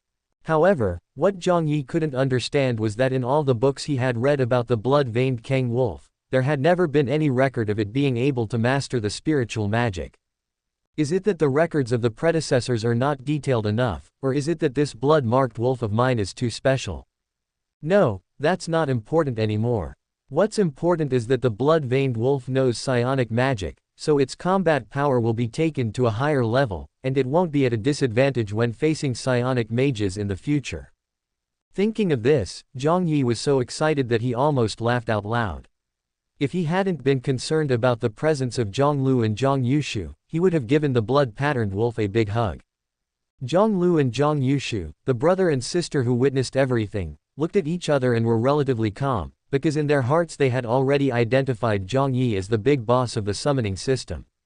Isn't it normal for the big boss's summoned beast to have some special abilities? It seems that this blood-veined wolf is not ordinary. No wonder a strong man like the senior would choose to make a contract. Zhang Lu thought to himself. In fact, Zhang Lu has always been wondering, if Jiang Yi is really a powerful summoning mage, then why would he train a slave-level blood-patterned wolf? Even when the blood-veined wolf reaches adulthood, it is only at the war general level, and the war general level should not be a big deal for Jiang Yi, who can summon a commander-level summoned beast at will. Now he finally understood that this blood-veined wolf was not simple. Not only did it grow at an astonishingly fast speed, it was able to confront a mid-level 3rd level wizard who used forbidden techniques right after breaking through the general level, and it was also able to master mental magic that ordinary blood-veined wolves could not. The senior is worthy of being a senior. His summoned beast is also not simple. Zhang Yushu thought much more simply. He thought it was normal for the summoned beast chosen by a strong man to be also very strong. Jiang Yi suppressed his excitement, got off the blood wolf's back, stroked its head and praised, "Kai Zhu, you did a good job." Although it was just a simple compliment, the blood-patterned wolf was very happy after hearing it, and his tail was wagging like a Hot Wheels. Jiang Yi now turned his attention to Zhou Hao, who had only half of his body left.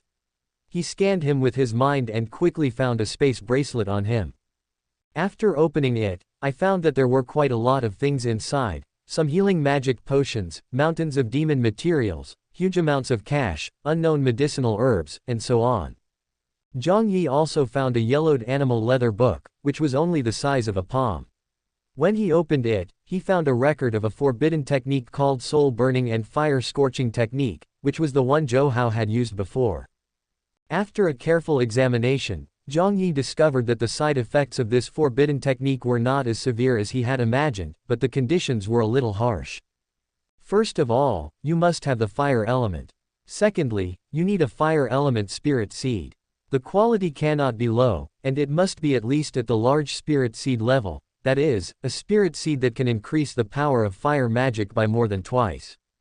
The principle of this forbidden technique is to use the power of the spirit seed as a catalyst to burn all the magic energy, allowing a person to have control over fire attributes and magical power far beyond the current level in a short period of time. After the outbreak ends, the person will become extremely weak, their magic level will drop, and their soul will be damaged, but it will not directly cost them their lives. Although this price is equally serious, it is nothing compared to losing one's life. In addition to the above items, there was another item among Zhou Hao's relics that interested Jiang Yi very much, which was a book called Detailed Explanation of Basic Magic Circles. The book is very thick, twice as thick as the Xinhua dictionary, and is 50 centimeters long. It is a truly big book. When you open it, you will see densely written words, each one is only half the size of a corn kernel, and the exquisite and detailed illustrations are dazzling. After just a quick look, Jiang Yi immediately realized that this thing was not simple and quickly put it away. After Jiang Yi moved the things in Zhou Hao's space bracelet into his own space bracelet, he used his space bracelet to put his body into it. After doing all this, he called Zhang Lu and Zhang Yushu and prepared to leave. There was no question of distributing the spoils, as it was entirely up to Jiang Yi, because from beginning to end, the Jiang siblings only played the role of accepting commissions and accompanying them. Of course, as a tool recognized by Jiang Yi, he will not be stingy. As for the golden body ape, it seemed to be conquered by the domineering power displayed by the blood-patterned wolf when it killed Zhou Hao. It did not show any unfriendly attitude and respectfully sent them out of the valley. After walking out of the valley, Jiang Yi and his team were heading towards Bo City, but suddenly they found another team coming out from deeper in Nanling Mountains. That team had quite a lot of people, more than 30 in total, and all of them were above mid-level, with one of them being quite outstanding. He was riding on the back of a wild beast, surrounded by people, with a face full of flesh and an aura that showed that he was at the peak of the intermediate level. Brother. After Zhang Yushu saw the people in the team clearly, he suddenly became nervous and tugged at Zhang Lu's clothes.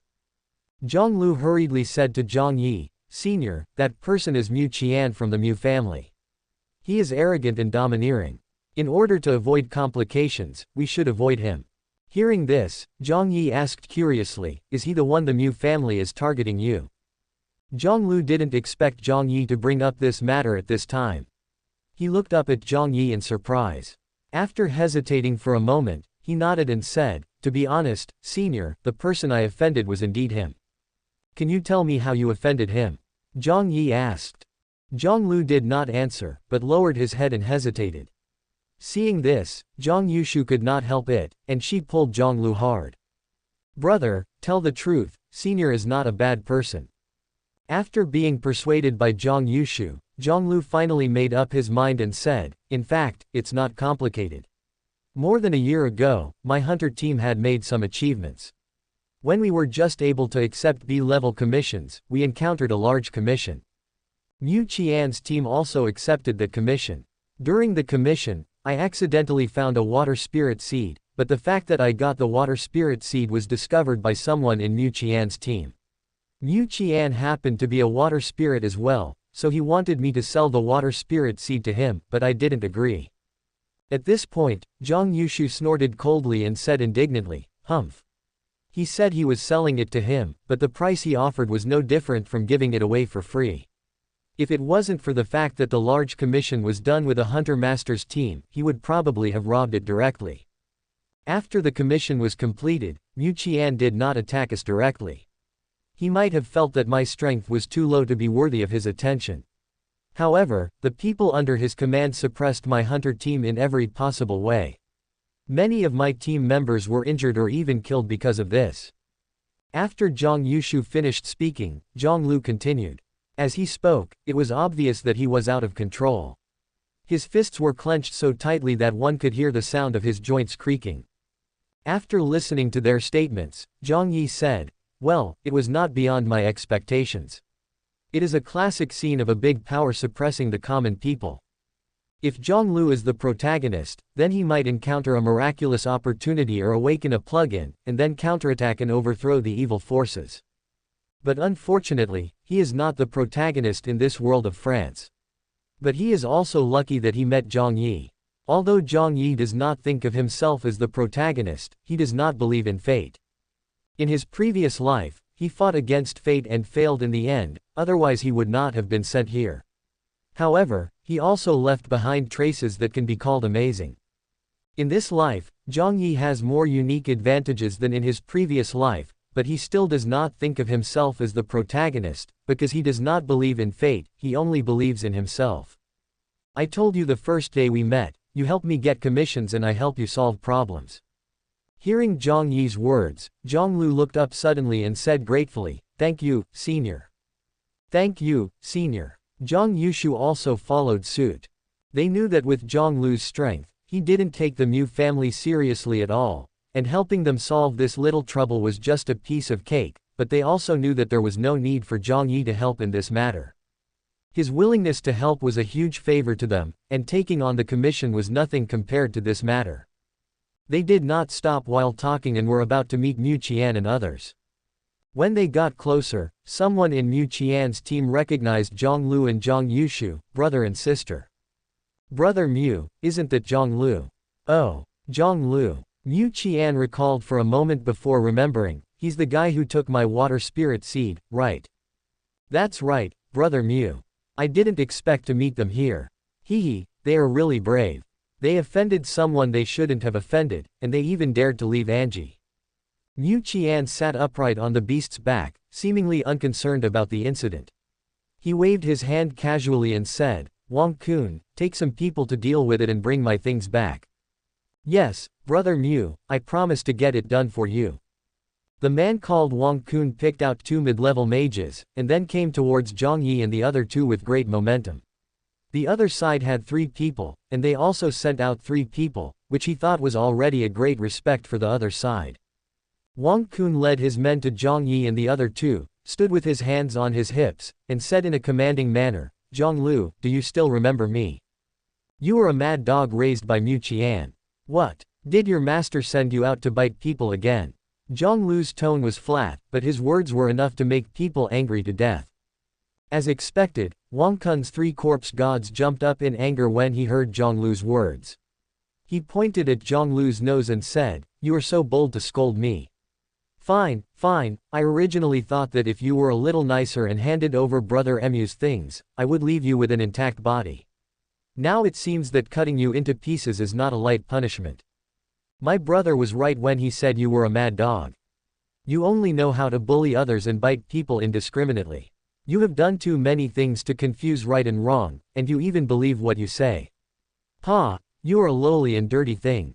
It makes me sick just by looking at you." Jiang Yi was somewhat surprised by Jiang Yushu's words. This girl was usually well behaved, but she didn't expect that she would be so excited when scolding people. Hearing the sharp words from the 2 siblings, Wang Kun lost his guard. His fingers, which were pointing at the 2 of them, were shaking violently. His chest was rising and falling abnormally, and he was panting like a cow, with his face flushed. "What are you still standing there for? Hurry up and kill them. No, capture them alive. I will make them regret what they said before." Wang Kun couldn't scold him, so he had to vent his anger on the two younger brothers beside him. Although the two younger brothers were indignant, they still did as he said. After all, Wang Kun was good at flattery and was deeply appreciated by the boss Mu Qian. However, just when they took 2 steps away, a moon-white light burst out, the dimensional rift opened, and a blood-marked wolf over 5 meters in size jumped out. The blood-veined wolf did not howl, but the moment it appeared, the terrifying aura that was unique to a general-level demon swept over it, and the sense of crisis that came from the soul made the two younger brothers stop involuntarily. Chapter 19, Total Annihilation. Fight, a general-level summoned beast. The two younger brothers exclaimed in unison. It was not until then that Wang Kun turned his attention to Jiang Yi, a masked man covered in a black robe. He thought that this man was just an ordinary member newly recruited by Zhang Lu and his team, but who would have thought that he was actually a ruthless man who could summon a general-level summoned beast? There is no way, since Jiang Yi's cultivation is only at the beginner level, it is too easy to confuse people. My friend, my eldest brother is Mu Qian from the Mu family. These two people stole my eldest brother's things. Please don't interfere in this matter. My eldest brother is willing to be friends with you. Wang Kun knew how terrifying a general-level demon was. Even if their entire team went together to take it down, it would probably cost a huge price. It would be best not to provoke such a person if possible. But he was destined to be disappointed. Jiang Yi turned a deaf ear to his words. The blood-veined wolf took 2 steps forward, and its strong and powerful front paws stepped on the ground, tearing out fine cracks. The two younger brothers were so frightened that they retreated again and again until they were behind Wang Kun. Seeing this, Wang Kun angrily called him a waste, then turned around and stared at Jiang Yi with a bad face and said, "Friend, I am speaking to you in a nice way to give you face. Do you think the Mu family is easy to bully? Your summoned beast is indeed extraordinary, but it is not invincible." After mentioning the Mu family's name, Wang Kun seemed to have gained some confidence. He straightened his back and looked directly at Jiang Yi. But Jiang Yi was too lazy to even look at him, let alone listen to what he said. Without Jiang Yi's order, the blood-patterned wolf seemed to know what to do. It rushed forward suddenly and grabbed and slapped. With a loud bang, the mud and rocks exploded, and Wang Kun was mixed in the broken soil and rocks, becoming a real scum. Seeing this scene, neither Zhang Lu nor Zhang Yushu showed any sympathy or pity. They knew too well what kind of person Wang Kun was. He had been taking advantage of Mu Qian's power to do evil for too long, and countless people had been persecuted by him. This kind of death was already a bargain for him. When the two younger brothers saw the man in front of them killing people without saying a word, they dared not stay and ran away, fearing that if they ran too slowly, they would be crushed into pieces by the giant wolf's claws. On the other side, Mu Qian, who had been waiting leisurely for Wang Kun to bring back the water spirit seed, suddenly widened his eyes, sat up straight from the beast, and his face became terribly gloomy in an instant. "Okay, very good. You killed my people in front of me. No matter who you are, don't even think about leaving your body intact today." Mu Qian rode the wild beast and, with more than 30 younger brothers, pressed towards Jiang Yi and the other two with great momentum, but was blocked by the blood-patterned wolf. The beast stopped. Mu Qian raised his gloomy eyes and looked at Jiang Yi, and said sternly, "You blind fellow, you made the most wrong choice. Go and kill that wolf for me, and then capture the one in black alive. I will skin him alive on the spot." The fierce voice spread, and the more than 30 people guarding Mu Qian did not dare to hesitate at all. They stepped forward one after another. The 30 people lined up and stood in an orderly manner. It was obvious that they were a team of mages with tacit cooperation. The blood-marked wolf naturally wouldn't just stand there. It stomped the ground with its 4 claws, and leapt out with its majestic body. Its sharp claws, accompanied by a gust of wind, suddenly tore towards the mages in the front row. Buzz! Many brown star tracks lit up, star maps shone, and numerous rock barriers rose from the ground, forming an unbreakable rock defense. Hiss! The sharp claws landed on the rock defense and tore through 3 layers with great force, but the rock defense had as many as 5 layers, and ultimately failed. But this scene made many mages break out in cold sweats.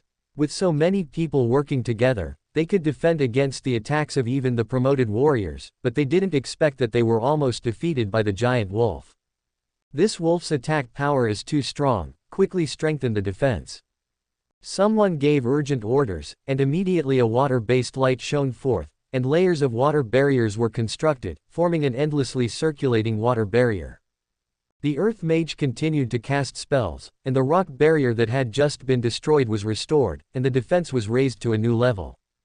At this time, the Fire and Thunder Mages also prepared their magic. The mid-level Fire Fist and the mid-level Thunderbolt of the Thunder alternately hit the blood-veined wolf. Thunder and fire collided, the two most violent elemental forces seemed to carry the wrath of God, roaring to destroy the blood-patterned wolf. Seeing this, the blood-marked wolf did not resist, but dodged quickly with its nimble body and powerful explosive power. Although lightning attacks are powerful, their range is too small to hit the extremely fast blood-patterned wolf. However, the intermediate-level fire magic Fiery Fist is a large-scale attack, especially the third-level Fiery Fist 9 Palaces. When many people cast the spell together, it is enough to cover an area of dozens of meters. No matter how fast the blood-patterned wolf was, it was inevitably hit by such an attack, and its dark fur was burned. The blood-patterned wolf was also annoyed. Strange invisible ripples appeared in his eyes, and a brutal mental force rushed towards the group of mages.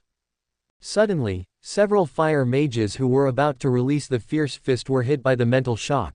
The Star Track connection was broken, and the fire magic could not be connected. The blood-patterned wolf was very good at seizing opportunities. At that moment, it burst out with all its strength and rushed forward, enduring several hits from thunderbolts and rushing forward. With demonic power wrapped all over his body and muscles as hard as black iron, the blood-patterned wolf charged into the defenses formed by the layers of water and rock barriers like a mammoth. Boom! The indescribable brutal force directly tore apart the numerous water-defending barriers, and the solid rock barrier defenses were smashed into pieces layer by layer like foam. Many mages were in a panic. The vicious aura that belonged only to demons made them fearful in an instinctive way. The retreat that came from the instinct for survival became the final death warrant, preventing them from casting any magic when the blood-veined wolf approached. Roar! The blood-veined wolf roared, and the blood-red demonic power in its mouth condensed into substance, and suddenly a mouthful of blood-red breath gushed out like a torrent. With a loud crash, the torrent formed by the blood-red demonic power passed by like a lawn mower, and the mage in the front was torn into pieces. Blood, internal organs, broken bones, and all human tissues mixed together and spread all over the ground, dyeing it a bright red. Once the defense of a group of mages with good coordination is breached, their combat effectiveness will be more than one level weaker than that of a lone wolf mage. The horrifying sight of their companions, death shocked the survivors. At this moment, they had only one thought in their minds: escape. Escape quickly. Escape desperately. They wanted to survive, they didn't want to be torn to pieces by the giant wolf. At this moment, they no longer cared about Mu Qian's orders, they just wanted to stay alive. Things happened too fast and the mage group collapsed too suddenly. Mu Qian didn't react until this time. He slapped the wild beast on the back and cursed loudly. "You are useless. My Mu family has raised you for so long in vain, but you can't even deal with a wolf demon of the general level. Stop. Stop right there, don't run." No matter how hysterically Mu Qian roared, no one could listen to him. Those mages now just wanted to stay away from the giant wolf. Seeing that no one obeyed his orders, Mu Qian could no longer hold back. He climbed down from the beast to the ground, and the magic fluctuations on his body surged violently. The stars are arranged into star tracks, and the star tracks are connected into star maps.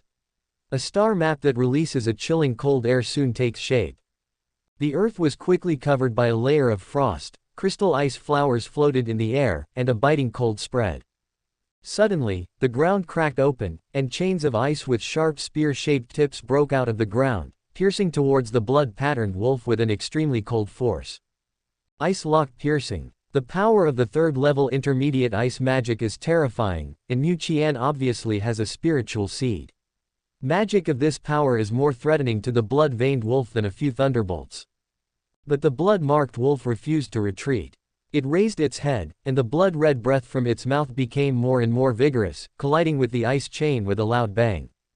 Boom! A loud bang was heard, and the bone-chilling icy air exploded, spreading in waves in the air, and the air within 100 meters began to drop sharply. Even the blood-patterned wolf's body was gradually covered with a layer of frost. It tried its best to maintain its breath and barely managed to hold out against the enemy, but now it was in a difficult situation. Ha ha ha, you beast dare to act so violently. Wait until I freeze you into an ice sculpture, then chop your master into pieces and let the two of you be reunited in the underworld. Seeing that he had suppressed the blood-patterned wolf, Mu Qian let out an extremely wild laugh, and the flesh on his face trembled violently. However, at this moment, a figure appeared beside him at some point. The figure was holding a pure white long sword in his hand and slashed towards him with it. The pure white blade light was tinged with a faint red mist, making it extremely sharp. Before the blade light arrived, a trace of blood had already appeared on Mu Qian's skin. With a swish, the blade flashed past and everything stopped. The frost chains collapsed into snowflakes all over the sky, and then quickly melted away. The blood-patterned wolf also stood there gasping heavily due to exhaustion. Mu Qian, with confusion and fear, slowly lowered his head to look at his body. The next moment, his body split into two parts below the chest and fell to both sides. Blood was flowing, life was rapidly fading away, and the chill from the soul was gradually eroding consciousness. Mu Qian never thought that he would die here in this way. He stared at Jiang Yi with wide eyes, wanting to see clearly the face of the person who killed him. But unfortunately, all that could be seen was a loose black robe that was completely gloomy and a pure and deep black mask. Mu Qian was unable to leave any last words. He died completely without even saying a harsh word. Perhaps he didn't know what to say. After all, he didn't even know the name of the person who killed him or what he looked like. Senior, some people ran away. At this time, Zhang Lu came to Jiang Yi and said anxiously. Jiang Yi turned his gaze to the blood-patterned wolf. It was very tired. After defeating Zhou Hao in the valley, it had not rested much and had a fierce battle with Mu Qian and his mage group. Both battles were tough. However, those who escaped were all mid-level mages, and their strength was far inferior to Zhou Hao. It would be a waste to ask the ice and fire-feathered serpent to come out. If I had known this would happen, I would have sent the ice-fire-feathered serpent out from the beginning. There is no other way, Kai Zhu, you have to do it. I will give you all the remaining magic power, and you are not allowed to let any of them escape. In fact, Jiang Yi wanted to summon the ice and fire-feathered serpent directly from the beginning. After all, the other party had a group of 30 mages, and it was no exaggeration to say that they could hunt down demons at the level of a great general. But the blood-patterned wolf had just learned a new skill, so he had to give it a try. Jiang Yi thought that at worst he could just wait until it couldn't hold on any longer and then summon the ice and fire-feathered serpent. But things are unpredictable. I don't know whether it was because the blood-veined grey wolf's psychic attack was too unexpected, or because Mu Qian's group of 30 mages were too weak, that they were actually defeated by the blood-veined grey wolf. If Mu Qian didn't have some strength, Jiang Yi wouldn't have to do anything, and the blood-patterned wolf could have completed the mission alone. When the blood-patterned wolf heard Jiang Yi's order, it was not reluctant at all. Instead, it was very excited. After Jiang Yi infused all the magic power in the summoning system into it, it couldn't wait to chase after him. Seeing this scene, Jiang Yi raised his eyebrows slightly, thinking that this guy would not be addicted to killing people. This is not a good thing, I have to find an opportunity to teach him a lesson. Jiang Yi collected his thoughts and began to collect the spoils. Mu Qian was a member of the Mu family after all. Although he was only a side branch, he could at least support a mage group of more than 30 mid-level mages, so he should not be short of good things. Chapter 20 Accident. I found Mu Qian's storage equipment, opened it and took a look, but my expectations were dashed. Mu Qian had nothing valuable on him except a few cards and some demon materials.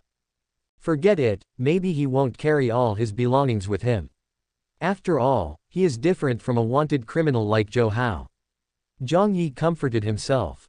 At this moment, he suddenly discovered that there were a lot of special-looking grasses in his current storage equipment. This grass looked like a small bamboo, but it had a pink flower. The petals were closed together with a gap. He took them out and suddenly heard a faint flute sound. Hey, isn't this the wind singing grass? Just when Jiang Yi took out the grass, Zhang Yushu noticed his action and exclaimed in surprise. Jiang Yi turned to look at Zhang Yushu in confusion and asked, "Is this the wind-singing grass?" "Yes, that's right. This is indeed wind-sounding grass. I checked it out after seeing the A-level commission. It looks like this," Zhang Yushu answered firmly. "It seems that Mu Qian is taking people to Nanling to look for wind-ming grass this time.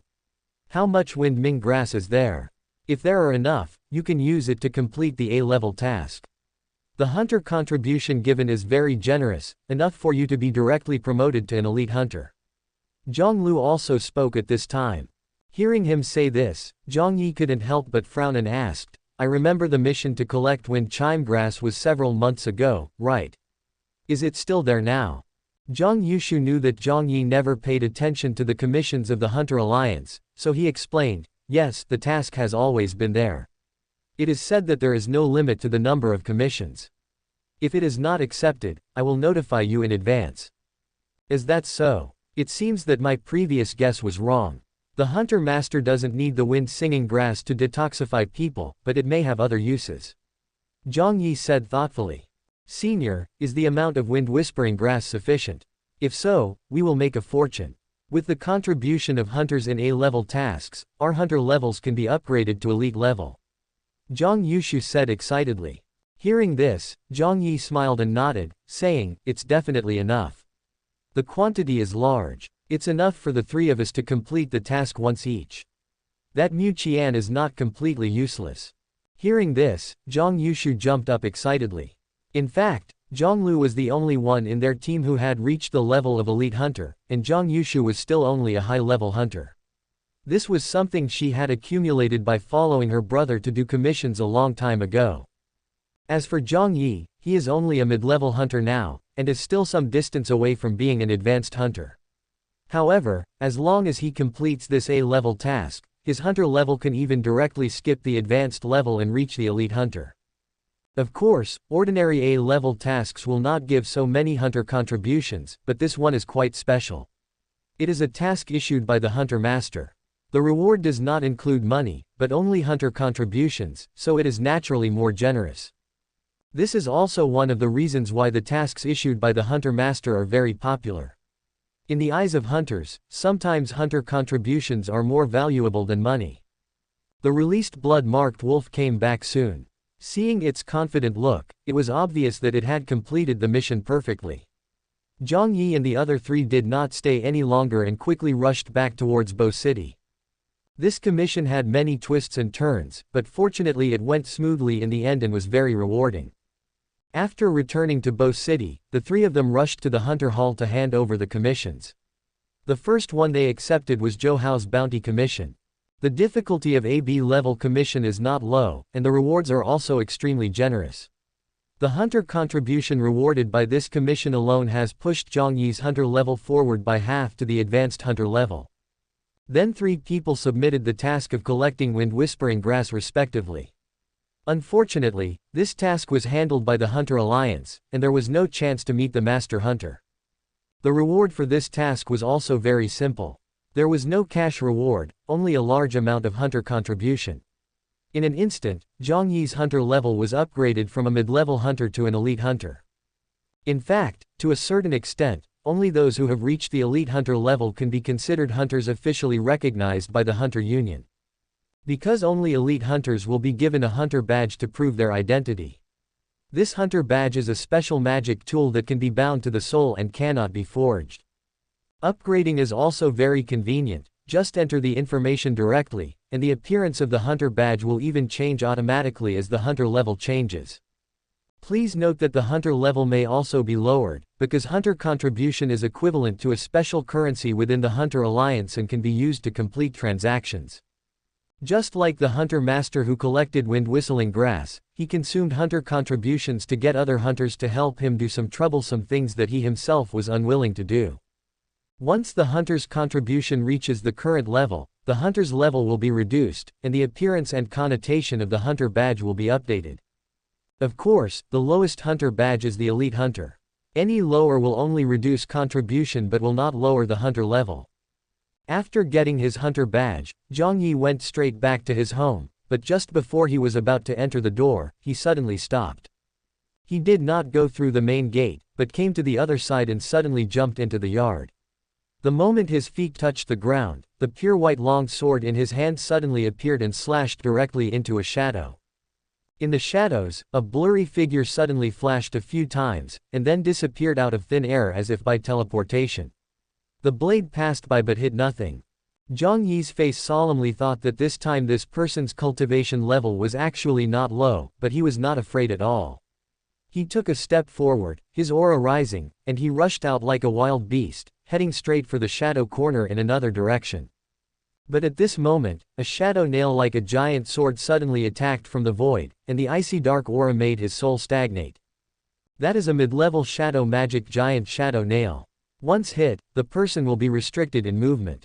If it is a third-level giant shadow nail, it can even directly imprison the soul. The threat of the giant shadow nail should not be underestimated, so Jiang Yi had to give up the pursuit and quickly retreated to avoid it. The moment he retreated, a red color suddenly appeared in front of him. The scorching flames condensed into shape in an instant, the bright firelight illuminated the surrounding darkness, and a graceful figure emerged from it. Fiery fist, thunderous sky. The graceful figure clenched one hand into a fist and punched out with a loud bang. The blazing flames condensed into a huge fire fist, which, with unparalleled high temperature, smashed directly towards Jiang Yi. Jiang Yi was slightly surprised. Judging from the temperature of the flame, the person who broke into his house had also absorbed a fire spirit seed. Jiang Yi no longer hesitated, and the 7 stars connected in an instant. Moon-white star tracks emerged, the dimensional rift opened, and the blood-patterned wolf was summoned out by him again. Boom! The summoning was too hasty, and the blood-patterned wolf was hit by the fiery fist as soon as it appeared. Large pieces of its fur were charred, and the smell of barbecue filled the air. However, the blood-patterned wolf was thick-skinned and tough, so it was not seriously injured. With the demonic power in its body surging, the remaining flames were suppressed and it turned around, and its bloodthirsty eyes locked onto the graceful figure standing in the corner of the yard. Ah! General level. A cry of surprise was heard, and the person who made the move was greatly surprised. He turned around and wanted to run without hesitation. But Jiang Yi would never let her get away like that. He and the blood-veined wolf were in telepathy, and the moment that person was about to escape, the blood-veined wolf jumped out and blocked her in front of him at an even faster speed. The man had no choice but to stop and turn to look in the direction of Jiang Yi. Only then did Jiang Yi see clearly the face of the person who sneaked into his house, and then he was stunned. Because he knew this person, it was his magic practice class teacher, Tang Yu. Tang Yu saw that she could not escape, so she naturally refused to surrender. She could only start connecting the star tracks again. The dark stars began to connect, and the rich aura of shadow magic began to fluctuate. Seeing this, Jiang Yi quickly said, "Teacher Tang Yu, your way of visiting my home is a little too special. I thought you were a thief who wanted to steal something from my house." As he spoke, Jiang Yi stopped the blood-patterned wolf that was about to attack, walked slowly forward, and stopped 3 meters away from Tang Yu. "Student Jiang Yi, you are really a hidden talent. If I hadn't come to visit you unexpectedly this time, I wouldn't have known that you have such strength at such a young age that even I would be ashamed of myself." Tang Yu did not relax her vigilance and continued to connect with the star tracks, with the aura of dark magic on her body becoming stronger and stronger. Seeing this, Jiang Yi raised his eyebrows slightly, and said helplessly, "Teacher Tang Yu, you must have some misunderstandings about me. We can talk about this slowly. You should relax a little. I won't hurt you. Please don't attack me with the giant shadow nail again." As he spoke, Jiang Yi gave the blood-patterned wolf a look, asking it to return to his side and no longer block Tang Yu's retreat. Seeing this scene, Tang Yu hesitated. Her real identity was actually a judge of the Inquisition. She came to Bo City this time because she received news that people from the Black Church were going to cause trouble in Bo City, so she came to investigate. But she had been here for such a long time and had not found anything unusual. By chance, she discovered that Jiang Yi was a little different. At first, she didn't think much about it, but just asked someone to observe him secretly out of a rigorous attitude. But unexpectedly, she discovered that Jiang Yi accepted hunter commissions under the identity of Yi. After checking, she found that Jiang Yi had only been registered for a short time, but he had quickly upgraded his hunter level from apprentice to intermediate. Various signs indicate that Jiang Yi has hidden his strength, and his strength is likely comparable to that of a mid-level magician. Tang Yu sneaked into Jiang Yi's house to further confirm whether he had any problems, but she didn't expect that Jiang Yi's strength was beyond her expectations. He easily discovered her who was hiding with shadow magic and summoned a warrior. A general-level summoned beast, its combat power is comparable to that of a mid-level hunter team, and it is actually controlled by a high school student.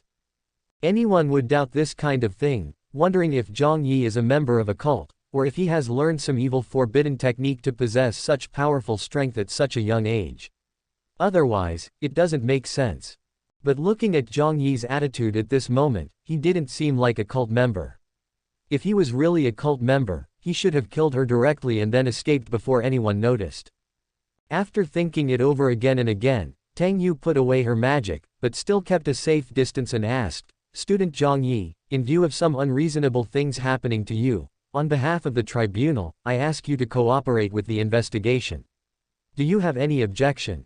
"Yes," Jiang Yi said without hesitation. "Teacher Tang Yu, I don't know what you mean by unreasonable. Is it my cultivation that surpasses my peers, or my identity as a hunter?" "Student Jiang Yi, if I remember correctly, you are only 16 years old this year. Most people of your age cannot even cast their first spell, but you can actually summon a warrior-level dimensional summoned beast. Do you think this is normal?" Tang Yu tried to convince Jiang Yi with common sense. But Jiang Yi was not moved at all. He even took the blood wolf back to the summoning plane and replied nonchalantly, "Oh. So it's unreasonable for me to be so much stronger than my peers. In your opinion, people like me are aliens who should be judged and eradicated, right?" Hearing Jiang Yi say this, Tang Yu frowned immediately. She quickly said, "Please don't misunderstand. Our tribunal will not frame anyone. As long as you have no problem, the tribunal will not treat you like this.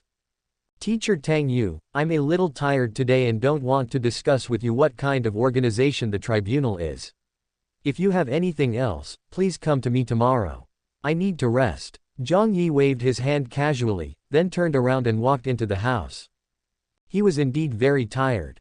First, he left Anji and had a fight with the wanted criminal Zhou Hao, and then he killed Mu Qian and more than 30 of his younger brothers. After returning to Bo City, he was busy in the Hunter Alliance for a long time because of submitting commissions and hunter badges. Now he just wanted to have a good sleep. Seeing that Jiang Yi really went back into the house without paying any attention to her, Tang Yu frowned and thought for a moment, and finally turned around and left.